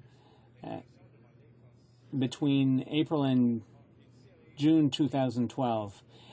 It had to do with a series of emails exchanged by officials for the period in question.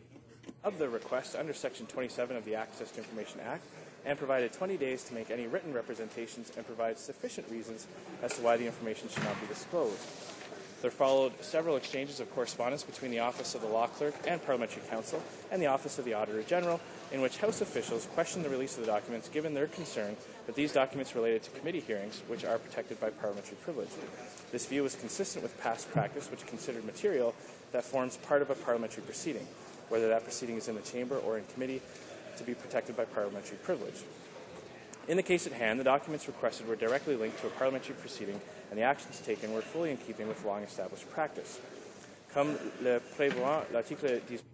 As the Constitution Act provides, and Section 4 of the Parliament of Canada Act, privileges, immunities, and powers of the House of Commons include freedom of expression guaranteed by Section 19 of the 1689 Bill of Rights, and that includes freedom of speech in parliamentary procedures, should not be challenged in any court.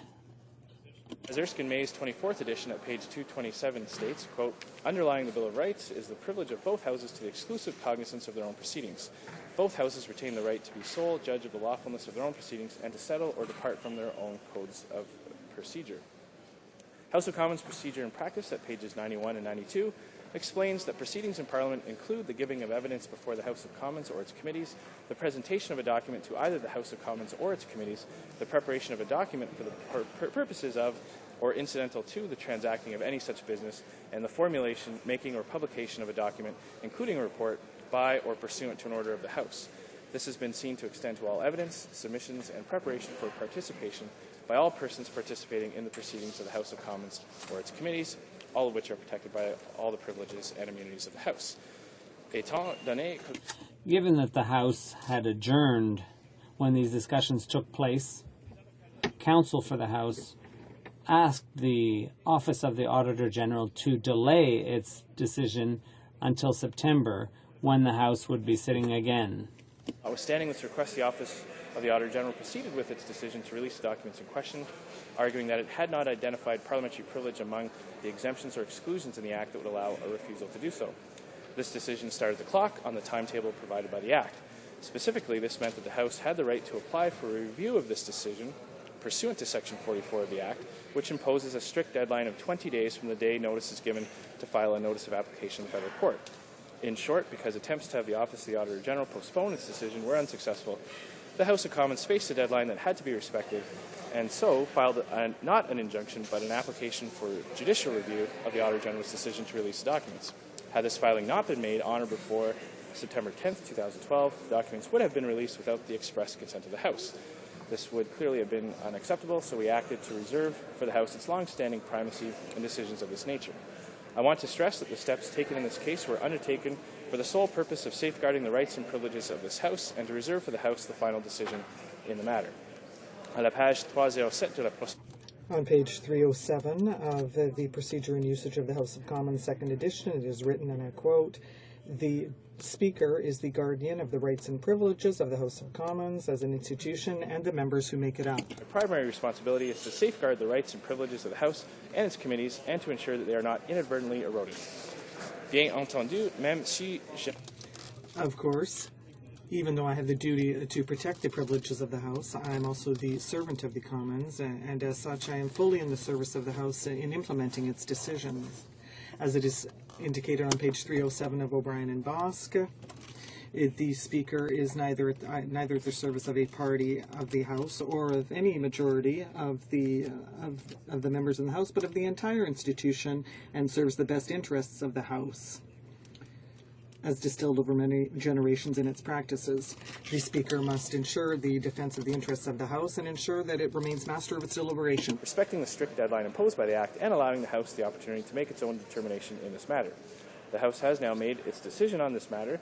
We are all aware that this decision applies only to this case at hand and is not precedent-setting.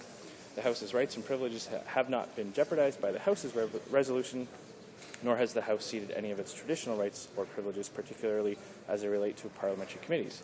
However, it is likely that today's issue will not be the last of its kind. The Chair would therefore welcome a prompt and thorough review of the question by the Standing Committee on Procedure and House Affairs, as House committees and their officials will most likely continue to be confronted with more requests of a similar nature. It would not be the first time the Standing Committee on Procedure and House Affairs considered and reported to the House on a matter related to the nature and extent of parliamentary privilege. Indeed, it did so in November 2004 in presenting its 14th report. There are also other instances, notably in 2007 and 2009, where committees have seen fit to report to the House on aspects of parliamentary privilege in relation to issues with which they were confronted. J'espère que cela... I hope that this sufficiently clarifies the context of the situation. I would like to thank the honourable members for their attention and the interest that they bear for this important question. Thank you.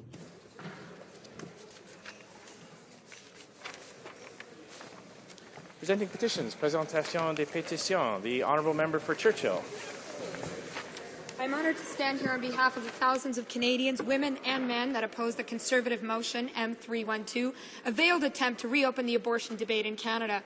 So many Canadian women and men hope that, along with the front benches of the Conservative government, all members of the back benches will stand up and support a woman's right to choose, a goal that was achieved, a right that was achieved decades ago, and a debate that has frankly happened in Canada. And we hope that the government will also pursue gender equality rather than turning the... I'm just going to remind honourable members that presenting petitions are not an opportunity to engage in debate, and also I see many members rising, so we'll have to be very tight with each member's time. The honourable member for Kitchener-Conestoga. Thank you, Mr. Speaker. I have the honour to present today a petition signed by a number of petitioners from the Kitchener, Waterloo and surrounding area.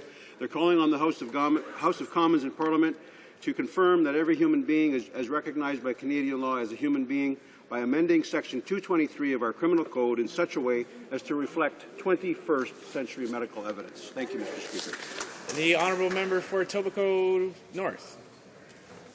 To present two petitions today, one regarding rare disorders. The petitioners are calling for a petition for a definition for a rare disorder and a national drug policy for rare disorders. The second petition is regarding CCSVI. The petitioners call for the Minister of Health to consult experts actively engaged in the diagnosis and treatment of CCSVI to undertake Phase 3 clinical trials on an urgent basis at multiple centres across Canada and to require follow-up care. Presenting petition, the honourable member for Trinity-Spadina. I'm presenting petitions on behalf of my constituents, joining with over 70 organizations, city council and mayors in support of a national transit strategy, which is my Bill C-305, which is coming up for a vote this coming Wednesday. The honourable member for Bruce Grey, Owen Sound. Speaker, I'm happy to stand today and present a petition from approximately 50 of my constituents who have asked that amending the criminal code in section 223 in such a way as to recognize human beings and what have you. So I'll be proud to table that today. Thank you. Presenting petitions, the honourable member for Winnipeg Winnipeg North. Thank you, Mr. Speaker. I'm with pleasure to table a petition today in regards to the experimental lakes area. The decision on the government to close the EL research station is just as bad for our aquatic ecosystem, Mr. Speaker, and these petitioners are asking for the government to reconsider its decision and reinstate this very important research that is critical to Canada's development as environmentally, hopefully, friendly policy. The honourable member for Kitchener Centre. Speaker, I rise today to table a petition from over 400 of my constituents from Kitchener Centre and nearby areas, which is in support of a review of our Middle Ages definition of human being and requesting the House of Commons to confirm that every human being is recognized by Canadian law and no ideology requires otherwise. I'd like also, Mr. Speaker, to file a petition on behalf of constituents in the riding of my good colleague and friend, the member for Cambridge North Dumfries, to the same effect. Also a petition from the constituents of the riding of Durham to the same effect, and two petitions constituting almost 200 constituents from the riding of Kitchener-Waterloo, all of whom believe that the Parliament of Canada should recognize the inherent worth and dignity of every human being. Thank you. The honourable member for Hamilton Mountain. Mr. Speaker, I'm tabling more petitions signed by people in Hamilton Mountain who are incensed about the government's increase of the age of eligibility for the old age security to 67. They point out that only 31% of Canadians have been able to contribute to RRSPs and that only 40% of Canadians have workplace pensions, and the future of many of those pensions plans is increasingly tenuous.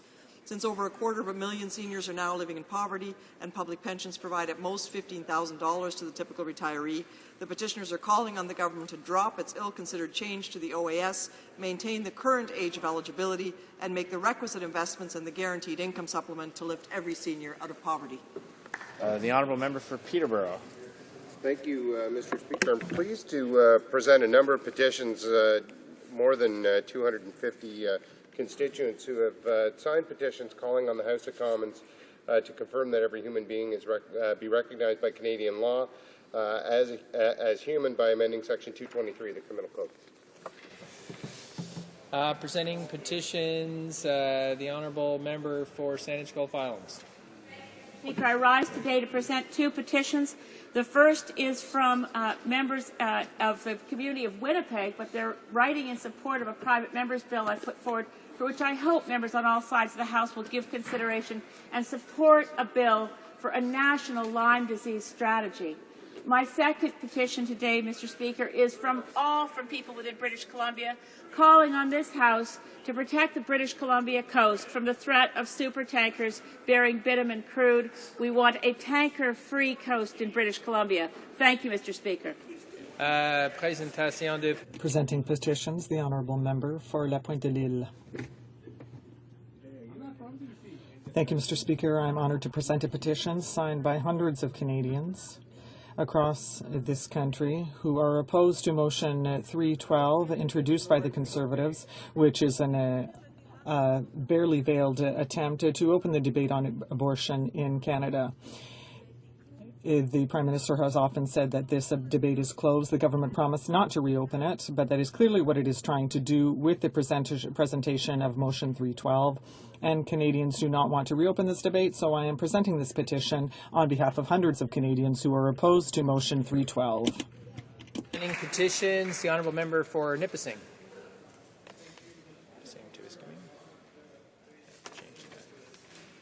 From the beautiful riding of Nipissing to Miskaming. The first is a petition to the House regarding Motion 312. M312, and the second one is an official petition to the House regarding Canadian Mark Emery's treaty transfer from the United States to Canada. Thank you, Mr. Speaker.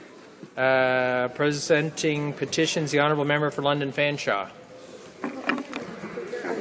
Petition signed by a number of Canadians who are very concerned that Canada is the only OECD country that does not have a national public transit strategy, and that it's estimated over the next 5 years there'll be an $18 billion gap in transit infrastructure.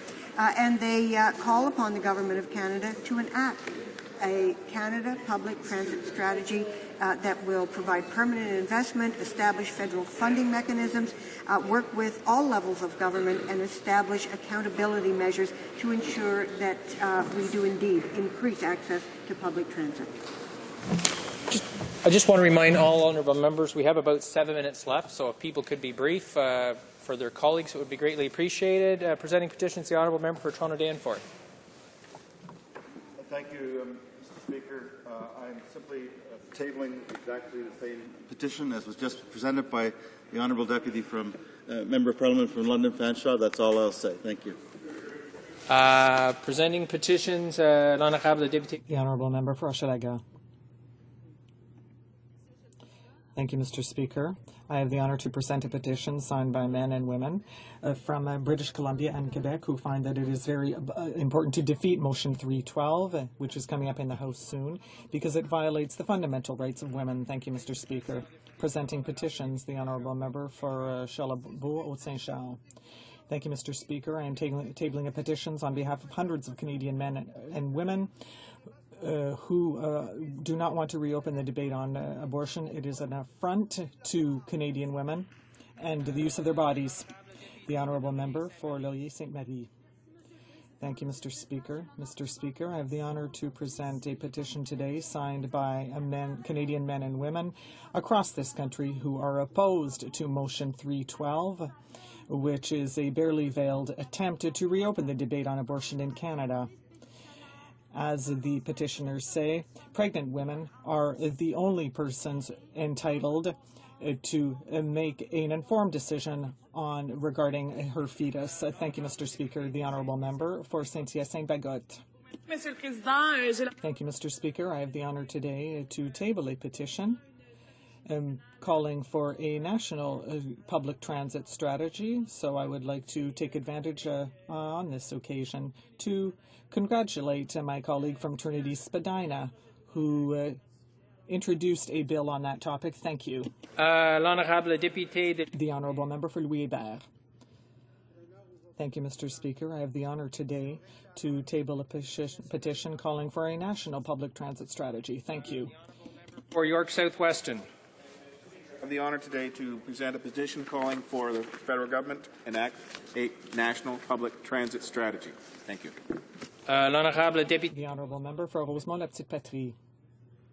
Thank you, Mr. Speaker. I am pleased today to table a petition calling for a national public transit strategy.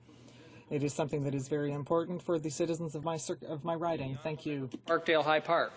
Thank you, Mr. Speaker. I'm pleased to present a petition from constituents calling for a national transit strategy. The OECD says that Toronto and the GTA have some of the longest commute times in the world, and that this gridlock is a $6 billion annual drag on our economy. So we're calling for a national transit strategy. The Honourable Member for Terrebonne-Blainville. Thank you, Mr. Speaker.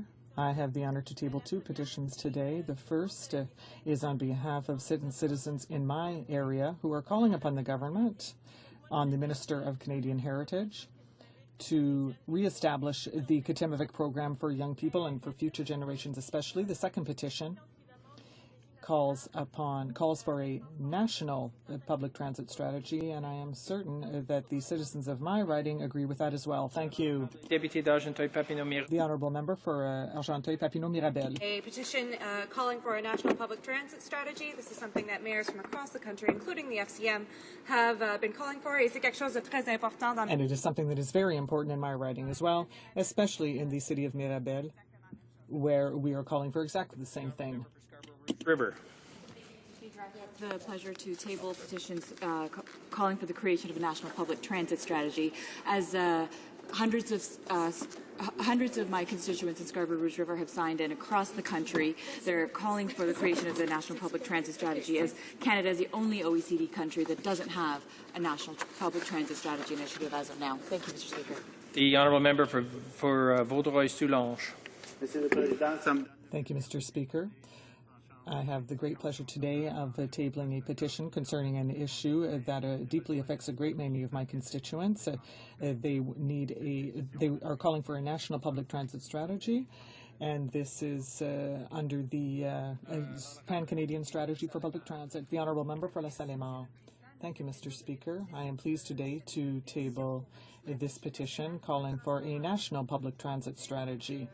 I must say that the time it now takes for commuters to reach their workplace, especially on the island of Montreal, are a great drag on the Montreal economy, and we need this strategy as presented in this petition. Thank you. The Deputy de Brome-Missisquoi. The honourable member for Brome-Missisquoi. Mr. Speaker, I have the honour of presenting a petition signed by Canadians across our great country who are opposed to Motion 312, introduced by the Conservatives. It is a barely veiled attempt to reopen the debate on abortion in Canada. This is a debate we have had, and they don't want any more of this. The population wants to move on. They want everyone to vote against this motion in order to support the rights of women, and this debate has already been held. Canadians hope to advance rather than going backwards and achieve a true gender equality in Canada. Honourable member for Davenport. Thank you, Mr. Speaker. The Greater Toronto Area loses about $6 billion a year due to gridlock. That's why so many people from my city have signed a petition supporting a national public transit strategy, and I'm honored to table that to this House today. Thank you. Presenting petitions. Questions on the order paper. The Honourable Parliamentary Secretary to the Minister of International Trade. Thank you, Mr. Speaker. Mr. Speaker, the following questions will be answered today. Question 664, 670, 672, to question 674, 676, 677, 679, 680, 682, 683, 686, 690, 694, to question 696, 698, 699, 702, 704, 707, 710, to question 712, 715, 716, 718, 721, 723, 725, 727, 728, 733, 736, 743, 744, 747, 750, 758, 762, 764, 767, 795, 797, 801, 806, 808, and 813, and 816 to question 818. Furthermore, Mr. Speaker, I have a lot of help here in the House today. If questions number 659 to 663, question 665 to 669, question 771, 675, 678, 681, 684, 685, 687, to question 689, 691, to 693, 697, 700, 701, 703, 705, 706, 708, 709, 713, 714, 717, 719, 720, 722, 724, 726, 729, to question 732, 734, 735, 737, to 742, 745, 746, 748, 749, 751, to question 754, 756, 757, 759, 761, 763, 765, 766, 768, 770 to question 772, question 774 to question 777, 780, 783 to question 788, 793, 794, 796, 798 to question 800, 802 to 805, question 807, question 809 to question 812, question 814, and question 815 could be made orders for returns. These returns would be tabled immediately. Just a point of clarification from the Parliament Secretary. I believe he said Q759761, but I believe that 760 should have been included as well. Is that correct? It should have been 592 Q761. Just say yes. 759 to 761. Thank you very much for that clarification. Is it the pleasure of the House that the questions as enumerated by the Parliamentary Secretary be made orders for return and that they be tabled immediately? Yes? Agreed? Agreed and so ordered. Orders of the day? Oh, pardon me, the Parliamentary Secretary? Respectfully, Mr. Speaker, I would ask that the remaining questions be allowed to stand. Agreed? So ordered. Orders of the day. Government orders, comments. Consideration of Bill C-37, an act dealing with victim surcharge. Seconded by Ms. Blonzi, moves that Bill C-37, an act to amend the Criminal Code, be now read a second time and referred to the Standing Committee on Justice and Human Rights. A debate. The Honourable Parliamentary Secretary.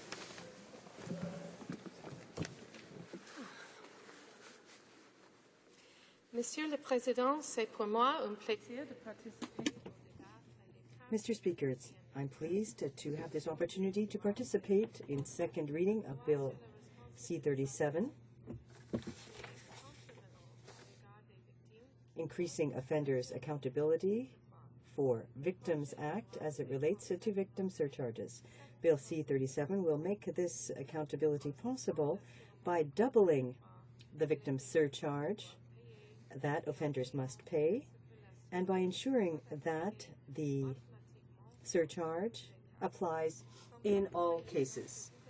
As you can see, our Conservative government continues to fill its promises regarding the concerns of victims of crime. Mr. Speaker, I am pleased to be here today to speak on Bill C-37, the Increasing Offenders Accountability for Victims Act. This bill will make convicted offenders more accountable to victims of crime by doubling the victim surcharge that offenders must pay and ensuring that the surcharge is automatically applied in all cases. The underlying philosophy of the federal victim surcharge in subsection 737 sub 7 of the Criminal Code is that the surcharge is imposed for the purpose of providing assistance to victims of offences. As I will explain, surcharge revenues fund a wide variety of programs and services to assist victims of crime. Our government, in its electoral platform, committed to amending the Criminal Code to double the victim surcharge and make it mandatory in every case, without exception. The speech from the throne reiterated this commitment. The victim surcharge was first enacted in 1989 and at that time was called a victim fine surcharge. The surcharge was set as a maximum amount and in many cases very low amounts were imposed. Research was conducted by the Department of Justice in the early 1990s in British Columbia and in Ontario to review the impact of the new surcharge provisions at the time. The research reports revealed that in many cases, the imposition of the surcharge was ignored or forgotten, particularly where the disposition was something other than a fine. In situations where a jail term was imposed, judges often relied on the undue hardship provision to waive imposition. In addition, the imposition of the surcharge where a term of imprisonment or other non-fine disposition was imposed was criticized as disproportionate to the gravity of the offence. Another reason cited explaining the lack of acceptance of the surcharge included the perception that surcharge revenue would be deposited into general revenues with no guarantee that existing services for victims would be expanded or new services developed. In summary, the low revenue from the federal surcharge was attributed to a few key factors, including lack of awareness, concerns regarding the use of surcharge revenue, and some lack of clarity in the amounts set out in the code. In 1998, the Standing Committee on Justice and Human Rights tabled a report entitled Victims' Rights, a Voice, Not a Veto. Following its review of the victim's role in the criminal justice system, the committee noted the problems with the original surcharge provisions, including the inadvertent failure of judges to impose the surcharge and non-aggressive enforcement and collection initiatives.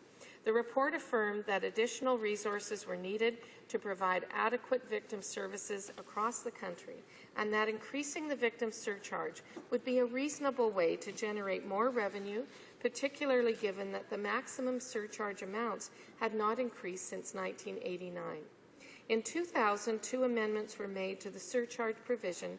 The surcharge became a fixed amount and became automatic, unless the judge ordered a waiver because of undue hardship to the offender. The term fine was also dropped to avoid the interpretation that it was only applied in addition to fines. In 2006, the Department of Justice published the Federal Victim Surcharge in New Brunswick, an operational review. The objective of this research project was to develop a better understanding of the challenges and possible solutions to the federal victim surcharge regime in the province of New Brunswick, to identify challenges that are present in the current process, and to generate possible solutions to circumvent impediments in maximizing the effectiveness of this process. Despite the fact that imposition of the surcharge is supposed to be automatic, unless the offender can convince the sentencing judge that it would cause undue hardship, the victim surcharge is not being applied in cases even where the offender would have the ability to pay. The research has shown that the victim surcharge is not being applied in all appropriate cases for several reasons, including, as previously noted, a presumption that an offender who is sentenced to jail time will not have the means to pay, and lack of awareness of how the money from the victim surcharge is used. Under the current victim surcharge regime, offenders who are not able to pay the victim surcharge without incurring hardship are simply exempted from making the payment. This bill would address many of these issues. The amount of the victim surcharge has not been increased since 2000. The new proposed surcharge would be 30% of any fine imposed on the offender. Where no fine is imposed, the surcharge would be $100 for offences punishable by summary conviction and $200 for offences punishable by indictment. In addition, the judge would retain the discretion to impose an increased surcharge where the circumstances warrant and the offender has the ability to pay. As the surcharge money is used by the provincial or territorial government where the crime occurred to help fund their services to victims of crime, raising the victim surcharge amounts will benefit victims of crime in general and make offenders more accountable. Mr. Speaker, as I noted earlier, under the current laws, sentencing judges have discretion to waive the victim surcharge when it can be demonstrated that its payment will cause undue hardship to the offender or his or her dependents. This bill would remove the waiver option to ensure that the victim surcharge is applied in all cases without exception, because failure to pay a surcharge could ultimately result in an offender being incarcerated. The criminal code would also be amended to allow offenders that are unable to pay the surcharge to participate, where such programs exist, in a provincial fine option program. This would allow an offender to satisfy the payment of the surcharge by earning credits for work performed in the province or territory where the crime was committed. The surcharge amendments will result in an increase in services and assistance in all provinces and territories for victims of crime. All of the money paid to the victim surcharge is collected and retained by the provincial and territorial governments. The surcharge is put into a provincial or territorial fund, usually called a victims fund. The money is used to help fund programs, services, and assistance to victims of crime in the province or territory where the crime occurred. Most provinces and territories have also enacted their own legislation to impose a surcharge on provincial and territorial offences. Revenue from such provincial or territorial surcharges is also deposited in a special victims fund along with the federal surcharge revenue and is used to provide services directly to victims. The imposition of a provincial or territorial surcharge is automatic. In other words, it is added to the fine imposed for the provincial or territorial offence. Payment is usually enforced by the non-renewal of licenses. For example, a parking ticket will include the surcharge amount, and the payer is obligated to pay the whole amount or risk not having their driver's license or other permits renewed or issued. Mr. Speaker, as I noted earlier, raising awareness among criminal justice system personnel about the benefits of the surcharge is challenging. It is often regarded as simply another tax to raise money for unknown benefits. The Criminal Code clearly requires that the revenue be used to provide assistance to victims of crime. Provincial and territorial victim legislation has the same requirement for surcharge revenue. If anyone doubts the need for victim services and the need for this revenue to be used to support such services, let me spend a few moments providing some concrete examples of how this revenue can be and is used. Surcharge revenue may be used to provide direct services to victims of crime, such as information on the criminal justice system and court processes, referrals for counseling to assist victims in dealing with the trauma of being victimized, court preparation, court support for vulnerable persons, assistance in preparing victim impact statements, victim notification of offender release from provincial institutions, victim notification of reviews and outcomes in cases where the accused has been found not criminally responsible, and compensation programs for victims of crime. Mr. Speaker, I could provide a coast-to-coast view of victim services, but the following examples will provide a good sample. New Brunswick has victim services coordinators in 15 offices that are responsible for direct service programs. New Brunswick Victim Services Program offers a court-based victim witness assistance and court support program. Coordinators assist victims of crime through the provision of a number of services, including providing direct support in crisis situations, completing safety assessments for domestic violence cases, liaising with police and other community agencies providing victim services to ensure a continuum of care. And since 2007, specialized victim services for the pilot domestic violence court. Surcharge revenues also provide funding for the New Brunswick Trauma Counseling Program, which is available to assist victims of crime in dealing with the therapeutic needs arising from the criminal offense or the trauma of disclosure, which often impedes victims from testifying in court.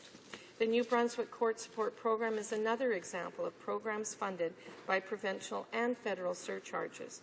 In Ontario, surcharge revenue funds a wide range of services provided to victims of crime. There are 39 sexual assault rape crisis centres, including centres that provide French language service. They provide a 24-hour crisis and support line, group and one-on-one counseling, accompaniment to hospital, court, or police, information and referral service, and public awareness sessions. The Ontario Victims Crisis Assistance and Referral Services provide short-term assistance on a 24/7 basis to victims at the scene of a crime and makes referrals to community services for longer-term assistance. With the consent of the victim, the police can call a highly trained team of volunteers to the scene. More than 50 Victims Crisis Assistance Referral Services sites are located throughout Ontario to deliver the Victim Quick Response Program. Surcharge revenues helps to fund the Ontario Victim Support Line, which provides a province-wide toll-free information line in English and French. Surcharge revenues also fund the Ontario Child Witness Support Projects, which provide specialized preparation and support to child victims and/or witnesses and their caregivers. They work closely with the victim witness assistance programs in their communities. Revenue from the surcharge is put to good use in Saskatchewan, where the Victim Services Branch directly delivers several programs, including the Victims Compensation Program to provide payment for reasonable expenses resulting from violent crimes, the Restitution Program to increase the amount of restitution collected from adult offenders and paid to victims in a timely manner, and Victim Witness Service Programs to assist children and other vulnerable witnesses who are required to testify in court. The surcharge revenue also makes it possible for the Saskatchewan Victim Services Branch to support community agencies and municipal police services to assist victims of crime.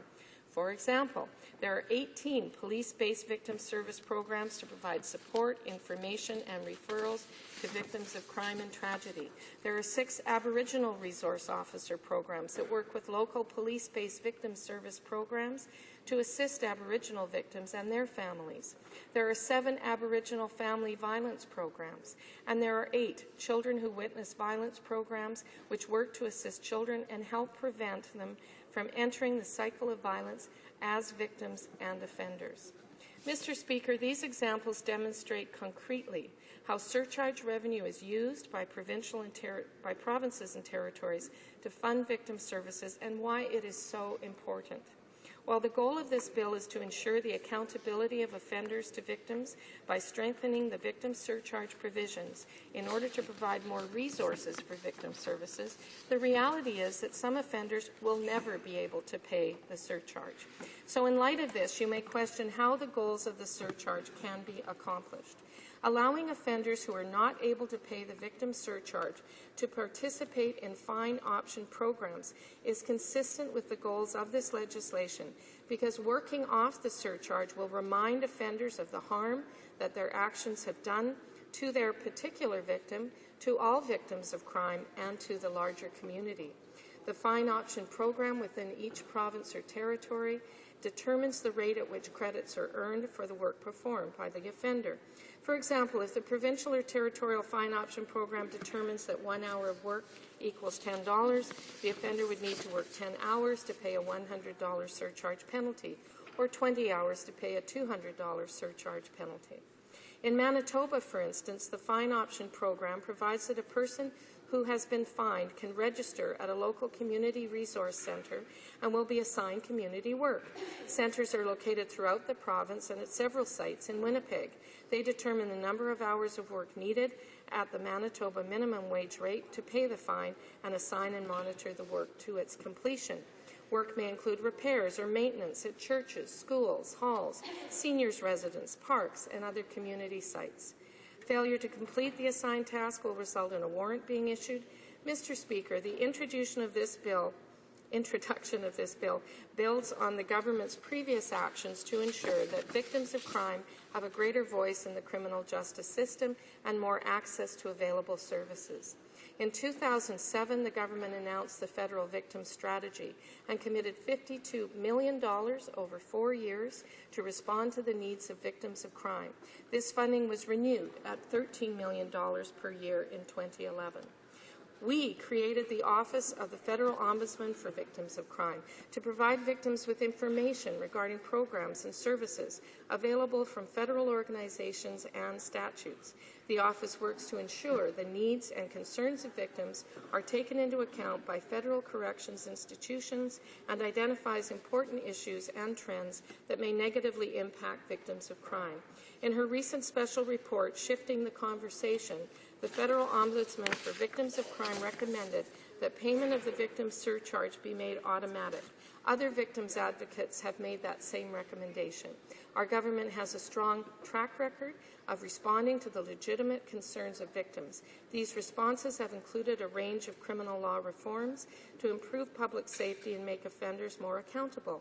For example, the Safe Streets and Communities Act includes important changes strongly supported by victims of crime, such as increasing penalties for sexual offences against children, as well as creating 2 new offences aimed at conduct that could facilitate or enable the commission of a sexual offence against a child, imposing tougher sentences for serious drug offences, eliminating the use of conditional sentences or house arrest for serious and violent crimes, enshrining a victim's right to participate in parole hearings and enhancing inmate accountability, responsibility, and management under the Corrections and Conditional Release Act, extending the ineligibility periods for applications for a record suspension, previously called a pardon, to 5 years for summary conviction offences and to 10 years for indictable offences, and allowing victims of terrorism to sue perpetrators and supporters of terrorism, including listed foreign states, for loss or damage that occurred as a result of an act of terrorism committed anywhere in the world. These changes reflect concerns we have heard from victims and victims' advocates, and indeed from Canadians of all walks of life. Mr. Speaker, when our government came to power in 2006, we told Canadians that we would work hard to make our streets and communities safer by addressing the needs of victims. We sought to ensure that victims' voices were heard. We wanted to increase offender accountability. I am very proud of the progress this government has made in improving how victims participate in the corrections and criminal justice system in a meaningful way. The amendments to the Criminal Code proposed in this bill continue that important work. The victim surcharge will directly benefit victims of crime and make offenders more accountable for their actions. J'encourage fortement. I would strongly encourage all honourable members in the House to support this bill, because we have to give the victims of crime all possible support in the hope that this will further their recovery. Members of this House to support this bill and to refer it to the Standing Committee on Justice and Human Rights for study. Thank you, Mr. Speaker. Questions, questions, commentaires. L'honorable. The honourable member for Gatineau. Thank you, Mr. Speaker. I'd like to thank my colleague for her speech. My question for her is the following. Were the provinces and territories consulted before this bill was drafted? And if the government can tell us today, will the money really go to the victim support groups that need it? I thank my honourable colleague for her question. It's a good question and one that gets right to the point of what I've been talking about today, Mr. Speaker. As my colleague knows, we have ongoing dialogue with the provinces and territories on justice issues. And as I mentioned in my speech, there are actually territorial and provincial surcharges that are levied along with federal ones. The difference is the provincial and territorial ones are automatic. The federal has been one that hasn't actually been implemented as was originally perceived. So we're looking forward to this going ahead and have this be a more certain element of the justice system to help victims. Questions and comments? The honourable member for Charlottetown. Thank you, Mr. Speaker. I listened carefully to the Parliamentary Secretary's speech, and she talked about some really excellent programs across the country for which victims of crime surcharges help fund. And she didn't pretend for a second, and I think fairly so, that these programs are completely funded by the revenue that is generated by victims of crime surcharges, or the revenue, the increased revenue that will be generated as a result of this. My question for the Parliamentary Secretary is this. Given the repeated downloads from the federal government to the provinces, not just in the justice field, but in other areas, is there not a real risk that the increase in victim surcharges, that money will simply free up money for the provinces to take money that they are now putting into these programs and put them for something else where you've caused their costs to go up with respect to the administration of justice in the respective provinces? Thank you, Mr. Speaker. The Honourable Parliamentary Secretary. Well, thank you to my colleague for his question. And, Mr. Speaker, first of all, I reject the premise, the assumption underlying that question that we have necessarily raised those costs. What we're talking about here today is a bringing into force of a a mandatory and automatic victim surcharge, which will not go into general revenue. This has been one of the problems, as I highlighted, of people thinking, well, what is it really for? And if it goes into general revenue, does it really go to help those who need it most? These are victim surcharges. They're meant to hold offenders accountable, meant for them to think on what they have done in terms of hurting the life in some way of their victims, and to go directly to their services, many of which I detail. Thank you. Questions and comments? The Honourable Member for Longueuil-Pierre-Boucher. Thank you, Mr. Speaker. Just a quick question. In the NDP, we feel that we take the situation of victims to heart. It's a priority. So my question is there not a lack of confidence here? Confidence in judges? They're taking away a judge's discretion. I thank my honourable colleague for his question, and again, as I think I set out in my speech, there have been several studies done to understand why this victim surcharge regime, which has actually been in place for some time, does not seem to raise the revenue needed for the victims and their the services they need in an adequate way.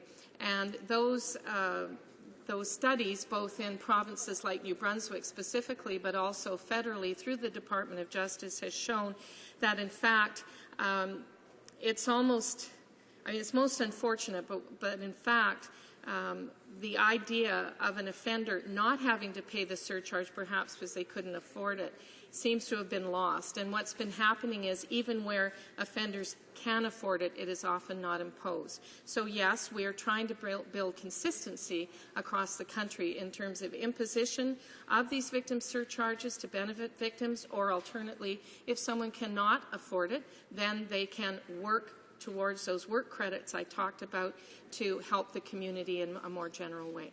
Thank you. Questions and comments? The Honourable Member for Winnipeg North. Yes, thank you, Mr. Speaker. I'd like to pick up on the issue of consistency.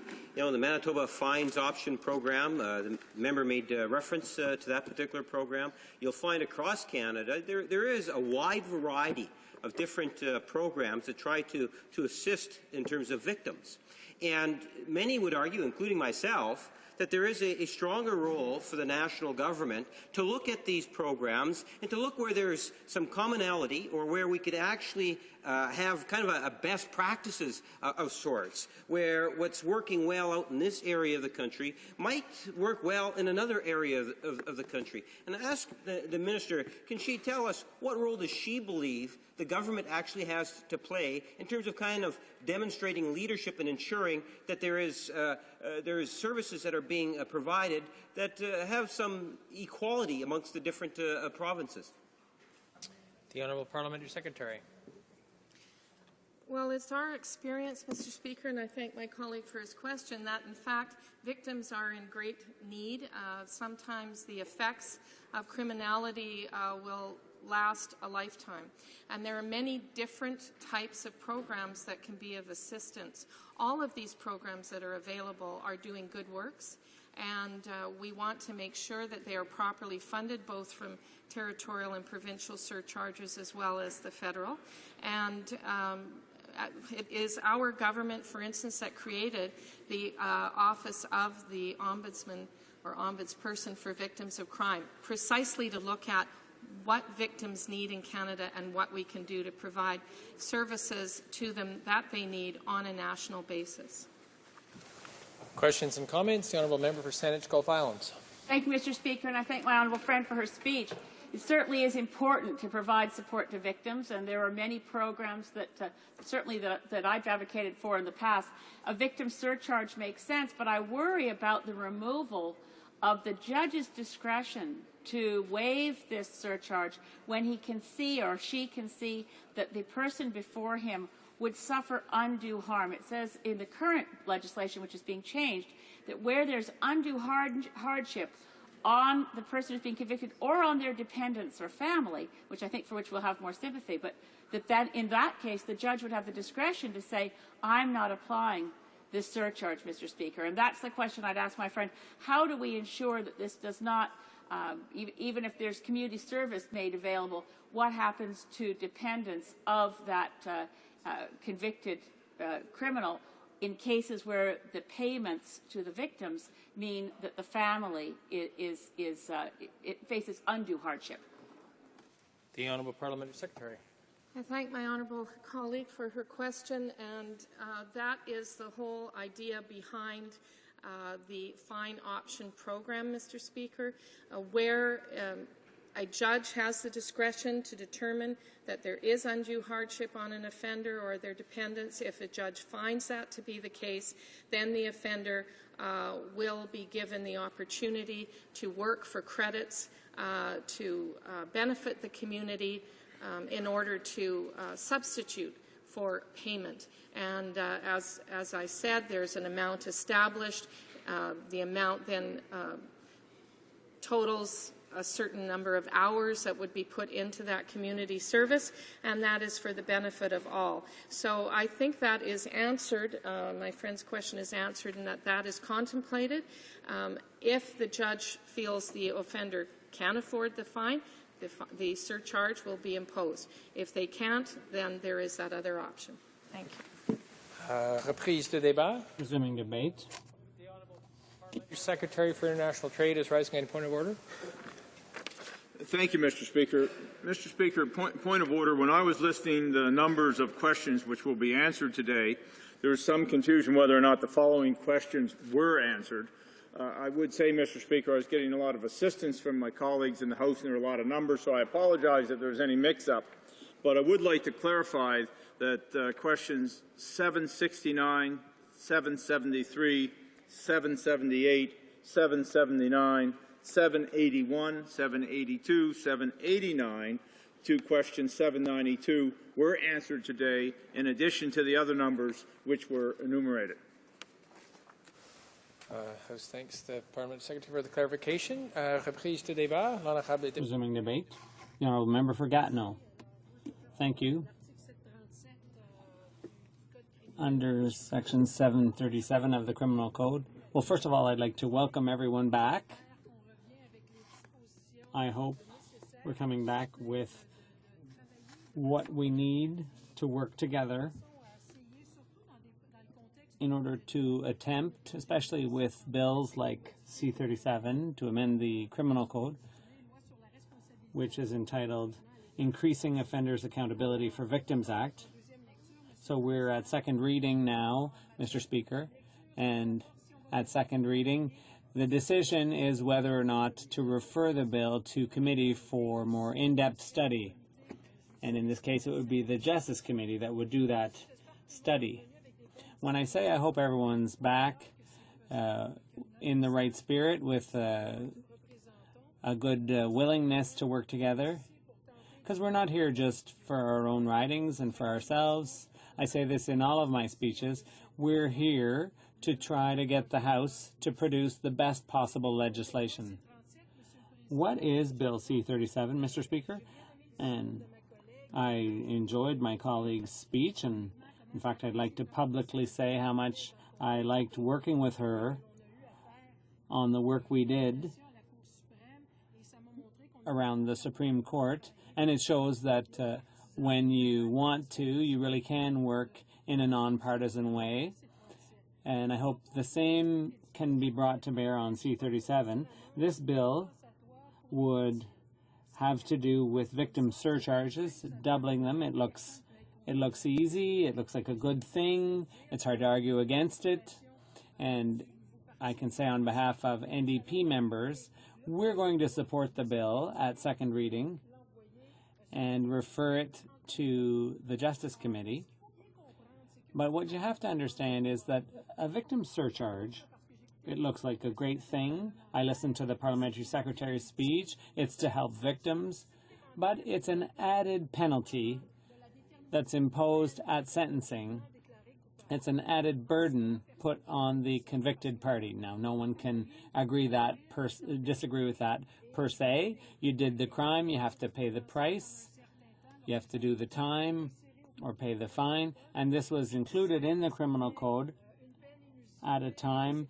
There was a time when these surcharges were not routinely imposed. It was like a kind of hidden tax, and the money was to be sent to victim support groups. And the courts have clearly ruled that this does come under the federal government's jurisdiction. The federal government does have jurisdiction to impose this as an added penalty. So that's clear, and that has to be clear to people.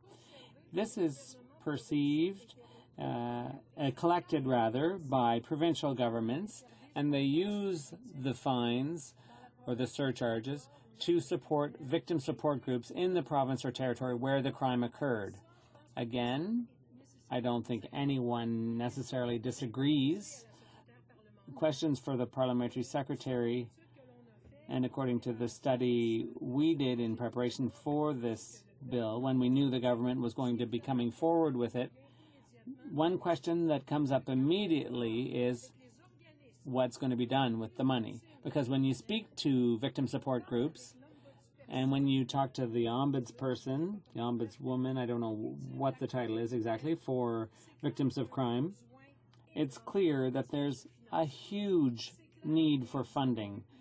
That's very clear. And when you talk to people in the streets and talk about how victims are often left to fend for themselves, and the reason I mention this today is because the Minister for Small Business and Tourism gave an answer in the House today, and I'm really not sure that the government that's presenting C-37 is adequately concerned about the position of victims, because we were told in the House that the government was going to be appealing a Quebec decision by Justice Blanchard, a decision of last week that had to do with the firearms registry. And this is a tool that victim support groups and victims associations have been calling for, not just in Quebec, but all across Canada.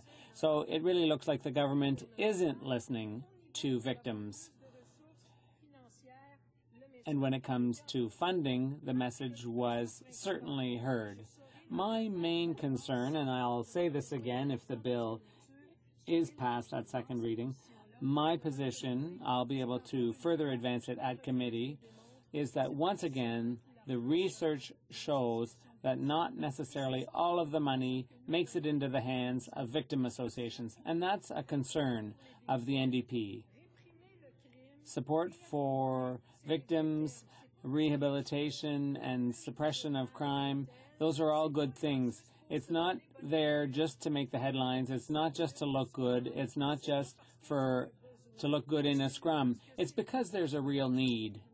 This is something that has to be done. But unfortunately, very often with this government, you get the feeling that they're just reacting to a headline, or,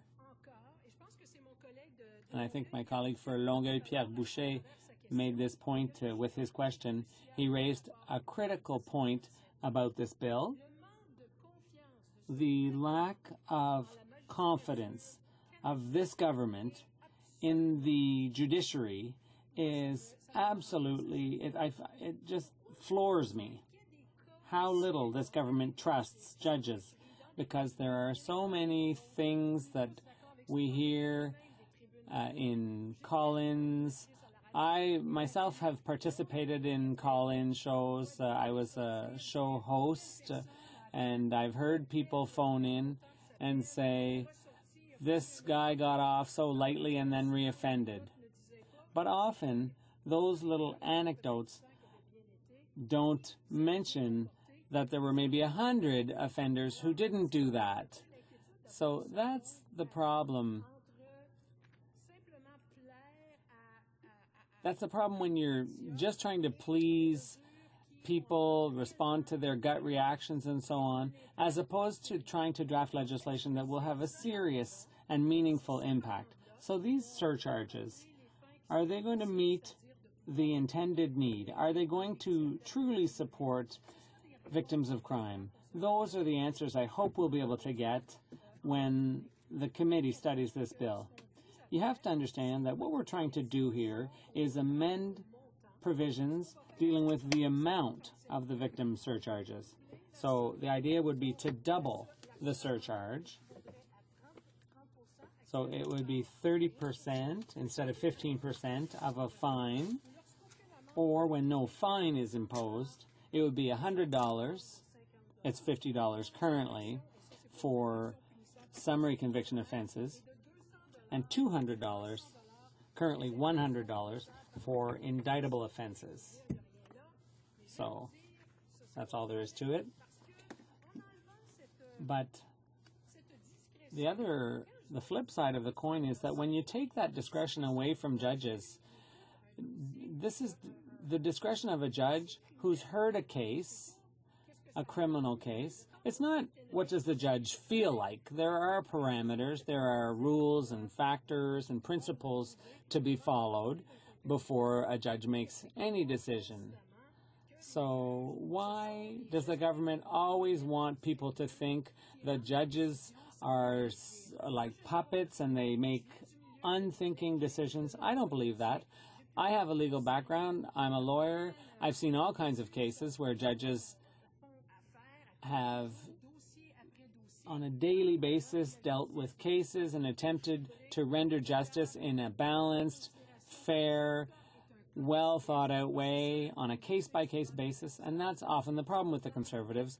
They are just happy to use an across-the-board solution and treat all judges the same way. If you're to be realistic, for example, a practicing lawyer told me this. Take a young person, for example, who does something wrong and pleads guilty, maybe for graffiti or something like that. So the young person pleads guilty. Automatically, this surcharge is going to apply. And perhaps, imagine the person did it 12 times, they're going to get 12 surcharges. So imagine for the young person whether they're going to be able to pay. And I appreciate that very much. And they seem to say, well, you know, the problem is it is not the provincial territorial program. It is not. It does not exist everywhere in Canada, and that is another problem with Bill C-37, is that we cannot simply rely on the fact of the judge's discretion, because that is being repealed under this bill, and we can't just say, well, that's not a serious thing. We'll just tell that anyone who can't pay will just work. We'll just gain work credits.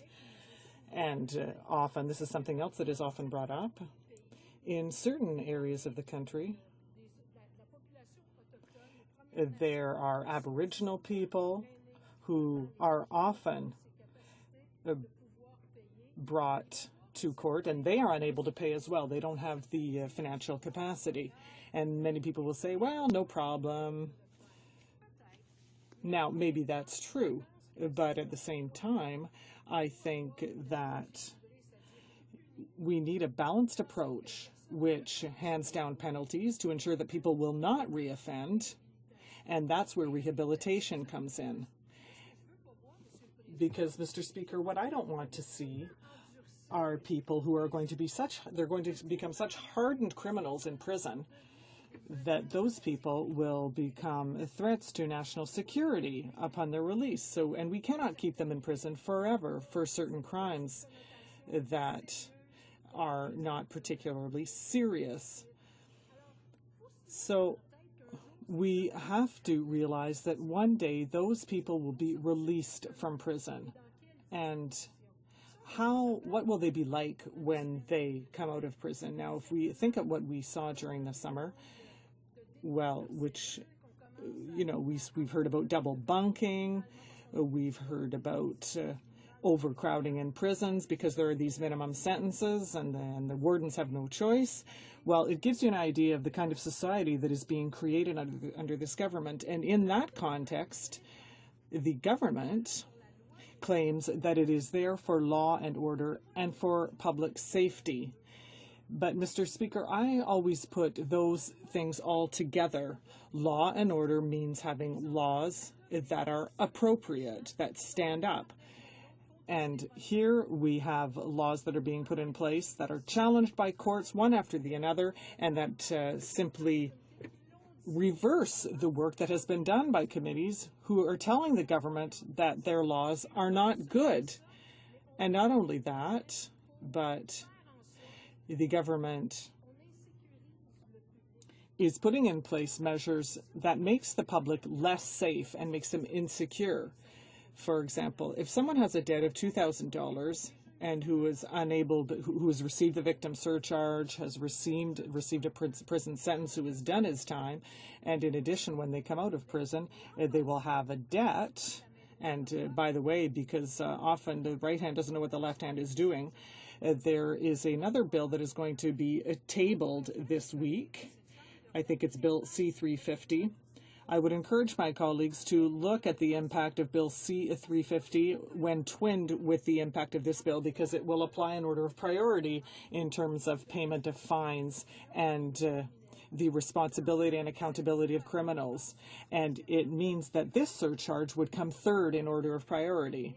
And sometimes it is not the criminal who is in it up to his neck. Sometimes it is the family that has to take responsibility. So I would encourage my colleagues across the way to scrutinize this bill. We all agree we need to help victims associations. We need to help victims who have been shouting it from the rooftops from the very beginning.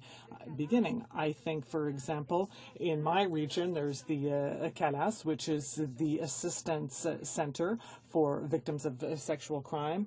And it's always the same thing with those associations. They need to do a lot of education work, a lot of outreach, and they work miracles with very little. You talk to the victims, and they all say the same thing. No amount of money will put them back. It will restore the way they were before the crime was committed against them. So forget that. The rest of that is just hogwash.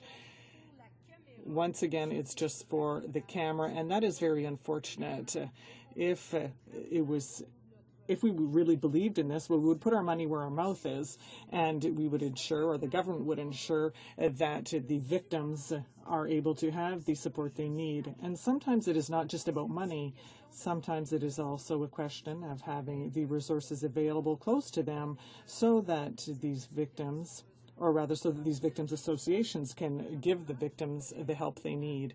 So, Mr. Speaker, I would encourage my colleagues to support this bill at second reading, but they must remain realistic. There are a number of questions that we need serious answers to before we are able to put our stamp of final approval on this bill. The government must answer the question, what is being done in the province and territories where there are no programs, these fine option programs, where people can accumulate work credits rather than pay the victim surcharge? We must also ensure that the money is actually going to victims and that is not being used, as another colleague pointed out, even though the government does not admit it. The legal circles will tell you from C to C to C, whether it be the Canadian Bar Association or the Barreau de Québec, the problems with regard to justice, where a society that is founded on justice, when we look at the needs, the legal aid needs in this country, when we see how our society does not seem to worry about the conditions of people in prisons, we're talking about closing prisons and building other ones. There's a certain lack of logic here that means that when we see these bills, we should be worried. So we need these serious answers, and I know that the committee will be able to work with a view to finding the answers to these questions so that we can come back to this place and tell all of our colleagues, yes, we can give this the stamp of our stamp of approval. It's a good bill that will be there for victims and that will play a role for which it was originally destined, and not just once again to try and divide us to say that, we're for criminals and they're for victims, whereas that's not the case at all. So we will vote in favor of the bill at this stage, Mr. Speaker, and we hope that the committee will do the serious work that it is mandated to do. Thank you. Questions and comments? The Honourable Member for Winnipeg North. Mr. Speaker, I'd like to pick up on the member's last comment indicating that the NDP are looking at voting in favour of the bill. I listened in terms of her concerns regarding the bill, and are we to take it that the principle of the bill is what they actually support, or do they support the bill going to committee at this stage? The honourable member for Gatineau. Of both, Mr. Speaker, in a sense that we are and we always ran on behalf of victims in Canada. We always said that we wanted to be there for them, and it's a question of finding how can we be better there for the victims. So that bill in itself, being based on the fact that it's supposed to be money to help victims, to help associations of victims, to help victims, in itself is not a bad idea. But that being said, we also want to make sure before we give a final seal of approval that it is that we get the answers to all the questions that we have, and they're serious questions, Mr. Speaker, on C-37, be it the fact that are we sure that the money goes to the victims, number one, and if a person, because we removed the discretion the judges used to have when somebody was in the incapacity to pay for the suramount, if there's a province or a territory who doesn't have those programs, what do we do? Is it fair for these people? Is it just? Anyway, we have a few questions that I hope will be answered during committee. Questions and comments. The honourable member for Abitibi-Témiscamingue. Thank you, Mr. Speaker. I would like to ask my colleague a question. It's a bit of clarification, and I apologize for my ignorance. I'm just not sure about something. For one single crime, does the victim surcharge depend on the person's income? For example, if someone earns $1 million as an annual salary, would they receive a higher victim surcharge because they have a higher income to pay it, as opposed to someone who only earns $10,000 a year? So if she could just clarify that, I would appreciate it greatly. Thank you. The honourable member for Gatineau. Thank you, Mr. Speaker. It is an excellent question. Now, technically, the victim surcharge is supposed to be the same for everyone, but there is a section in the criminal code that allows a judge to order a higher victim surcharge for someone who they believe has more ability to pay a higher fine. So with that, in that regard, yes, it is technically possible for a higher victim surcharge to be levied, but it is supposed to be the same thing across the board. But that's what already exists in the criminal code. Questions and comments. The honourable member for La Pointe de l'Île. Thank you, Mr. Speaker. So I know that my colleague is a lawyer, and I know that she is well aware of the details of this problem, but I would like to know, is the government basing this bill on statistics or studies that show that levying fines on criminals will reduce the crime rate? I'm just trying to understand, because I believe that what we're trying to do in this country is to reduce the crime rate. We want to ensure that our justice system works well. So what are the arguments and facts that support the government's action concretely? The honourable member for Gatineau. Another good question. And we will definitely ask that question in committee. Honestly, I didn't hear anything in my colleague opposite's speech, the member for Delta Richmond East, as to whether any statistics were used to conclude that by imposing a victim surcharge, the crime rate will drop. Now, I'm not here to justify the government's position on that, but I can tell you that personally, I do not think that it will have any effect, any kind of disincentive effect on criminals. They won't say, well, I'm not going to commit this crime because I'm going to have a victim surcharge. No, I don't think so. And I don't think that a minimum sentence either doesn't. I don't think that criminals are going to say, well, I'm going to think about it minimally before I commit my crime. So that being said, I think that the objective that is sought by this bill is to find a way, because the Crime Victims Ombudsman has always tried to obtain more money for victims to help them out. And the NDP has also been at the forefront of these efforts. And now it is through the victim surcharge that we are able to fund some of these victim assistance programs. And that's what this money should be used for. So we'll have to remain to see whether that is indeed the case. Questions and comments? The Honourable Member for Longueuil-Pierre Boucher. Thank you, Mr. Speaker. I would like to ask my colleague a question concerning the statement made by the member for Delta Richmond East. I was surprised to hear her say that the idea of withdrawing the judge's discretionary power was based on the fact that it had been shown, she said that it had been shown that it did not help accumulate basic funds for victim services. Because I find that a little bit unclear to seek to withdraw the discretionary power from judges because we absolutely need to bank this money. It's rather strange.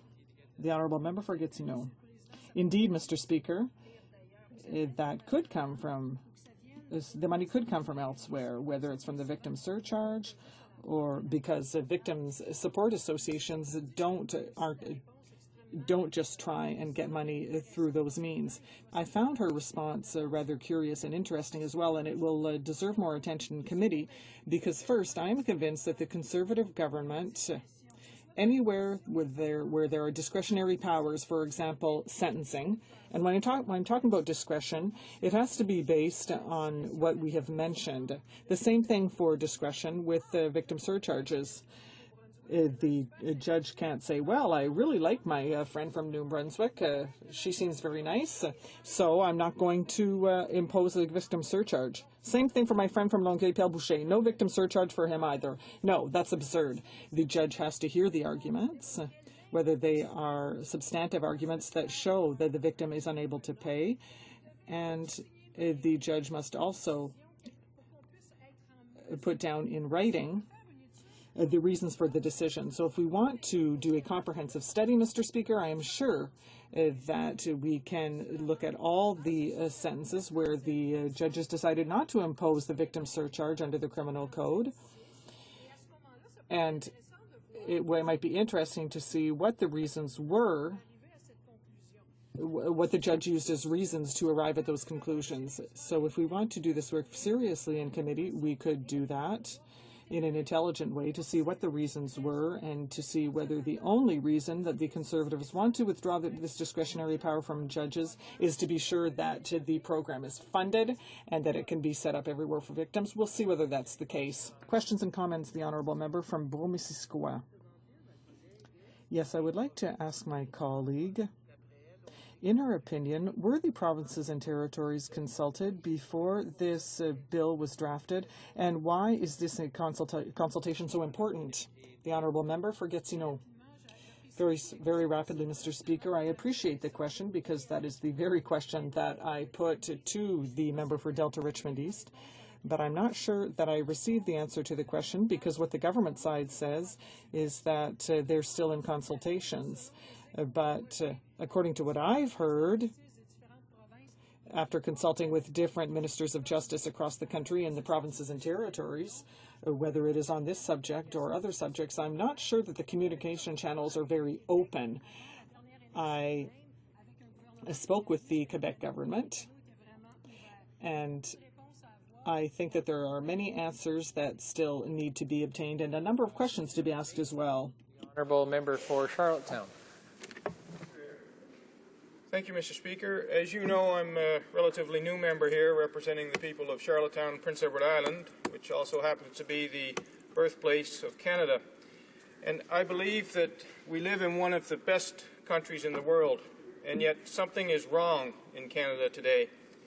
Today we're speaking on a bill that would increase fines given to convicted criminals, the so-called victims of crime surcharge.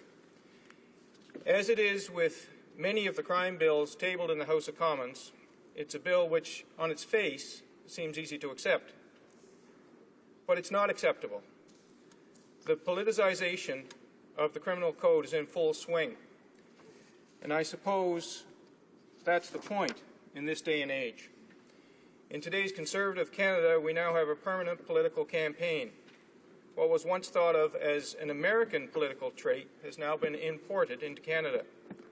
No longer will we have a justice system that is just and fair. The Conservative approach is not balanced or proportional. We now find ourselves in a situation where good public policy is traded for political marketing. But today, I want to speak about poverty in Canada. I want to speak about the widening gap between those of us who have and those who have not. And I want to speak about the intersection between poverty and crime. Now, as I've mentioned previously, we know crime rates, particularly rates of serious crimes, have come down over the past several decades. Those facts are not in dispute for those who respect and value evidence. It is, therefore, a massive moral failure on our part to delink crime from poverty. Permettez-moi de prendre quelques instants. Let me spend a few minutes to highlight what I mean. Poverty is a very serious social, economic, and political issue in Canada. It is an issue that requires a response worthy of our country and worthy of our history of doing what is right. I believe that as Canadians we are all in this together, and this is true of the persistence of poverty in Canada. Je crois que la pauvreté et les... I believe poverty and the growing income gap poses a serious threat to social cohesiveness in Canada. The solution to combat, fight, and eradicate poverty requires a robust approach to make Canada a better, more equal, and more just society. Contrast this to what we see today in Canada. De nos jours, la politique domine. Today, politics rule everything. Division and hyper-partisanship is the currency of our public discourse. We have a government, when confronted with a complex social issue, such as poverty, and its relationship to crime, see only one prescription to the problem, which is to throw more people in jail. For those of us who value history, we know that we can learn from the past. In the past, when Canada was faced with a serious issue with national consequences, we did what Canadians often do. We sought to find the facts, the truth. We were not afraid of facts because they served to guide public policy and not the other way around. Poverty is one such issue, and it is an issue that must cross political and jurisdictional boundaries. Let me give a few examples of Canadians coming together to tackle tough issues. When Canadians faced and confronted terrorism in the Air India bombing, we acted. We established an inquiry led by the honourable member from Toronto Centre. We sought answers, reasons, and we sought remedies and solutions. And we sought to bring closure to those families affected by that tragedy. When we as a country began struggling in the 1980s with implications of new and emerging technology on reproduction, we struck a Royal Commission to assess the moral, ethical, and legislative implications of those new technologies.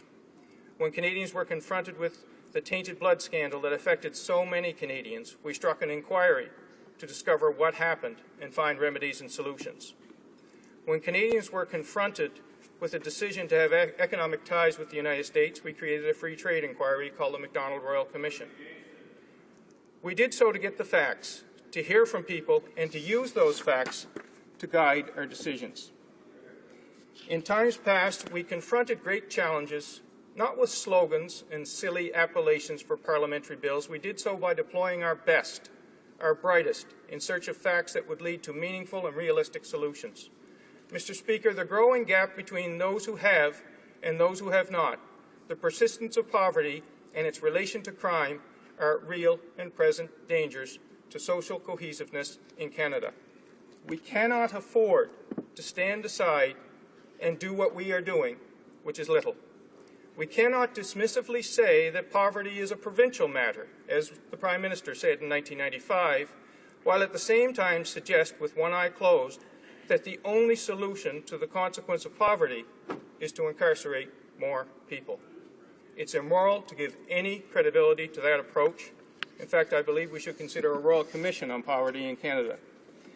It's astonishing to me, with all of our successes, for all of our difficulties, for all of our wealth, for all of our modernity, a country with a first-world economy, a country whose heart is as big as the land it inhabits, is still a place where poverty exists and at levels that are unworthy of us all.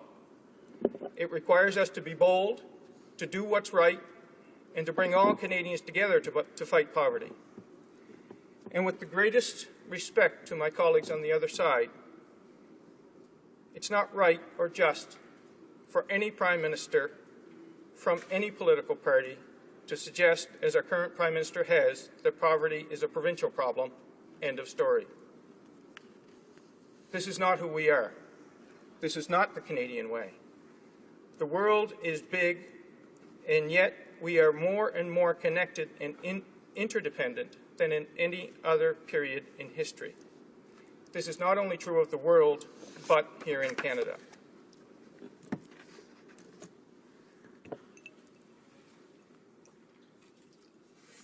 We can ill afford to put ourselves in jurisdictional straitjackets and say it's someone else's issue. Poverty is a problem that we all have a responsibility to combat. Mr. Speaker, I now want to address the link between poverty and crime. I believe poverty is the engine that drives crime in Canada. Poverty limits hope. Poverty limits an individual's full potential.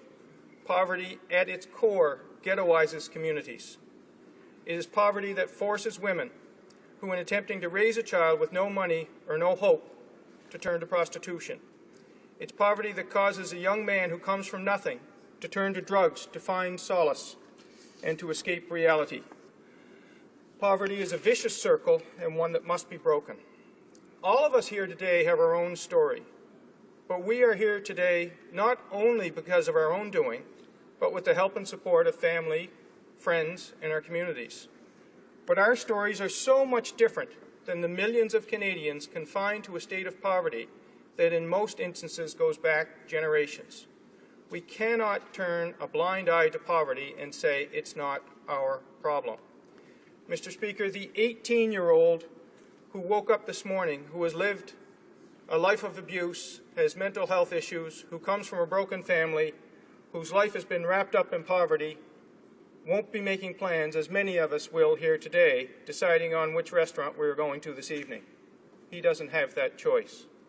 It is they, the poor, the marginalized, those on the periphery of success and opportunity, who see the world not as we see it, but something quite different.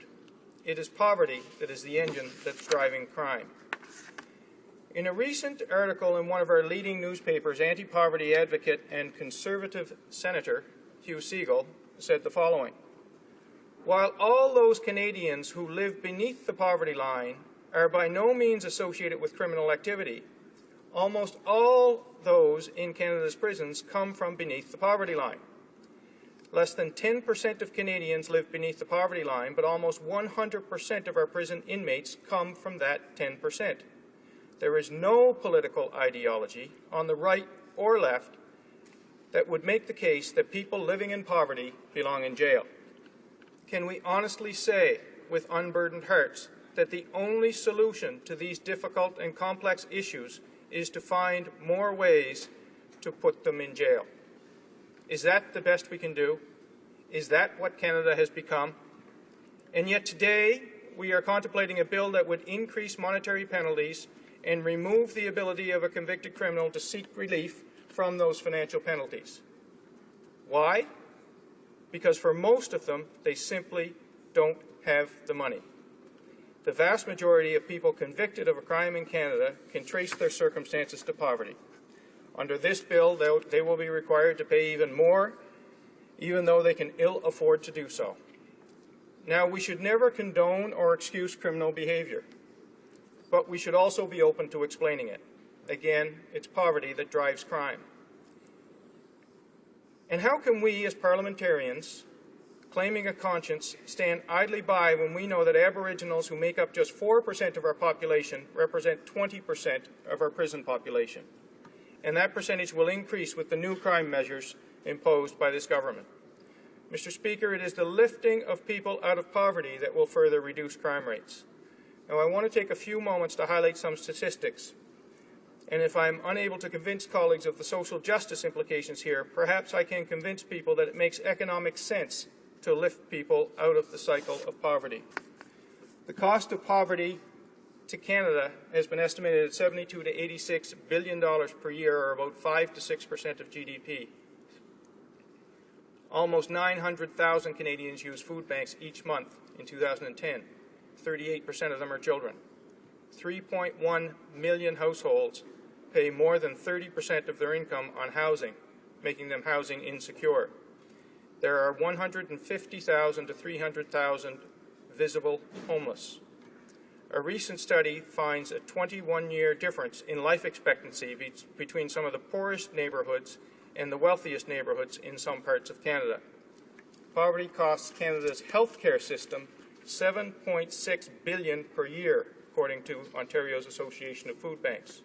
1 in 3, or 33%, of low-income children had at least one parent who worked full-time through the year in 2008 and still lived in poverty. In 2010, 59% of Canadian workers lived paycheck to paycheck and indicated that they would be in financial difficulty if their check was delayed by a week. In 2009, per capita household debt in Canada was $41,740, which is 2.5 times higher than it was in 1989. In 2009, the average annual income, $6.6 million, of Canada's best paid CEOs was 155 times higher than the average worker's income.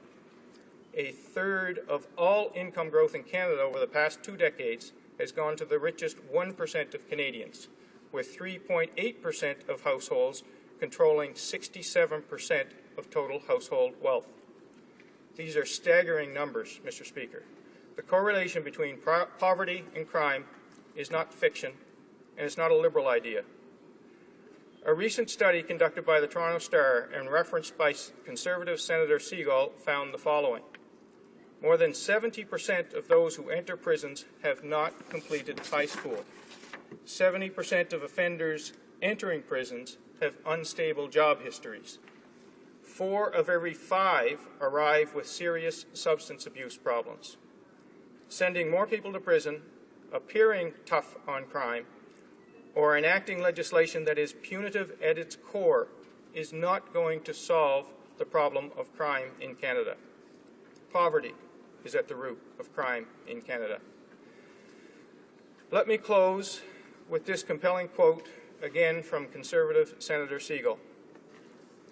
In a modern, competitive, and compassionate society like ours, these numbers are unacceptable. If Canadians want to wage an effective war on crime, we must first reshape the debate. If crime abatement is the goal, it is time for all Canadians and their governments to become tough on poverty.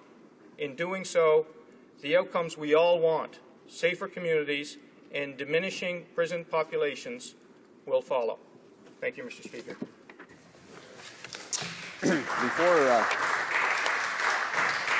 Before we go to questions and comments, it's my duty, pursuant to Standing Order 38, to inform the House that the questions to be raised tonight at the time of adjournment are as follows. The Honourable Member for Algoma Manitoulin Kapuskasing regarding health, And the honourable member, l'honorable député de The honourable member for Manicagouin, Aboriginal Affairs. And comments, the honourable member for Dauphin, Swan River, Marquette. Thank you very much, Mr. Speaker. I listened with great interest to my honourable friend's comments, and with all due respect, I found them very insulting to Canadians who live on low incomes. It's almost as if you're low income, you're automatically guaranteed to commit a crime, which is appalling. In my constituency, I have many low-income constituents, people who get along very well on what we would consider low incomes. Yet the crime rates in my constituency are very low. Why is that? I would argue that those people have the right values. What role does my honourable friend think that a person's values have, regardless of their income, in terms of their propensity to commit crimes? How important does he think an individual's values are? The honourable member for Charlottetown.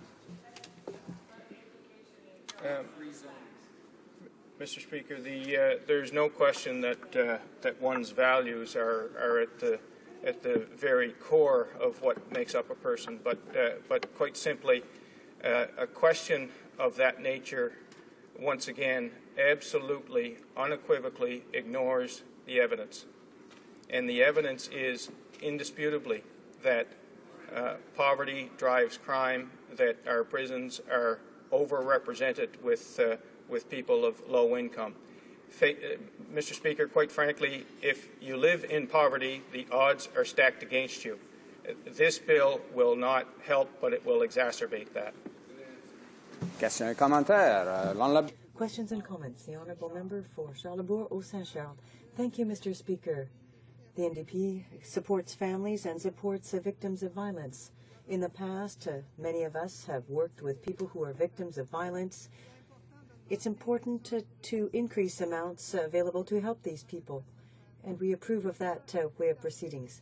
However, eliminating discretion causes a problem, and the problem is the following one.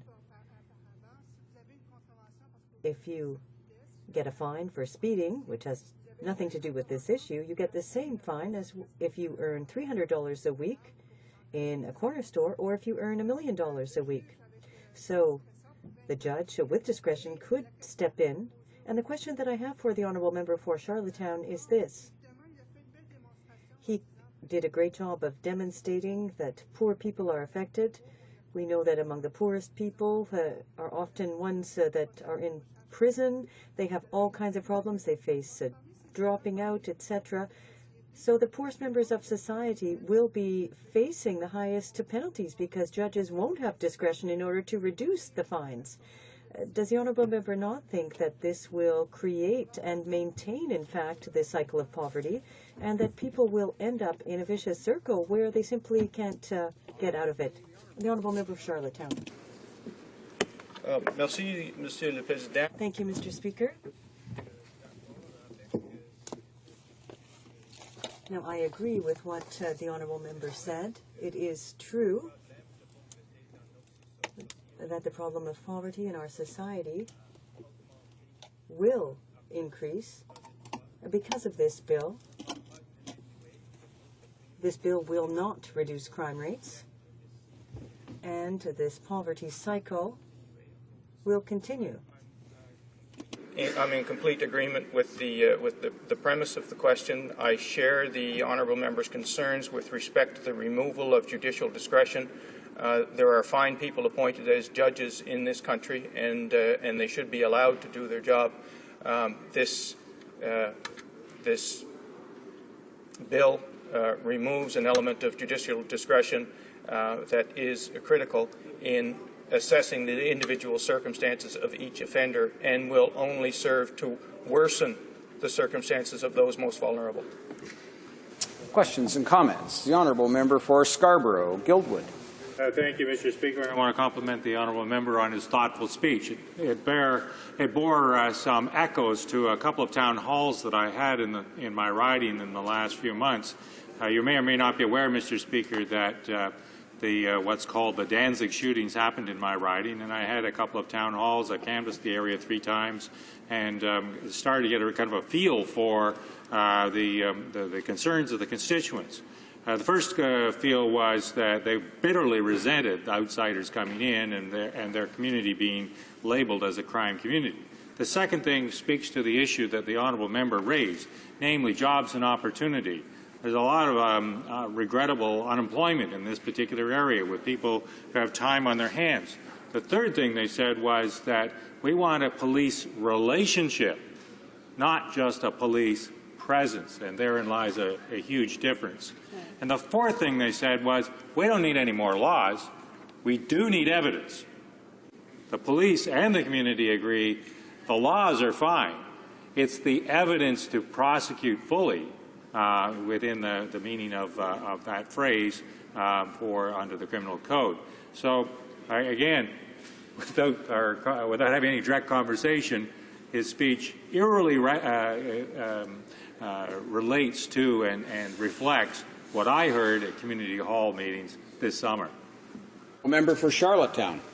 A couple of points arising from that, Mr. Speaker. There is on Prince Edward Island an institution called the Addictions Research Centre, and one of the roles of the Addictions Research Centre was to examine the link and study the link between addictions and crime. And it was something that would provide evidence and research to that point. This government has decided to close it. The other point that I want to make with regards to evidence is under this scheme, in order for the revenues that are generated from victims of crime surcharge to fund programs, it is necessary for the crimes to be reported, for them to be prosecuted, and for there to be successful conviction and collection. If the government was serious about funding victims of crime programs, they wouldn't make it contingent on all of those things that fund it outright. Thank you, Mr. Speaker. Questions and comments. Questions and comments. Thank you very much, Mr. Speaker, and I welcome the comments by the member from Charlottetown. I couldn't agree more that this government's record on poverty reduction has truly been a national disgrace, and I can tell by the way he framed his comments that he's quite sincere about wanting to join in the fight against poverty in a passionate and serious way. And I won't hold it against him, since he's new to the House, that the Liberal government itself didn't have a particularly good record over its 13 years in office in terms of dealing with the very issues that he outlines as now being the problem.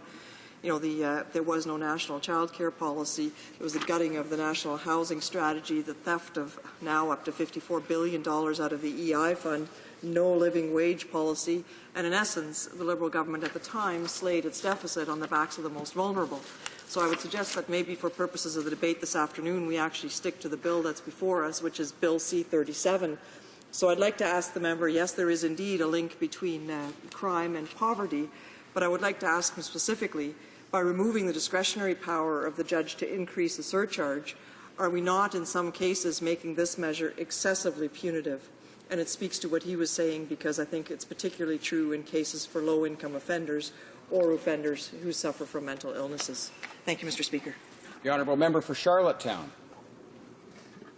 Thank you, Mr. Speaker. I appreciate the slack being offered to me as a result of my juniority. As the honourable member went through the list of perceived wrongs of previous Liberal governments, the one that did stick out in my head, not because I was here, because I wasn't, was the National Child Care Policy. And I remember working very hard on the leadership campaign of Ken Dryden, who introduced a National Child Care Policy. So while I can't speak to that long list, and I'm sure you won't allow me, I do have a distinct recollection of that. But with regards to the direct question, the member does absolutely make a point. The suggestion in this bill that the undue hardship defence be eliminated is quite simply wrong-headed. And judges should be trusted to exercise their discretion based on the evidence they hear in the courtroom, and that defence should continue to be available. I would also point out that it seems as though the justification for the removal of that is that there's a fine option program, and offenders can be allowed to work it off. A fine option program doesn't exist in all provinces, so it will be available to some, not to all. Resuming debate, the Honourable Parliamentary Secretary to the Minister of Justice. Merci, Monsieur le Président. Thank you, Mr. Speaker. It's a great pleasure for me to take part in this debate at second reading on Bill C-37, Increasing Offenders' Accountability for Victims Act, that has to do with the victim surcharge.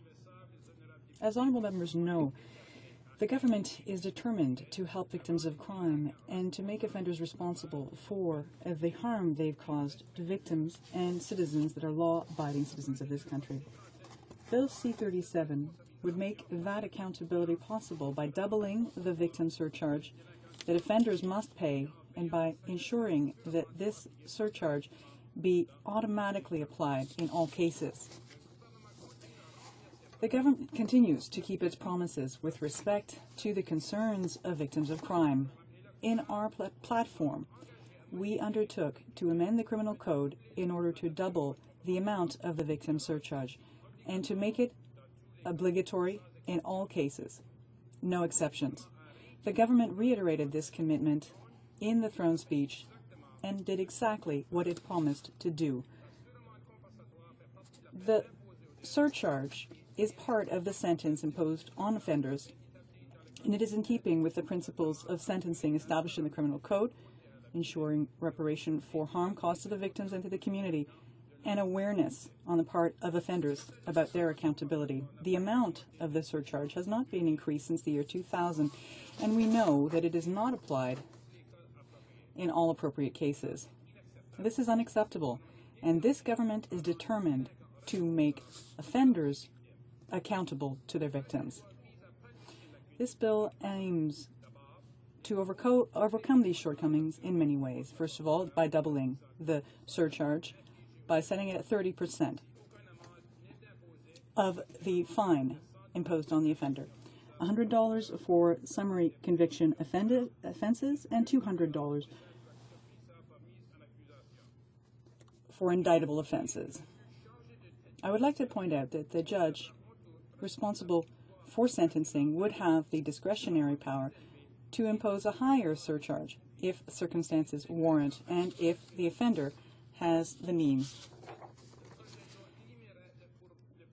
Then the bill would eliminate a judge's discretionary power to determine the amount if it would be undue harm. However, the bill proposes that offenders may go through an optional mode for payment in provinces and territories where this is in effect. These optional modes of payment of fines for adult offenders exist in all territories and all provinces except for 3. For young offenders, these exist in two territories in all provinces except for 4 of them. This type of program would allow offenders to pay their fine while making minimum wage. The Federal Ombudsman for Victims of Crime recommends in the most recent report that the victim surcharge be mandatory. Other victim defenders advocates have been asking for the same thing. All offenders found guilty should be made accountable towards victims of crime. Mr. Speaker, like honourable members know, provincial and territorial victim support programs are funded in part through these federal victim surcharges.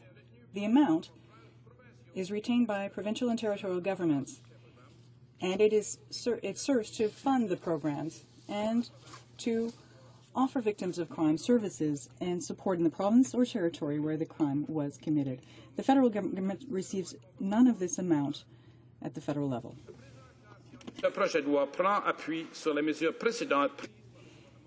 This bill builds on previous measures taken by the government to give victims a greater voice in the criminal justice system and for them to have greater access to available services. In fact, Mr. Speaker, doubling the victim surcharge is a complementary measure to others that have been taken by this government to support victims of crime. In the context of Budget 2011, the government renewed a $13 million worth of funding for the federal strategy for victims of crime. In Budget 2012, the government undertook to give additional funding to the fund. On April 23rd, the Minister of Justice announced additional funding of $7 million over 5 years for this fund. So this fund is now an $11.6 million fund per year given to provincial and territorial governments, organizations that help victims, and other partners to support services, projects, and initiatives that favor access to justice and greater knowledge of services offered to victims of crime and their families. Thanks to this fund, activities and projects include the following. In Newfoundland and Labrador, victims will be able to attend hearings on sentencing in order to make their statements, their victim statements. Hearing rooms will also be adapted so that children and most vulnerable victims can take part in the proceedings. In New Brunswick, parents of victims of crime, sexual crime, will have access to better services. There will be information and resources available to help children and other vulnerable victims, as well as access to services for adults who might have been sexually assaulted during their childhood. In Saskatchewan, law enforcement representatives will be receiving training that will help them to recognize victims of hate crimes and to help these people. And hearing rooms in the province will be adapted so that there may be means to enable easier to facilitate the testifying of children or other vulnerable witnesses. In the Yukon, there will be greater access for victims that live in rural zones. In Alberta, there will be also improved access to services. In PEI, a protocol on sexual violence towards children will be updated, and there will be training provided for people working directly with children and youth, and solid relationships will be established with the center that supports children in every way, and it is called the Isaac Walton Killam Center. Information and legal information material will be created and made public in 18 languages in various communities in Manitoba. Specialized training to deal with victims of trauma and other crime will be specific to the situation in Nunavut, and there will be new ways found to help victims of crime within the community. And in Ontario, victims in remote or rural area will have greater access to services that are specialized and meeting their needs. Mr. Speaker, these are just a few examples of the excellent work that's being done throughout the country to help victims and improve their experience of the criminal justice system. Aside from the funding given to the fund, the amounts arising out of the victim surcharge will also help the provinces and territories provide services to victims within their mandate. This is an excellent example of federal, provincial, and territorial cooperation on matters that are of great importance for both levels of government. I would also like to draw the attention of the members on the National Awareness Week that took place from the 22nd to the 28th of April in 2012. This year, the team was moving forward, and had to do with the devastating effect of crime on the lives of victims and the need for compassion and respect. The theme focused on the work that is done by the various levels of government, as well as by professionals and volunteers who are dedicated to helping victims move forward in their lives.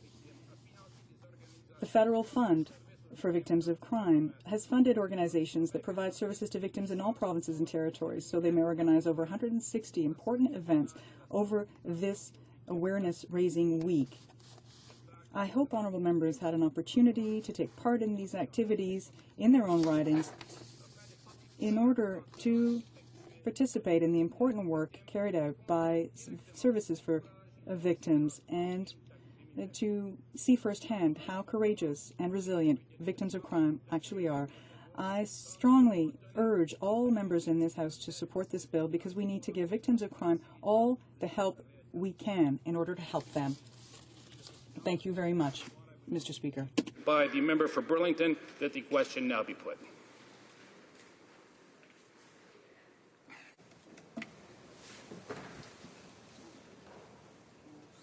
Mr. Gauguin.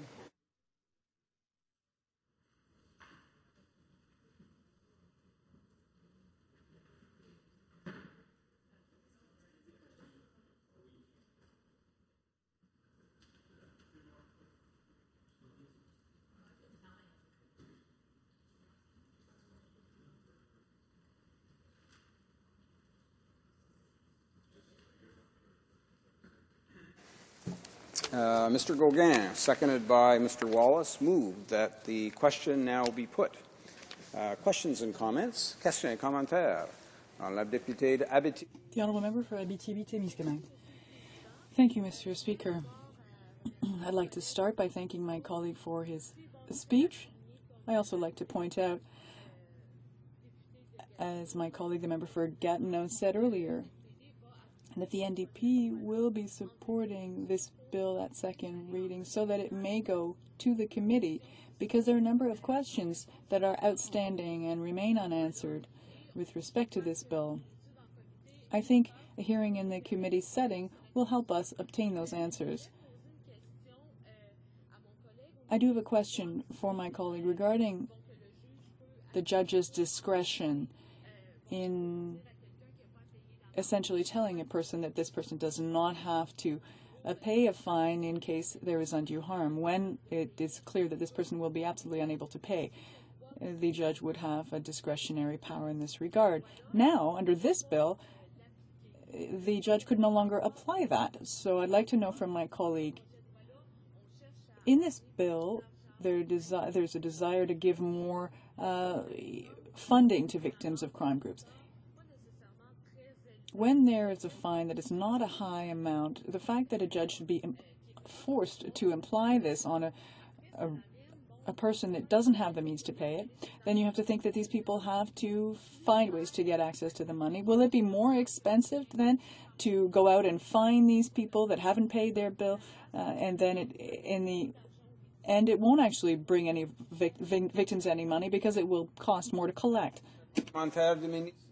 The Honourable Parliamentary Secretary to the Minister of Justice. That's a very good question. But in fact, I can't respond to that question because each case is different. Will it cost more or not? I think it's speculative. What we're trying to do here as a priority, and I think for many years, the focus has been on rehabilitating the offenders. Now we're trying to help victims be rehabilitated. Does it solve every social problem? No, but it is an attempt to help victims here, and there's no perfect system. Honourable Member for Winnipeg North. Yes, thank you, Mr. Speaker. Mr. Speaker, I'm disappointed that the member would stand up on a couple of counts. One is to articulate his opinion and thoughts on the legislation, and knowing full well that there is not unanimous support for this bill. There's a lot of concerns in regards to the way in which the government approaches and wants to approach victims across Canada, and how we can compensate and provide good quality victim assistance programs. The answer goes beyond just inserting levies on fines. Needs to be a commitment from the government, number one, to demonstrate leadership across the country, and number two, to ensure that there's ongoing sustainable funding that actually originates from the government general revenues. This is something in which I think is something that needs to be inside this chamber, and leads me to the second point, Mr. Speaker, the second point being why it is that the government is moving so quickly to try to limit debate inside the chamber by saying that we now have a motion to call the question.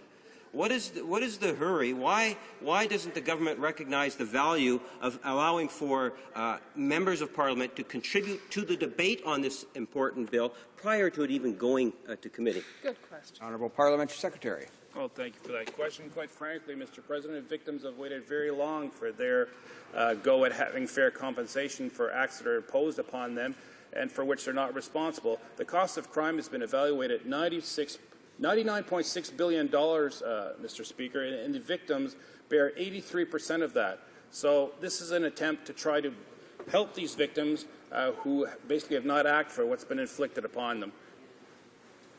Questions and comments. Questions et commentaires. Honourable Député de La Pointe. The Honourable Member.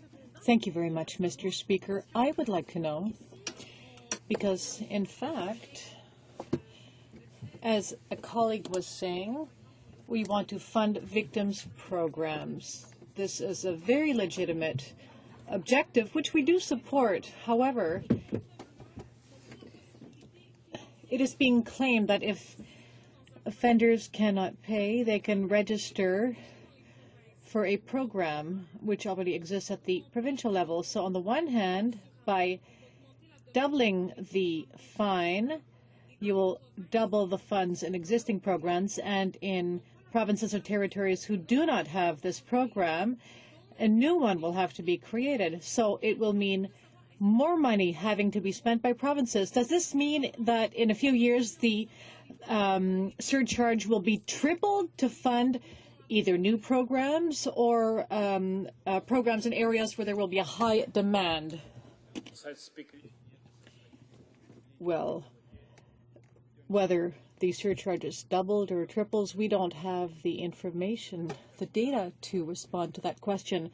But we are working closely with the provinces and territories, especially those who do not have such a program already. People working at the community level will be working for the benefit of all. The Honourable Member for Charlebourg-Haute-Saint-Charles. In this bill, Mr. Speaker, really we are very close to the government on the position. We do believe that victims must be helped, and we must also help offenders rehabilitate. The bill will help victims and victims groups, so why not focus this additional effort where it will really make a difference? Why can't we not discuss this matter a little more and create a project where all parties could agree? Well, as you know, there is plenty of debate here in the House of Commons, and in this case, we believe that victims wait too long to be compensated. And therefore, in this context, we want to work with all parties, with victims groups, with all interested parties. We want to fight crime, and we want to do so with all stakeholders. Honourable Député de Abitibi-Témiscamingue. The Honourable Member for Abitibi-Témiscamingue. Thank you very much, Mr. Speaker, for giving me the opportunity to ask a second question. I'd like to come back to the first question, which is that would this project not cost more money to administer, and therefore less would end up in victims' pockets? My colleague responded that in some case, that every case was individual and that it was a hypothetical question. So if each case is unique and if each case has to be analyzed in order that the right decision be taken, I believe that the courts, judges have the expertise to rule on each individual case. So therefore, why put into play the discretionary power of judges when the government has recognized that each case is individual and unique? Mr. Speaker, the Criminal Code regulates the public order, and we have a justice system, and at the end of the day, legislators are the ones who make the laws which are applied by judges. Judges have a latitude in certain areas, but we have brought about this program on the request of Canadians, which is to help victims. Member for Dartmouth Cole Harbour. Thank you very much, Mr. Speaker, and I am certainly interested to see this bill and this proposal to come forward, and as we have indicated that we will be supporting moving it forward to committee for further review. There's no doubt, no question in the minds, I don't think, of most Canadians that the NDP supports the victims of crimes and their families, and we certainly respect the recommendations of the Ombudsman for victims of crime. I have some knowledge of this issue from the time I was in Nova Scotia, and the services that are provided to victims of crime are extremely timely and important if properly administered. And I wanted to say to the parliamentary secretary that I am somewhat concerned. I know it's an extremely important issue and one that we need to move forward on, but I'm concerned with the closure motion that was introduced because there are concerns here with the further infringement in the latitude of judges and with other possible implications of the fines on offenders, and that we need to make sure that we strike the right balance and that we get this done and get it done right so it doesn't come back here in another year or two in order to correct the problem that was caused as a result of haste. Parliamentary Secretary, a short response, please. The honourable members concerned are noted. Debate. Reprise de débat. The honourable member for Sudbury. Thank you, Mr. Speaker, and I believe it's my duty before I start to inform you that I'll be sharing my time with the member from Laurier St. Marie. And with that, I'd also like to welcome you, I guess, and welcome everyone back from a long summer where we had hopefully some time to sit back and rest with our family and recharge the batteries and, of course, help the constituents while we're doing that at the same time. But today, Mr. Speaker, and this afternoon, I will be speaking to Bill C-37, which proposes to amend Article 737 of Canada's Criminal Code in order to double the amount offenders must pay when they receive their sentence, while making this surcharge mandatory for all offenders. Mr. Speaker, first let me begin my comments by going through some of the history of victim surcharges before I proceed into why New Democrats believe this legislation merits passage at second reading and closer scrutiny at the Justice Committee, where I am hopeful all the necessary changes will be agreed to by all parties. A victim surcharge is an additional sanction imposed at the time of sentencing to offenders found guilty of a crime. It is collected by provincial and territorial governments and used to provide programs and services for victims of crime in the province or territory where that crime was committed, Mr. Speaker. Specifically, Bill C-37 proposes to first amend the provisions of the Criminal Code relating to the amount of the victim surcharge to double the amount. Under this proposal, the surcharge would be equivalent to 30% of any fine imposed on the offender, or, when no fine is imposed, would be $100 for summary conviction offences and $200 for indictable offences. This bill also removes the ability of a court to waive the victim surcharge if the offender can show that paying the surcharge would result in undue hardship to his or her dependents, for example. I believe this is an important aspect of the bill which deserves to be studied further, Mr. Speaker, as there are certainly cases where the imposition of the victim surcharge could indeed cause unnecessary hardship.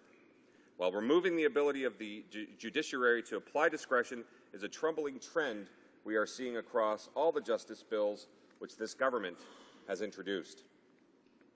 Although judges' discretionary powers have been removed in terms of waiving the surcharge, under this bill as it currently proposed, judges would retain the discretionary power to increase the victim surcharge if they believe the circumstances so warrant and that the offender is able to pay.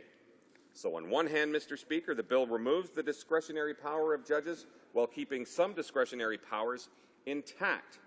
From my perspective, Mr. Speaker, maintaining the discretionary power of the judiciary under both circumstances would seem to make sense, as there are many, indeed, extenuating circumstances in which forcing an offender to pay the surcharge would have an unnecessarily harsh effect. And when I mention this, Mr. Speaker, I'm particularly concerned about offenders who have a clear history of mental illness and may be unable to pay that surcharge. This is one aspect of the bill which has raised alarm bells for important organizations like Elizabeth Fry Society and the John Howard Society, and I believe this underscores the need for more intensive study of the component when the bill reaches the Justice Committee. One positive aspect of the bill, Mr. Speaker, which seems to offer respite for individuals as mentioned above, is the inclusion of a mechanism which allows offenders that are unable to pay the surcharge the opportunity to participate in a provincial fine option program, where these programs are in place.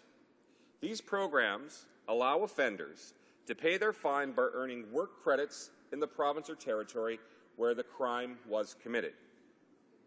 Ensuring that these programs are in place in all 13 jurisdictions across Canada seems necessary to ensure that this provision is able to be applied equally and fairly to offenders regardless of the province where they reside. Mr. Speaker, another important piece of this proposal, which to my mind needs to be mentioned, is the fact by increasing the victim surcharge is that will have a direct impact on providing services to victims who would therefore directly benefit from increased victim surcharges. This is important to note because I have heard from victims within my community of Sudbury who have had difficulty accessing these services. An increase in the funding which these programs receive would certainly address some of the shortfalls which have been brought to my attention by both victims themselves as well as victims' rights groups within my riding. Let me begin by summing up some of the remarks by mentioning the economic impact which crime has on communities right across our great country and how increasing the victim surcharge might act as meaningful deterrent, Mr. Speaker, particularly in cases of vandalism. According to statistics collected in 2003, crime cost Canadians around $70 billion on an annual basis. Of this, $47 billion was assumed by the victims, representing a total of 70%. We've heard some other statistics, 83%. I'm sure there's a few other ones out there, Mr. Speaker, but it's still too high. One local example of this economic impact should serve as an excellent example of why exploring the idea of increasing the surcharge is in fact beneficial, especially in cases involving small businesses forced to deal with senseless vandalism. Back in June, in my great riding of Sudbury, the owners of the Asian Cuisine were forced to pay out over $6,000 in cleanup costs for a second time, Mr. Speaker, to remove targeted graffiti, which has become a major problem for business owners across my riding. Although increasing the victim surcharge would not directly address targeted acts of vandalism like this, if perpetrators of these crimes were aware that there was a mandatory monetary penalty in addition to any fines waiting for them, it may act as a deterrent against committing these acts in the future, Mr. Speaker. It is also my hope that with increased monies for victims programs, the provinces may in fact establish programs to assist small businesses owners, like those at the Asian Cuisine in Sudbury, who are forced to deal with repeated acts of vandalism against their business. Let me be clear, Mr. Speaker, the NDP staunchly supports victims of crime and their family and respects the recommendations of the Ombudsman for Victims of Crime, and any assertion otherwise, Mr. Speaker, are utterly false.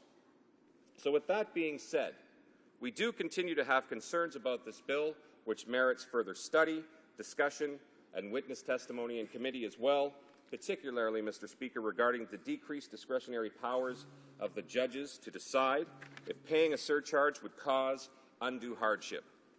We in the NDP believe in the importance of discretionary powers of the judge, and the autonomy of judges is restricted within this bill, Mr. Speaker. While the withdrawal of the undue hardship clause and the provisions seeking to double the surcharge amount could be problematic for low-income offenders, this is offset, Mr. Speaker, by the fact that this bill provides people with the option of paying their fine by working for the provincial fine option program. I support having this balance studied further in committee hearings in order to ensure that it is indeed appropriate, especially for provinces and territories, Mr. Speaker, where this program is not yet in place. And with that, Mr. Speaker, I thank you and look forward to questions. Questions and comments? Questions et commentaires? The honourable member for Winnipeg North. Yes, thank you, Mr. Speaker. Mr. Speaker, as I indicated earlier, I was somewhat surprised in terms of what seems to be, in principle, the support that the official opposition has decided to give this particular bill. And my question is in regards to the whole issue of sustainable funding for victims. This is something in which we within the Liberal Party are very strong advocates for. We understand and appreciate the importance of victim programs. We would like to have seen a government more proactive in terms of trying to build a stronger system throughout Canada that has a little bit more maybe consistency within the different provinces, because many provinces have different types of services. Some of those services would benefit more universally applied across the country. And my question for the member is to what degree does he believe that the Government of Canada itself has an obligation through, for example, general revenues, to make a commitment to support victims of crime, one, and two, does he believe that there needs to be more leadership coming from Ottawa in working with the different levels of government and trying to find out where we can look for best practices in dealing and providing services for victims? I'd like to think that we're all wanting to do what we can to support our victims. Member for Sudbury. Thank you, Mr. Speaker, and I'd like to thank the honourable member for his question. There was a lot of talk in there initially about what the Liberals were supporting or what they weren't supporting. They had 13 years prior to make sure that victims actually had services, and they didn't do anything. And now we've got a government over here who's not doing as much as we would like to see over on this side of the House. So we're preparing for 2015 when we get government to actually prepare and stand up for victims. But with that being said, Mr. Speaker, one of the things that he did question and did talk to in his points was about what are we going to see from the provinces. And that's some of the concerns that we have. We have some concerns that this government did not consult with the provinces and territories. And that was something that we would like to see, that we can question the government and question at the committee level to see how much consultation was done with the provinces and territories to ensure that they're on board with this. Thank you, Mr. Speaker. Comments? Questions et commentaires? The honourable member for New Westminster Coquitlam.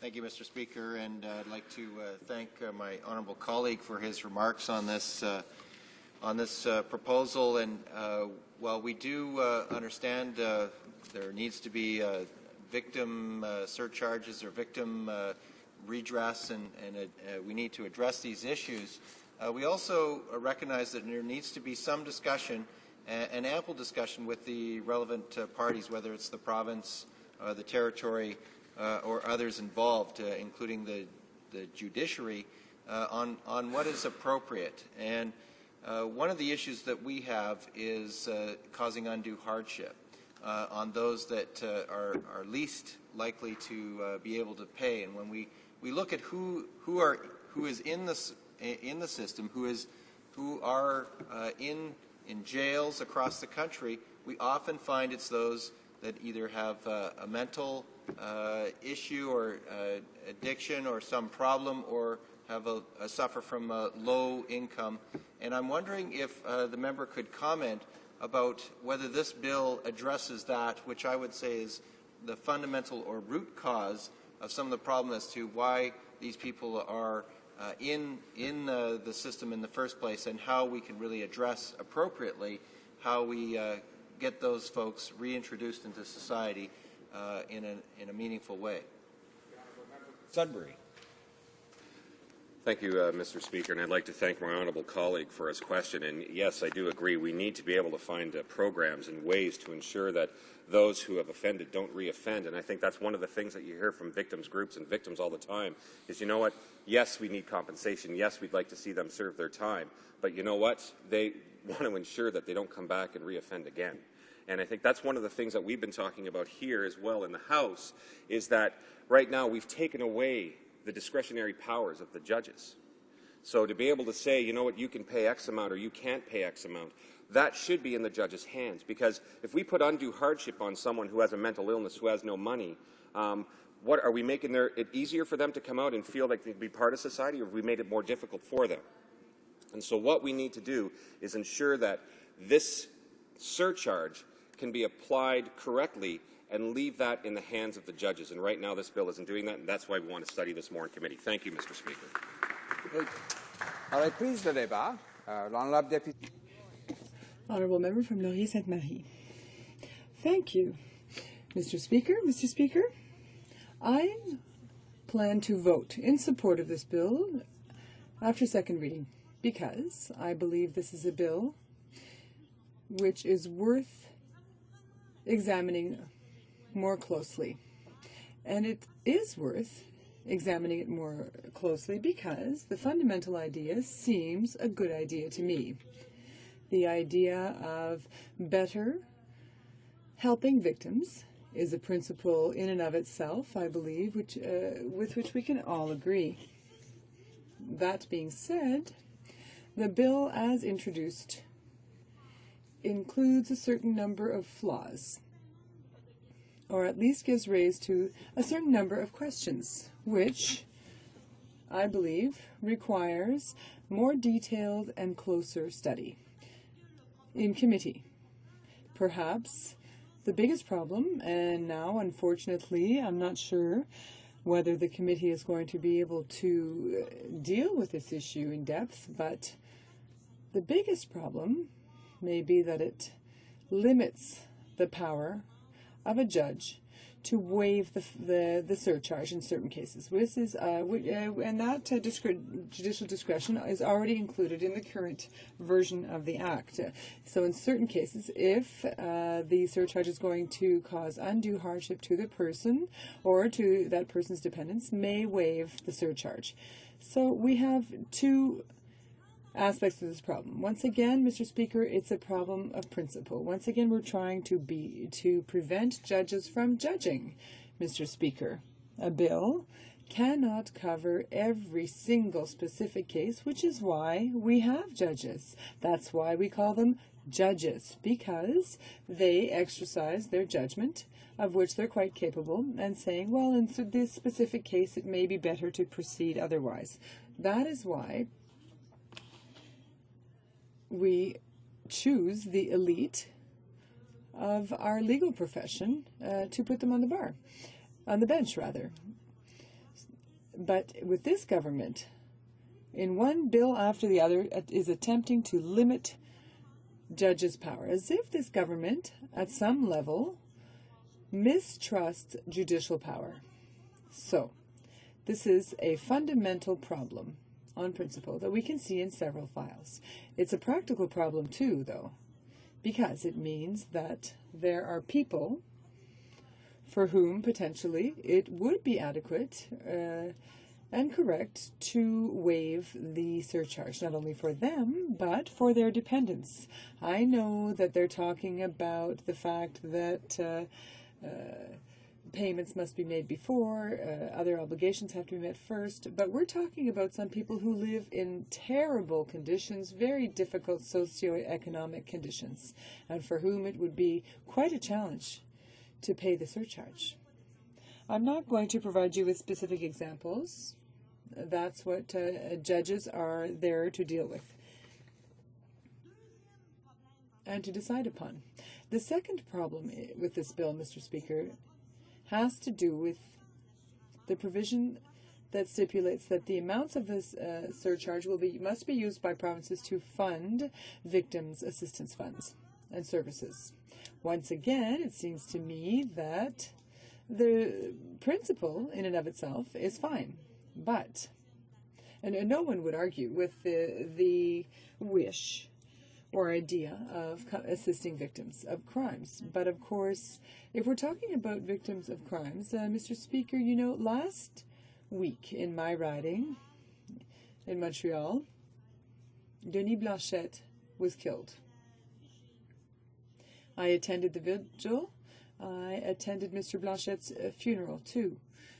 let me tell you that, of course, his family are the biggest victims in all of this. And once again, I'd like to express my deepest sympathy to the family. But I would say that the entire artistic community, the entire city of Montreal, someone posted something on my Facebook page. There was one person was killed, but 8 million people were injured. You know, victims can be a very broad category, and that's why we need to think about this very closely. But I'm going off on a bit of a tangent.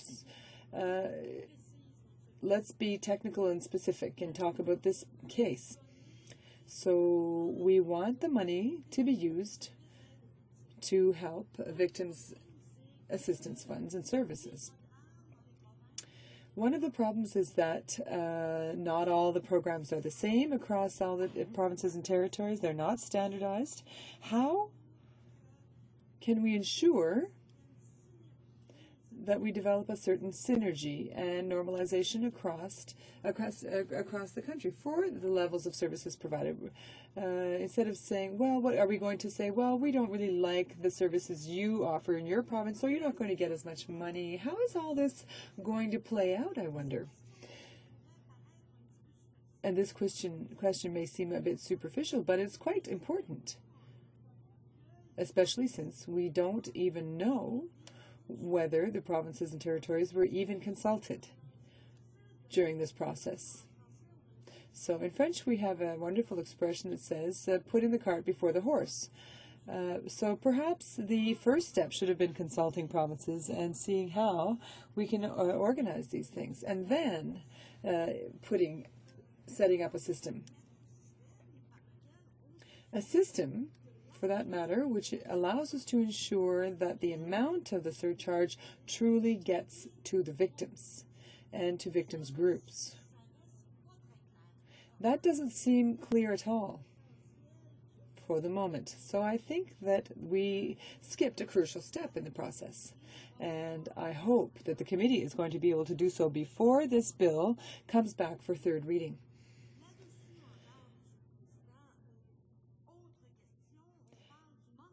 On that, I have another question, Mr. Speaker. We're talking about the lack of funding for victims groups and services. Several of my colleagues have raised that issue today, and that is one way, certainly, to increase that funding. But is there not any other way? Did we explore every possible avenue?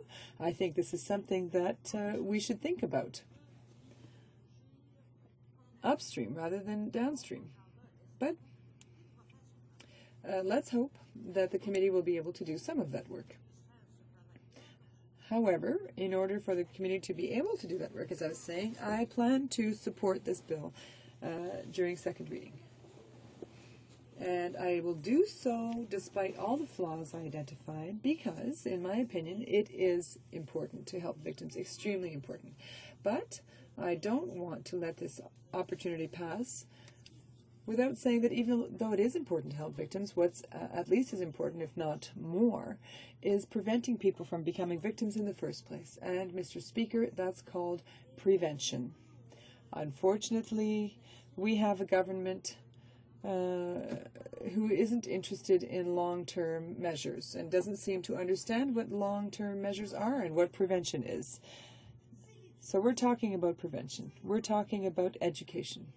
As one of my honourable colleagues mentioned, it's combating poverty, which is a major factor in developing criminals. Affordable housing, Mr. Speaker.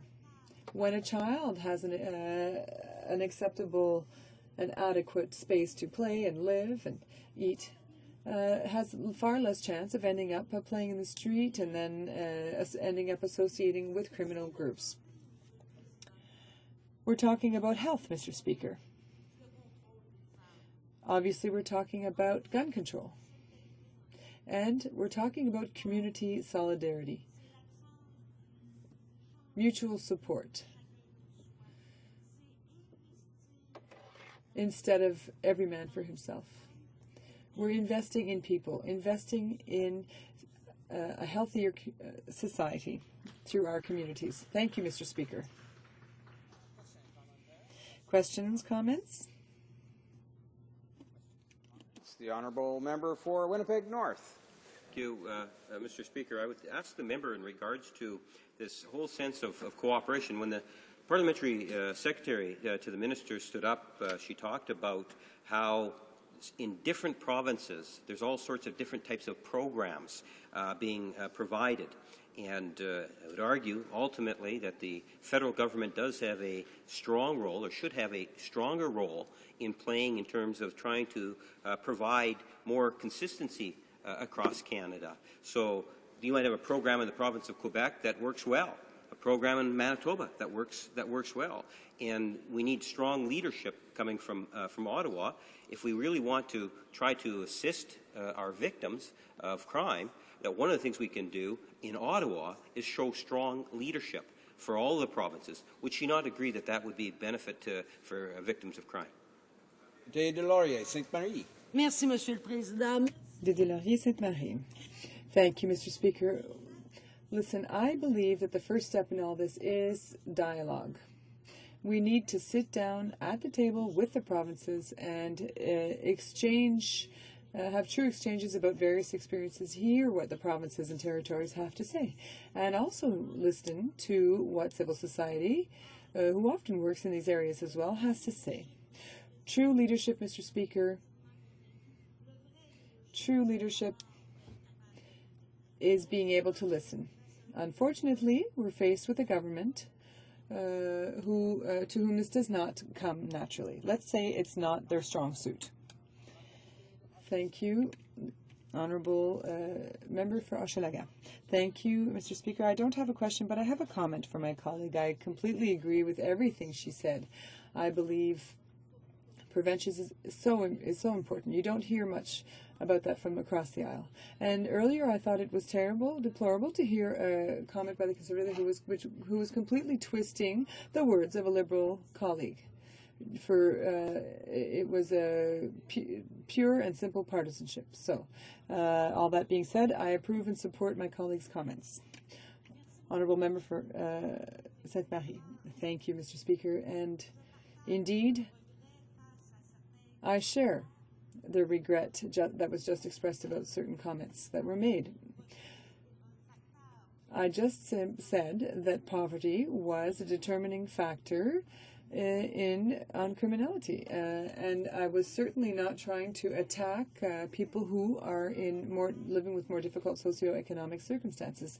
All I was doing was stating a simple fact that it's objectively observed and scientifically supported.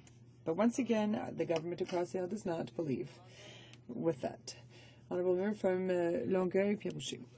Thank you, Mr. Speaker. I would like to congratulate my colleague for her speech. I think that she successfully identified all kinds of issues. I would like to ask her how optimistic she feels about the democratic collaboration possible during those committee meetings. Honourable Member from Laurier-Sainte-Marie. Well, thank you, Mr. Speaker. Mr. Speaker, that is a dream for me. I dream of being able to sit down and truly discuss the real issues that affect all Canadians' well-being and to ensure true progress for this country.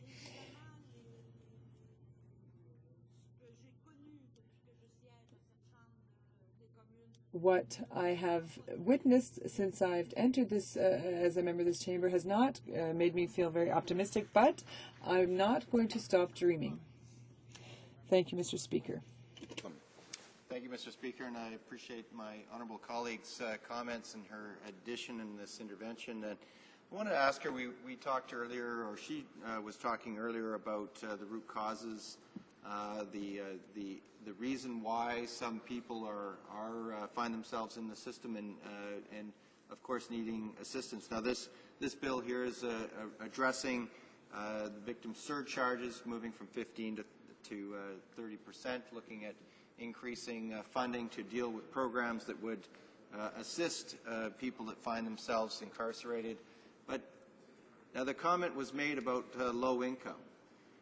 Now, the fact is, when you look at the facts across the country, you find, when you look at who are in our jails in the countries, you'll find people of that economic status that there are overrepresented in our jails. In fact, about 70% or more of individuals in jails either are low income or have some kind of addiction, whether it's mental or mental health or substance abuse. Now that means that they need to be addressed, and I'm wondering if the honourable colleague could comment on whether this bill addresses that need. Député de Laurier-Sainte-Marie. Honourable Member from Laurier-Sainte-Marie. Thank you, Mr. Speaker.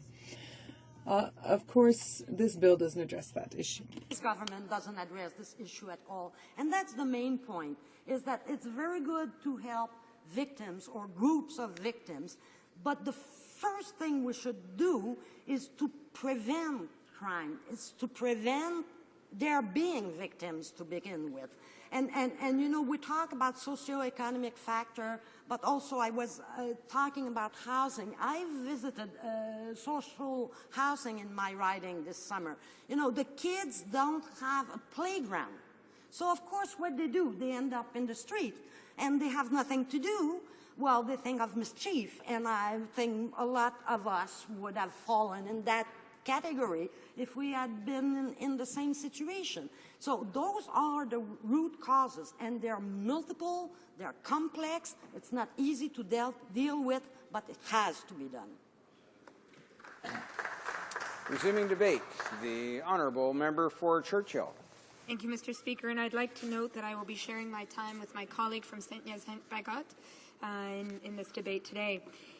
So along with my colleagues, many of us have gotten up to speak and saying that we encourage this bill to be the source of great discussion and deliberation at committee, and therefore we will be ensuring that it goes in that direction from our side of the House.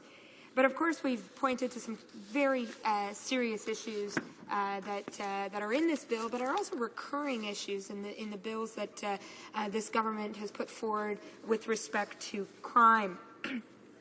One of those main issues that we have is the way this bill could allow for decreased discretionary power on the part of judges in Canada. We know that judges do critical work in our, not only as part of our justice system, but really as part of our society. I mean, is it not that their side of work is really one of those key pillars that Canadian society and Canadian democracy is built on? And that, unfortunately, is something that this Conservative government has tried to chip away at. The work that judges do, that important part around discretionary power that they have bestowed upon them, and that they use with great care and sensitivity day in and day out. And of course, the other piece that we're very that we do not support is the increased pressure, the hardship that this legislation would put on so many victims that are already people that have fallen through the cracks of society, that are amongst the poorest of the poor, that in so many cases have lived truly a life of poverty and an immense challenge financially. And this bill, of course, does nothing to address that reality that so many people face in the justice system. But I also want to speak to the extent to which this legislation and so much legislation put forward by the government when it comes to crime really points to the hypocrisy in their tough on crime agenda. And where you can see that best is in a constituency like the one that I have the honor of representing. Just last week, the Chief and Council, along with the Manitoba, Kiwetinawi, Okimakanak, came together, the Chief and Council of Lac-Brochet, Denisoline First Nation in northern Manitoba, came together and talked about the atrocious conditions that people that are arrested in their community face because simply the community has nowhere to put them. And the reason why this is the case is because the RCMP decided to close the one holding cell that does exist in the community, and has said that they will only allow it to open if somebody with proper training can manage it. Well, this is the kicker here, Mr. Speaker, is that there used to be funding, and there used to be a program funded by the federal government to ensure that people from Lac Brochet and northern communities could have the training to be able to police their communities, to be able to make sure that people that were apprehended are in a safe space. Well, this federal government has cut that funding. This program no longer exists for training. And the end result is people have been taken to the arena of the community, have been chained to a door on the floor of that arena, and treated truly with the kind of ignorance and offense that we can't imagine in Canada. And that's because this community has said, we want to ensure the public safety of individuals. We want to make sure these people are away in a place where they won't harm anybody and themselves. And the federal government is nowhere at the table to ensure that these people have a dignified way of doing so. And unfortunately, the government has turned around and absolved itself from any responsibility, when in fact that is not the case. So here we are dealing with yet another bill where this government is claiming to want to do something to ensure that our communities are safer and that victims are protected, when in fact, when communities in Northern Canada want to do that very same thing, they do not have the supports from the federal government to do so. And let's go to the topic of prevention. This bill talks about fining criminals. Well, where is the money to make sure that we don't actually have to have criminals to deal with, where we can reduce the number of people that end up falling through the cracks into a life of crime, or on the other side of the track, as we can put it as well. We have seen in communities like the ones I represent, and I'll speak to the PAW, where gang prevention funding has been has come to an end, and where a very successful program in the inner city run by the PAW Family Resource Center has been told that their funding not only will not be renewed, but they have no ability to service children above 6 years old to prevent them from joining a gang. Is this the response that the federal government truly wants to show to a community that has struggled with gang violence in recent years? Are we going to wait for a shooting to happen, or a death to happen, or another young person to be thrown into jail before that gang prevention money comes to that organization again? Why is the federal government shutting out organizations like the PAW Family Resource Center? Why is the federal government saying no to communities like Lac Brochet that want to prevent more criminals from coming into our system? Why is the federal government not working with especially Aboriginal communities that are often the source of so many people that end up falling through the cracks, especially in Northern Canada, that end up in our correctional system? If only that kind of passion for eliminating crime was infused into prevention, into rehabilitation, into supporting safer communities, then we could see a real, genuine approach to dealing with crime, rather than half-baked bills like the one we've got here, rather than the kind of rhetoric we see in the media, rhetoric that leaders in Aboriginal communities have said that public safety, that victims' rights are the very things that they're concerned about. But when it's about partnering with the federal government, they're nowhere to be found. I also want to point to the fact that when we're looking ahead to try and truly deal with crime, with preventing crime, with cutting down on crime in our country, we're we're in the best position to do that by looking at the evidence, by listening to advocates organizations that are on the ground, victims organizations such as Elizabeth Fry or the John Howard Society, organizations that are truly on the front lines, listening to correctional workers that are increasingly concerned about what legislation like Bill C-10 will mean, the kind of concerns that people that work with victims, that work with people within the justice system are saying. And let's follow their lead. Let's follow the evidence-based research that indicates that prevention, rehabilitation is the way to go, that's where the investments need to be made in order to be able to truly cut down on crime, eliminate crime, and at the end of the day, make our communities safer. Thank you, Mr. Speaker. Questions and comments? Questions and commentaires? L'honorable député. The honourable member for Bon-Missisquoi.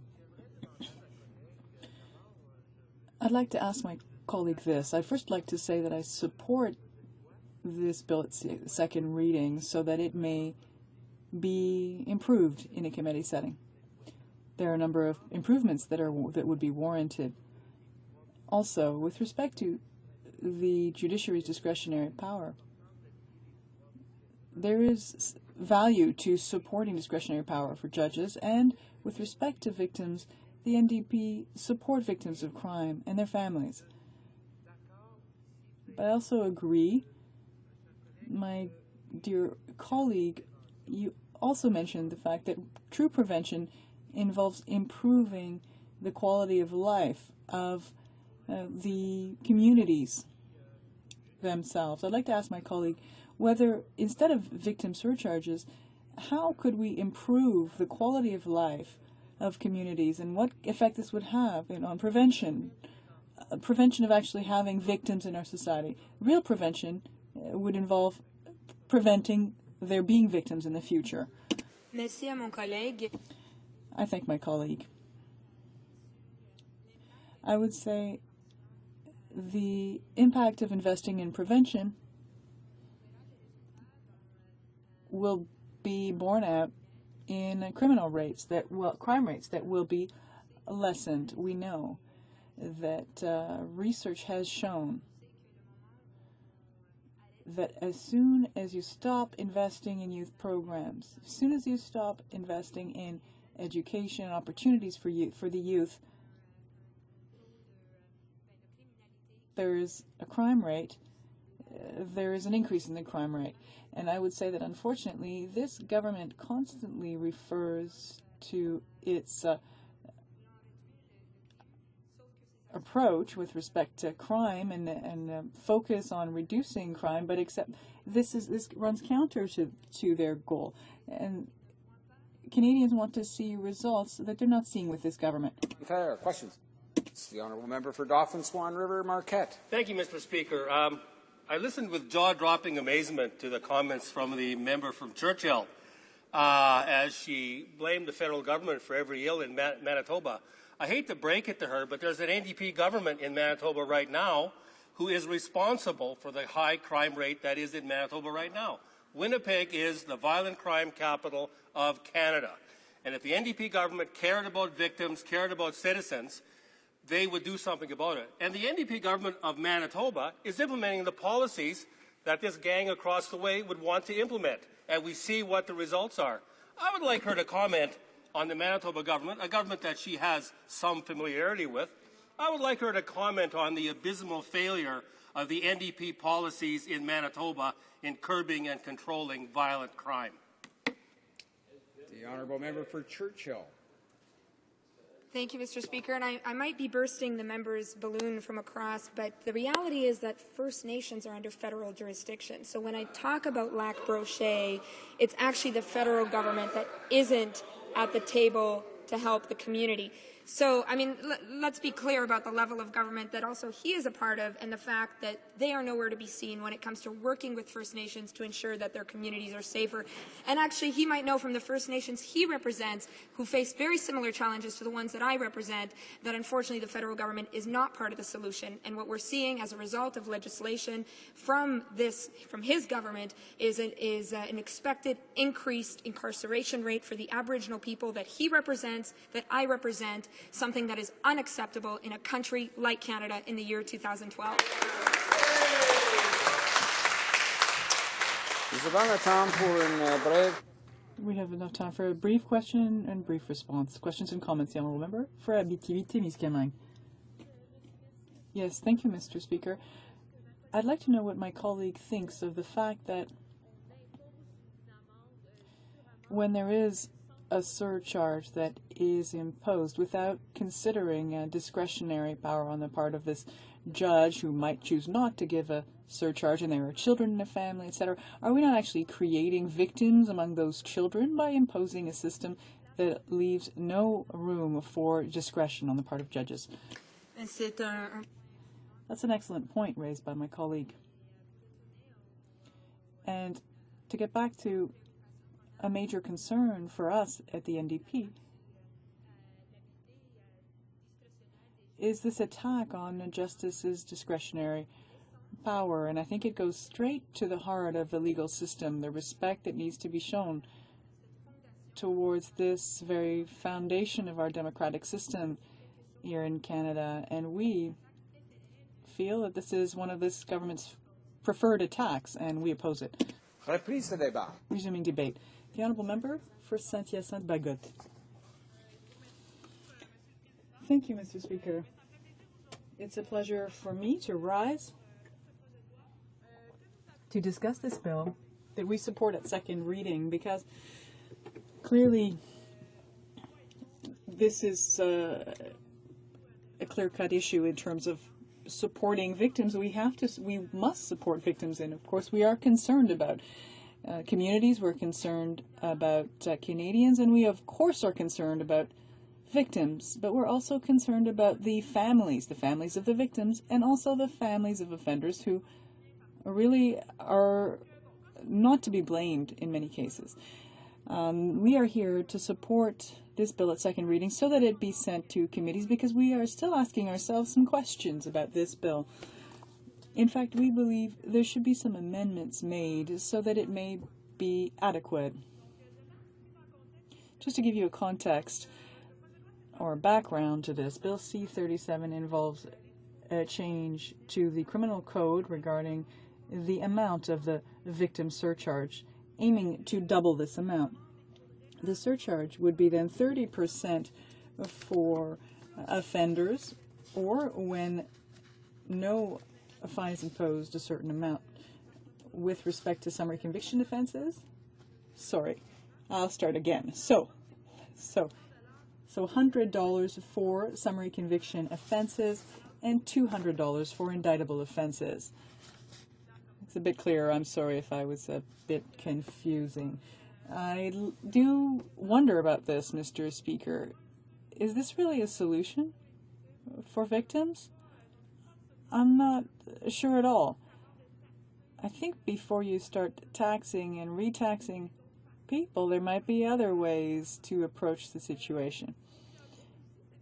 I'm also concerned about this fact that the court can not waive the surcharge if it is found that it would cause undue harm to the offender or member of this offender's family.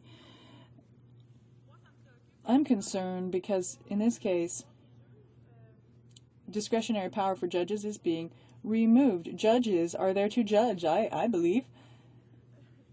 You know, what else can I say? What I would say, though, is that on a to say that everything is on a case-by-case basis, that is a fact. That's always the way it's going to be, and that is precisely why there are judges, as my colleague from Laurier-Sainte-Marie said, that judges are the elite among lawyers, and these are brilliant people who can judge, I believe, appropriately, and I think people that we can have full confidence in. If we remove all of their powers the way the government seems to enjoy proceeding, I think it's difficult for them to do their work appropriately in specific circumstances. So this is something that concerns me particularly. And this withdrawing of the judiciary's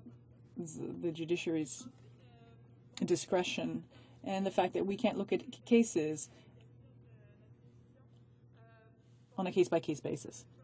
Now, there are organizations such as Elizabeth Fry's Society that are concerned about the effect of these additional surcharges on Aboriginal, for instance, Aboriginal people who might not have the means to pay these surcharges, and then the victims might end up being the individual's family, this offender's family. These people would become the victims of the situation. I don't think that's what we want as a society, to have the children, the brothers and sisters and parents of criminals paying for them, and I don't think that's really the way we should operate. Sometimes it does happen in some cases, but that's not what we are seeking, and I think there's no point in worsening the situation there.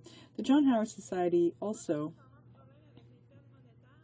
might not have so much of an issue with these monetary fees, but the fact that they're disproportionate to the crime.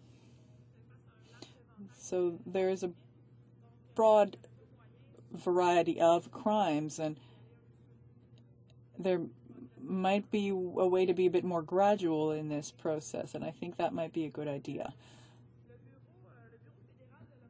The Ombudsman for Victims office has been asking for years for better funding for victims of crime.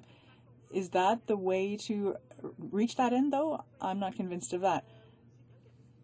I have a few statistics here that might be worth noting. In 2003, crime cost $70 billion. That's a lot. $47 billion were paid for by victims. 70% of the amount. That's another major problem. And a study in 2004 assessed that the harm suffered by victims is at worth about $36 billion if it were to be monetized. So allow me to mention that a number of victims that are eligible don't ask for compensation because often they don't even know that they're entitled to it. So we're talking about costs, amounts, but from what I gather, victims might not actually be well compensated. Will these small additional amounts help to compensate these individuals, these victims? It's a bit difficult for me to put myself in the shoes of a victim because I've never myself been a victim of crime, and I consider myself fortunate, knock on wood. I hope it never happens to me, and neither to me nor my family. But I don't think an amount of money will really improve things. I think it's more about getting help, support. Sure, money can allow people to get help, but I think maybe we should have a better structure that would facilitate services for these people. I have a couple of questions that arise in my mind.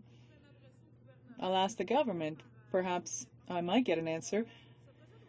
This bill, Bill C-37, overlaps another private member's bill, Bill C-350, that also wanted to focus on offender accountability. In what way are these bills going to overlap? Will they be complementary to one another? By withdrawing the judge's discretionary power to waive the surcharge, does this mean the measure is not excessively punitive in some cases? Low-income offenders or people with mental health issues, we know there are people with mental health issues that do commit these crimes, but I'm not saying that to lessen the suffering of victims, but we do have to consider the fact that some people have mental health issues. I'm always asking myself how we can make sure that this money actually goes to victims, the victims that really need it. I have just 2 minutes left. Thank you, Mr. Speaker. I also think the government should consult with victims advocacy organizations, especially those that work with victims out in the field. In my personal riding, I have CAVAS, which is the sexual assault victims support group that does excellent work with very little funding. I think these people that are out there in our communities, in the streets, certainly the members across the way have similar organizations in their ridings, and it might be worthwhile to go talk to these organizations to see how this could be done. And in closing, Mr. Speaker, I'd like to get back to what my colleague, the member for Laurier-Sainte-Marie, said earlier. When we talk about crime, we also have to think of prevention. And prevention really should take precedence over punishments. And yes, fighting poverty would help. And a society that is got less poverty in it will suffer less from crime. And I'm not saying it'll solve all problems, but it can help. Affordable housing, that's such an obvious issue. For me, it matters a great deal. But when people have a good place to stay, a safe place to stay, and food for 3 square meals a day, I think this all can help considerably decrease the crime rate. So why not start with these measures, Mr. Speaker? Thank you.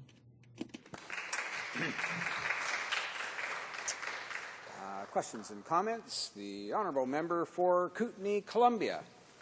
Thank you very much, Mr. Speaker, and thank the member for her speech. I was a member of the RCMP for just over 20 years. I'm just wondering, part of her statement was that she had said paying the surcharge may cause undue harm to the accused or the accused family. I'm a little taken back by that, but I guess the way I would look at it is if you don't want to pay the victim surcharge, then maybe you should just not commit crime. That may be a fairly simple way of dealing with it. But having said that, my question to the member, Mr. Speaker, is the member saying that those convicted of crimes should not be accountable to the victims of crime with a victim surcharge? Is that what she's saying? La députée de Saint-Hyacinthe-Bagotte. The member for Saint-Hyacinthe-Bagotte. Well, I'm pleased to be able to respond to the question, Mr. Speaker, because I don't like it when people put words into my mouth.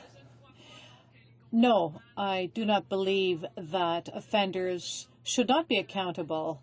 That's not at all what I'm saying. I'm simply saying that there might be other solutions than to impose these surcharges and to remove discretionary power from judges. I simply wanted to clarify this for my colleague. My philosophy is as follows. I do not want to undue harm to be caused to families of I do not want undue harm to be caused to the families of the offenders. These are the families of an offender. So it's the offender who must pay and not his family. Questions and comments? Questions et commentaires? L'honorable député de Louis. The honourable member for Louis-Hébert. Thank you very much, Mr. Speaker, and I would like to thank my colleague for her speech. I all afternoon listened to the debates, the questions, and I'm wondering about something with regard to the bill. Is this a bill which really helps victims, or does it not push vengeance against those who have committed a crime even further? So my question to my colleague is as follows. With this bill, are we really going to help victims, or is there anything else we can do, something else we can do to help them even more? I would like to thank my colleague for his very interesting question.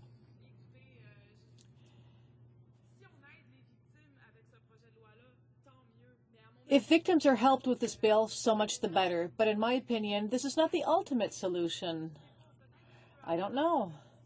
Perhaps there might be some extra funding elsewhere for victims, but I really don't think that $100 here or there, I don't think that's going to make a huge difference for victims. In my view, it seems that the government wants to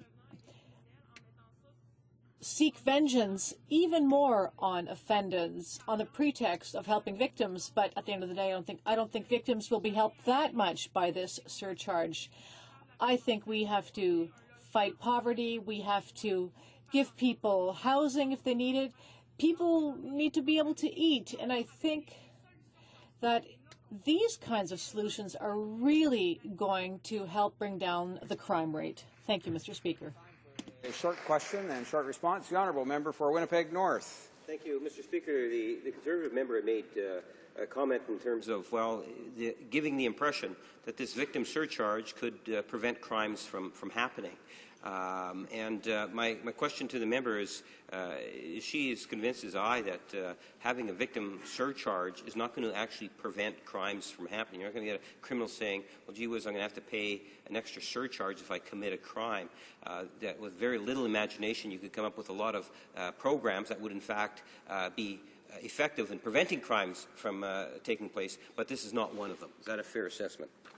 La députée de Saint-Hyacinthe-Bagotte. The honourable member for Saint-Hyacinthe-Bagotte. Well, of course, I'm not walking in the shoes of an offender, but I think that somebody who commits a crime does not even think that they may be subject to a future surcharge. So really, I don't think $100 is going to deter anyone from committing any type of crime, Mr. Speaker. Resuming debate. But before I recognize the member for Abitibi-Témiscamingue, I would like to remind you that government orders will be drawing to an end at about 6:30. And with that, I recognize the member for Abitibi-Témiscamingue. Thank you, Mr. Speaker. It's a pleasure to hear you speak on this bill. I would like to say from the outset that I will share my time with the member from Laval-des-Îles, who will speak tomorrow. So I would like to speak to this bill because in the course of the debate, issues were brought to my attention and other issues were raised after I asked some questions. And with regard to the matter of victim surcharges, I'm just wondering whether it would be possible to adjust the surcharge depending on a person's income. If an offender has a large income, would the offender pay a higher surcharge? It was a question on my part. The answer was possibly, but not necessarily. So I'm wondering, generally speaking, with regard to the surcharge, if someone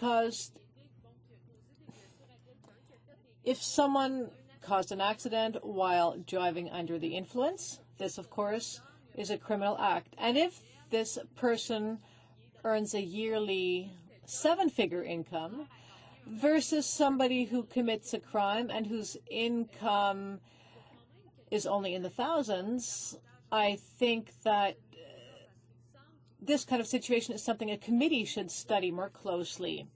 If we want to make offenders more accountable, we have to make sure that the punishment fits the unique context of every situation. The offender who earns a high income should pay a surcharge that's worth more than the price of a pack of gum. And I think that the committee would be able to study these unique situations. Now, regarding the discretionary power of judges, again, I have questions. As I explained, I'm a little concerned with regard to the following. When a judge uses his or her discretionary power, this judge will take into account the income of the offender, and a judge will be able to justify the size of the surcharge. A judge might say the offender has young children who would be unduly harmed, who will not be able to eat this week if the offender must pay a surcharge. And therefore, I think that we need to think this through. I think each judge is able to rule on the unique merits of a case.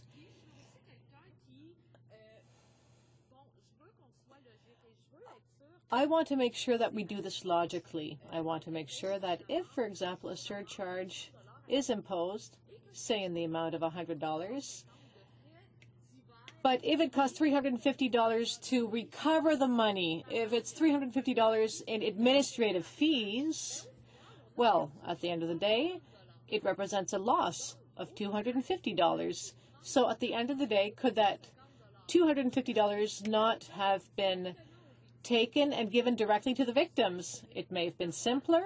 The victim would have received more compensation instead of a surcharge of $100 at an administrative cost of $350. So again, this is something a committee can study more closely. That is, how effective the implementation of this surcharge would be.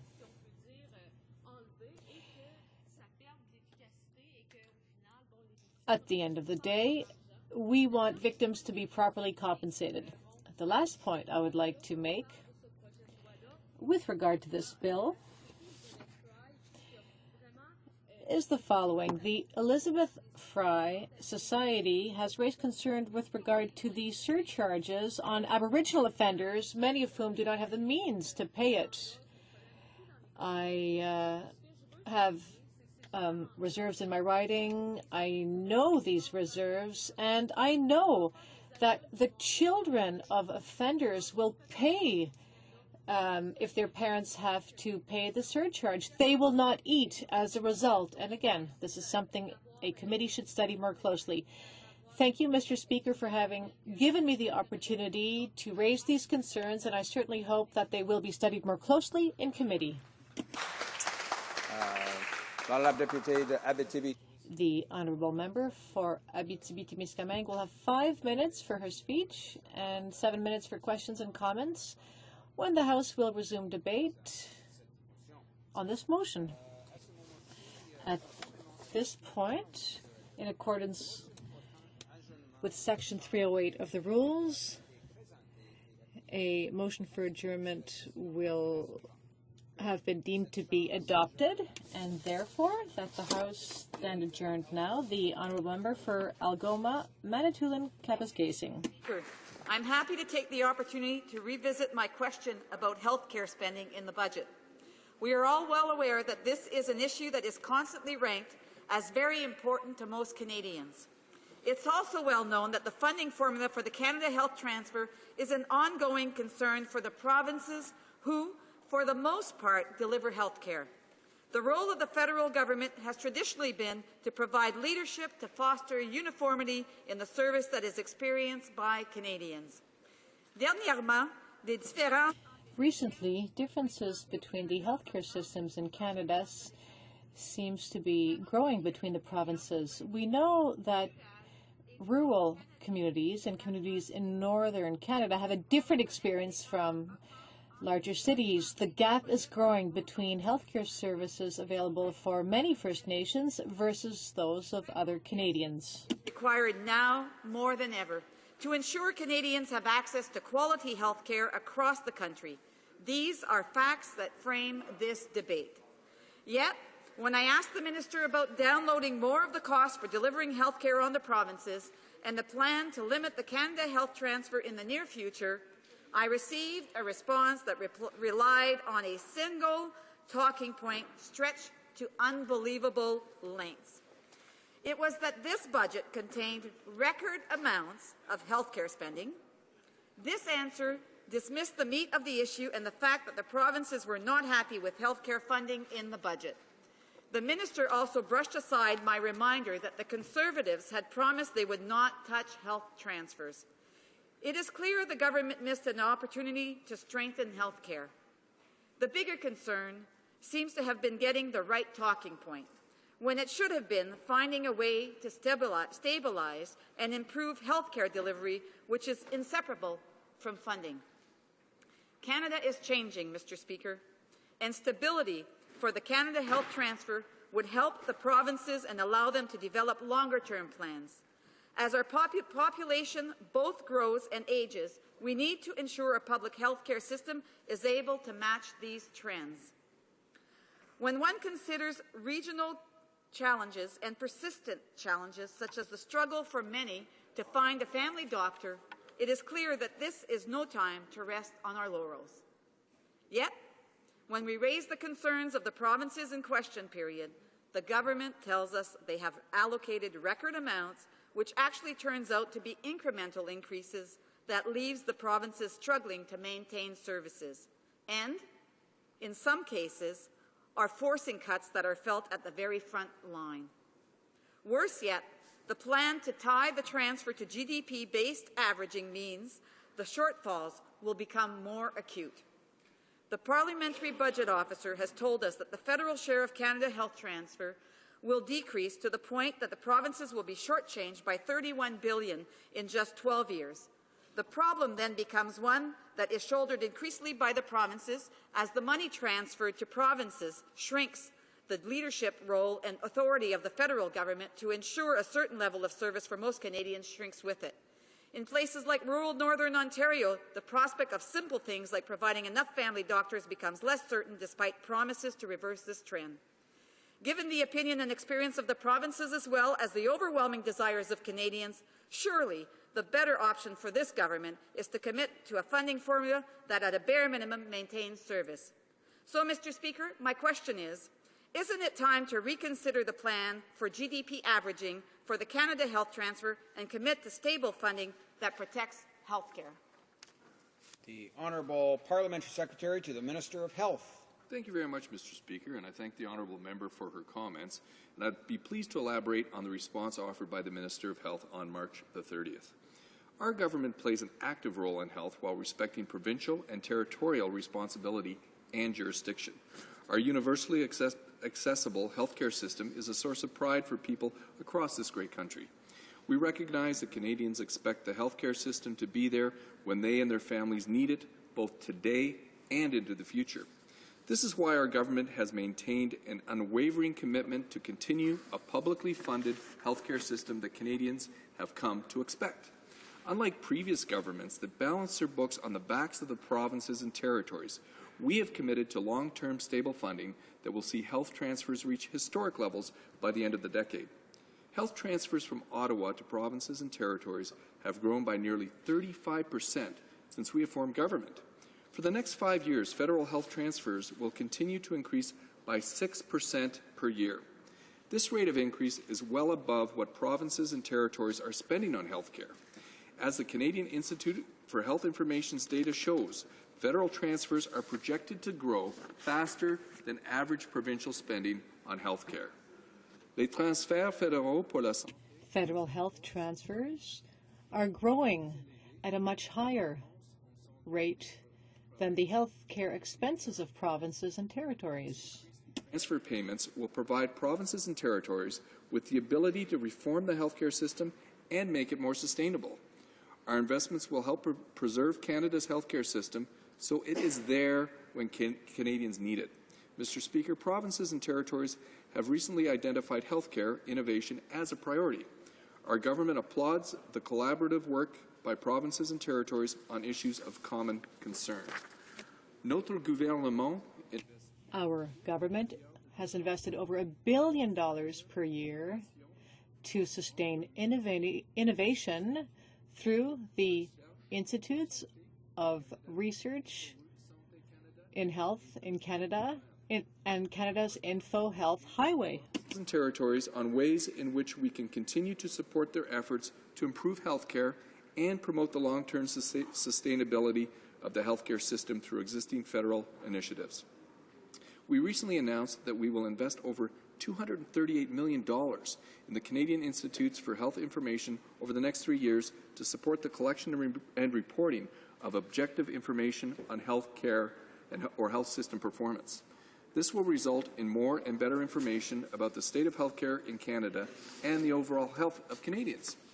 If we can't measure how the system works, then it's hard to know how to improve it. That's why performance measures and reporting is increasingly used across leading health systems internationally to drive system change. Mr. Speaker, in closing, this government remains committed to building on our effective publicly funded healthcare system by continuing to provide sustainable and predictable funding and working with our provincial and territorial counterparts. We will continue to support our universally accessible healthcare system so that it meets the evolving needs of Canadians. Thank you very much, Mr. Speaker. The honourable member for Algoma, Manitoulin, Kapuskasing. Mr. Speaker, I say hogwash to that. It isn't just the Canada Health transfers that shows this government's hesitant support for health care. There were many measures in the omnibus budget that point to this. The $310 million cut to Health Canada, the complete gutting of groups that provided research and services specific to women and First Nations, the seeming abandonment of the accountability mechanism proposed for the Canada Health transfer committed to in the 2003-2004 Health Accord. This completes the picture of a government that seems nowhere near as concerned with Canada's healthcare system as it should be. Instead of treating the federal government as a business, this government needs to remember they serve the people of Canada first and foremost. Those same people who value health care and who like to have peace of mind knowing that help is available to them regardless of ability to pay. We need to start building the next generation of health care in our country. Why are the Conservatives not looking at areas where we can control costs such as bulk drug purchasing and move on reforms from the Romano report and the 2003-2004 health accords designed to improve our system? That's my question, Mr. Speaker. Parliamentary Secretary. What's hogwash, Mr. Speaker, is this member obviously didn't even listen to my speech.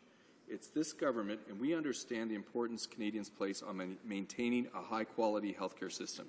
That's why we have continued to increase health funding to record levels and set it on a sustainable path for our future. We are providing long-term, stable funding arrangements with the provinces that will see transfers reach historic levels of $40 billion by the end of the decade. On top of ensuring stable and predictable funding, our government has launched initiatives that aim to reduce waiting times, improve access to care, and accelerating the setting up of electronic health records and many other things as well. Provinces and territories in their pursuit of innovative health reforms and to demonstrate results to Canadians. We look forward to working with our provincial and territorial partners and all Canadians to make Canada's healthcare system the best it can be. Thank you very much, Mr. Speaker. L'honorable député de Manicouagan. The honourable member from Manicouagan.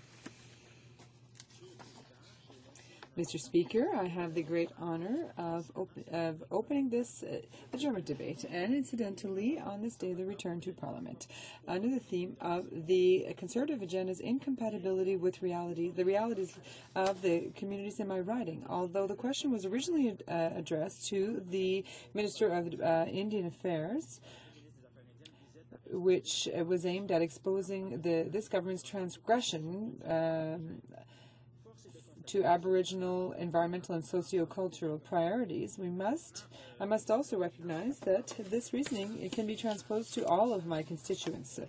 Now, during the summer, I had to move around in my riding quite a lot.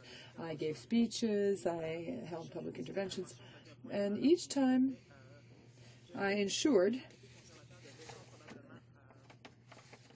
that I had to emphasize that Conservative MPs had to keep doing damage control throughout the whole summer because of legislative measures that were introduced as well as applied over the course of the year.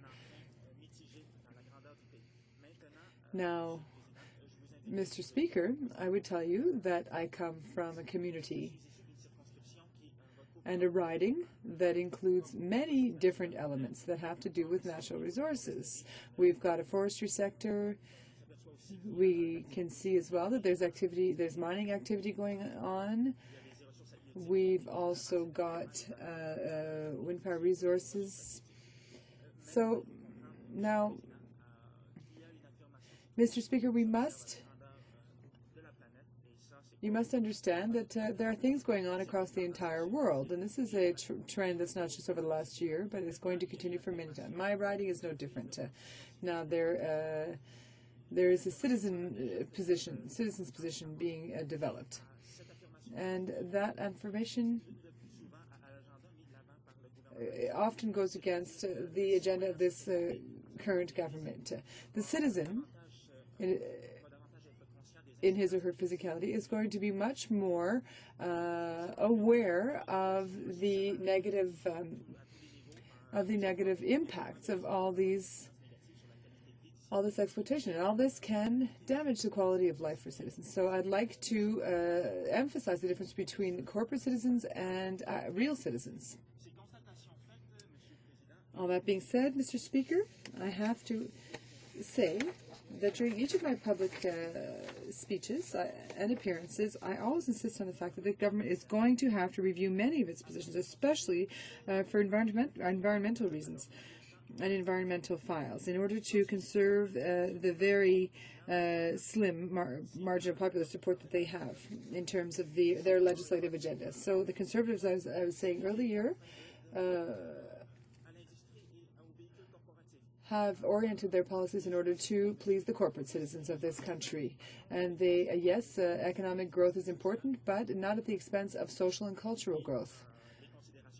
And of course, environmental considerations are not even taken into account during the course of all of these measures that are being considered or that have already been undertaken by this government. I imagine that the Conservatives may have to reassess their position, since, in the end, the corporate citizen is not really in a position to exercise the citizen's right, physical citizen's right, which is to say the right to vote. The 2015 elections are going to be determinative. The current government is going to have to reassess its positions and its measures in order to respond to physical citizens' needs and desires. Thank you, Mr. Speaker. Thank you, Mr. Speaker. And I'm pleased to rise to speak to the question from the honourable member for Manicouagan. Let me assure the honourable member that our government takes its legal duty to consult with Aboriginal groups very seriously. Not only is consultation an important part of good governance, sound policy development and decision-making, but Canada has a legal duty to consult Aboriginal groups where appropriate. For example, consultation with Aboriginal people is an important pillar of the Responsible Resource Development Initiative that was announced recently. This initiative is our government's plan to modernize our regulatory system so that Canada's natural resources are responsibly developed for the benefit of all Canadians. In 2010, natural resource sectors employed over 760,000 workers in communities throughout the country. In the next 10 years, more than 500 major economic projects representing over $500 billion in new investments are planned across Canada. Unfortunately, major economic projects in Canada are currently subjected to long, unpredictable, and potentially endless delays because of a needlessly complex and duplicative approval process. That's why our government is taking action in the Economic Action Plan to streamline the review process for major economic projects. Our government will put in place a system of one project, one review, in a clearly defined time period. We propose to do this by enhancing consultations with Aboriginal peoples and by making reviews of major natural resource projects more predictable and timely. We also want to reduce duplication in the review process and strengthen environmental protection. Streamlining the approval process for major economic projects will result in the creation of good, well-paying and skilled jobs while still protecting the environment. I would also add that our government takes a whole-of-government approach to consultation to ensure that meaningful consultation is carried out on resource projects and other activities. Meaningful consultation also supports Aboriginal peoples in their efforts to improve social well-being and economic prosperity and develop healthier, more sustainable communities. Mr. Speaker, these consultations also support Aboriginal peoples to participate more fully in Canada's political, social, and economic development. Mr. Speaker, our government continues to work in concert with Aboriginal peoples because we want informed decisions to be made to meet today's needs and those of future generations. Thank you very much, Mr. Speaker. La députée de Manicouagan. Honourable member from Manicouagan. Mr. Speaker, it's exactly where the population and my colleague Rosel is saying that there has been consultation and that can be seen within the communities, and that he has also a trusting relationship that he also observes. But it's just pro forma, Mr. Speaker. When we're talking about consulting communities, all they do is tell the community that it's not possible to be consulted, depending on the project, of course. But, you know, communities can always be and should always be consulted. Now, they're trying to stifle debate here, and they just say that they have an obligation to consult Aboriginal communities and populations in the country. But I say that they need to consult all Canadians, because the repercussions, the consequences are going to strike all Canadians, Mr. Speaker. Now they're trying to divide and conquer. They're trying to deal with people in small groups at a time. They're saying, look, let's go talk to this little group of Aboriginals, or let's talk to this little group in this riding. They keep trying to divide people like that. In my community, they say, you shouldn't go talk to those groups. Don't talk to them because, or don't, that's a different community. Don't go talk to them.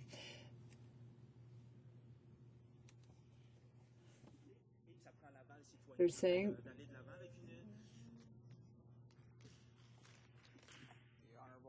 Secretary. Thank you, Mr. Speaker. As I have said, our government takes its consultation obligations seriously. As the honourable member from Manicouagan knows, our government has a legal duty to consult and, where appropriate, accommodate Aboriginal groups if it has been determined that treaty and Aboriginal rights could be impacted. That's why our government meets its legal duty to consult through meaningful and direct consultation with Aboriginal communities. We want their views to be taken into consideration when making decisions on projects that could adversely affect their rights. This meaningful consultation supports the Canadian economy by moving projects forward. Mr. Speaker, I will repeat again, meaningful consultation is a priority for our government. Thank you very much. The motion to adjourn the House is now deemed to have been adopted. Accordingly, this House stands adjourned until tomorrow at 10 a.m. pursuant to Standing Order 24-1.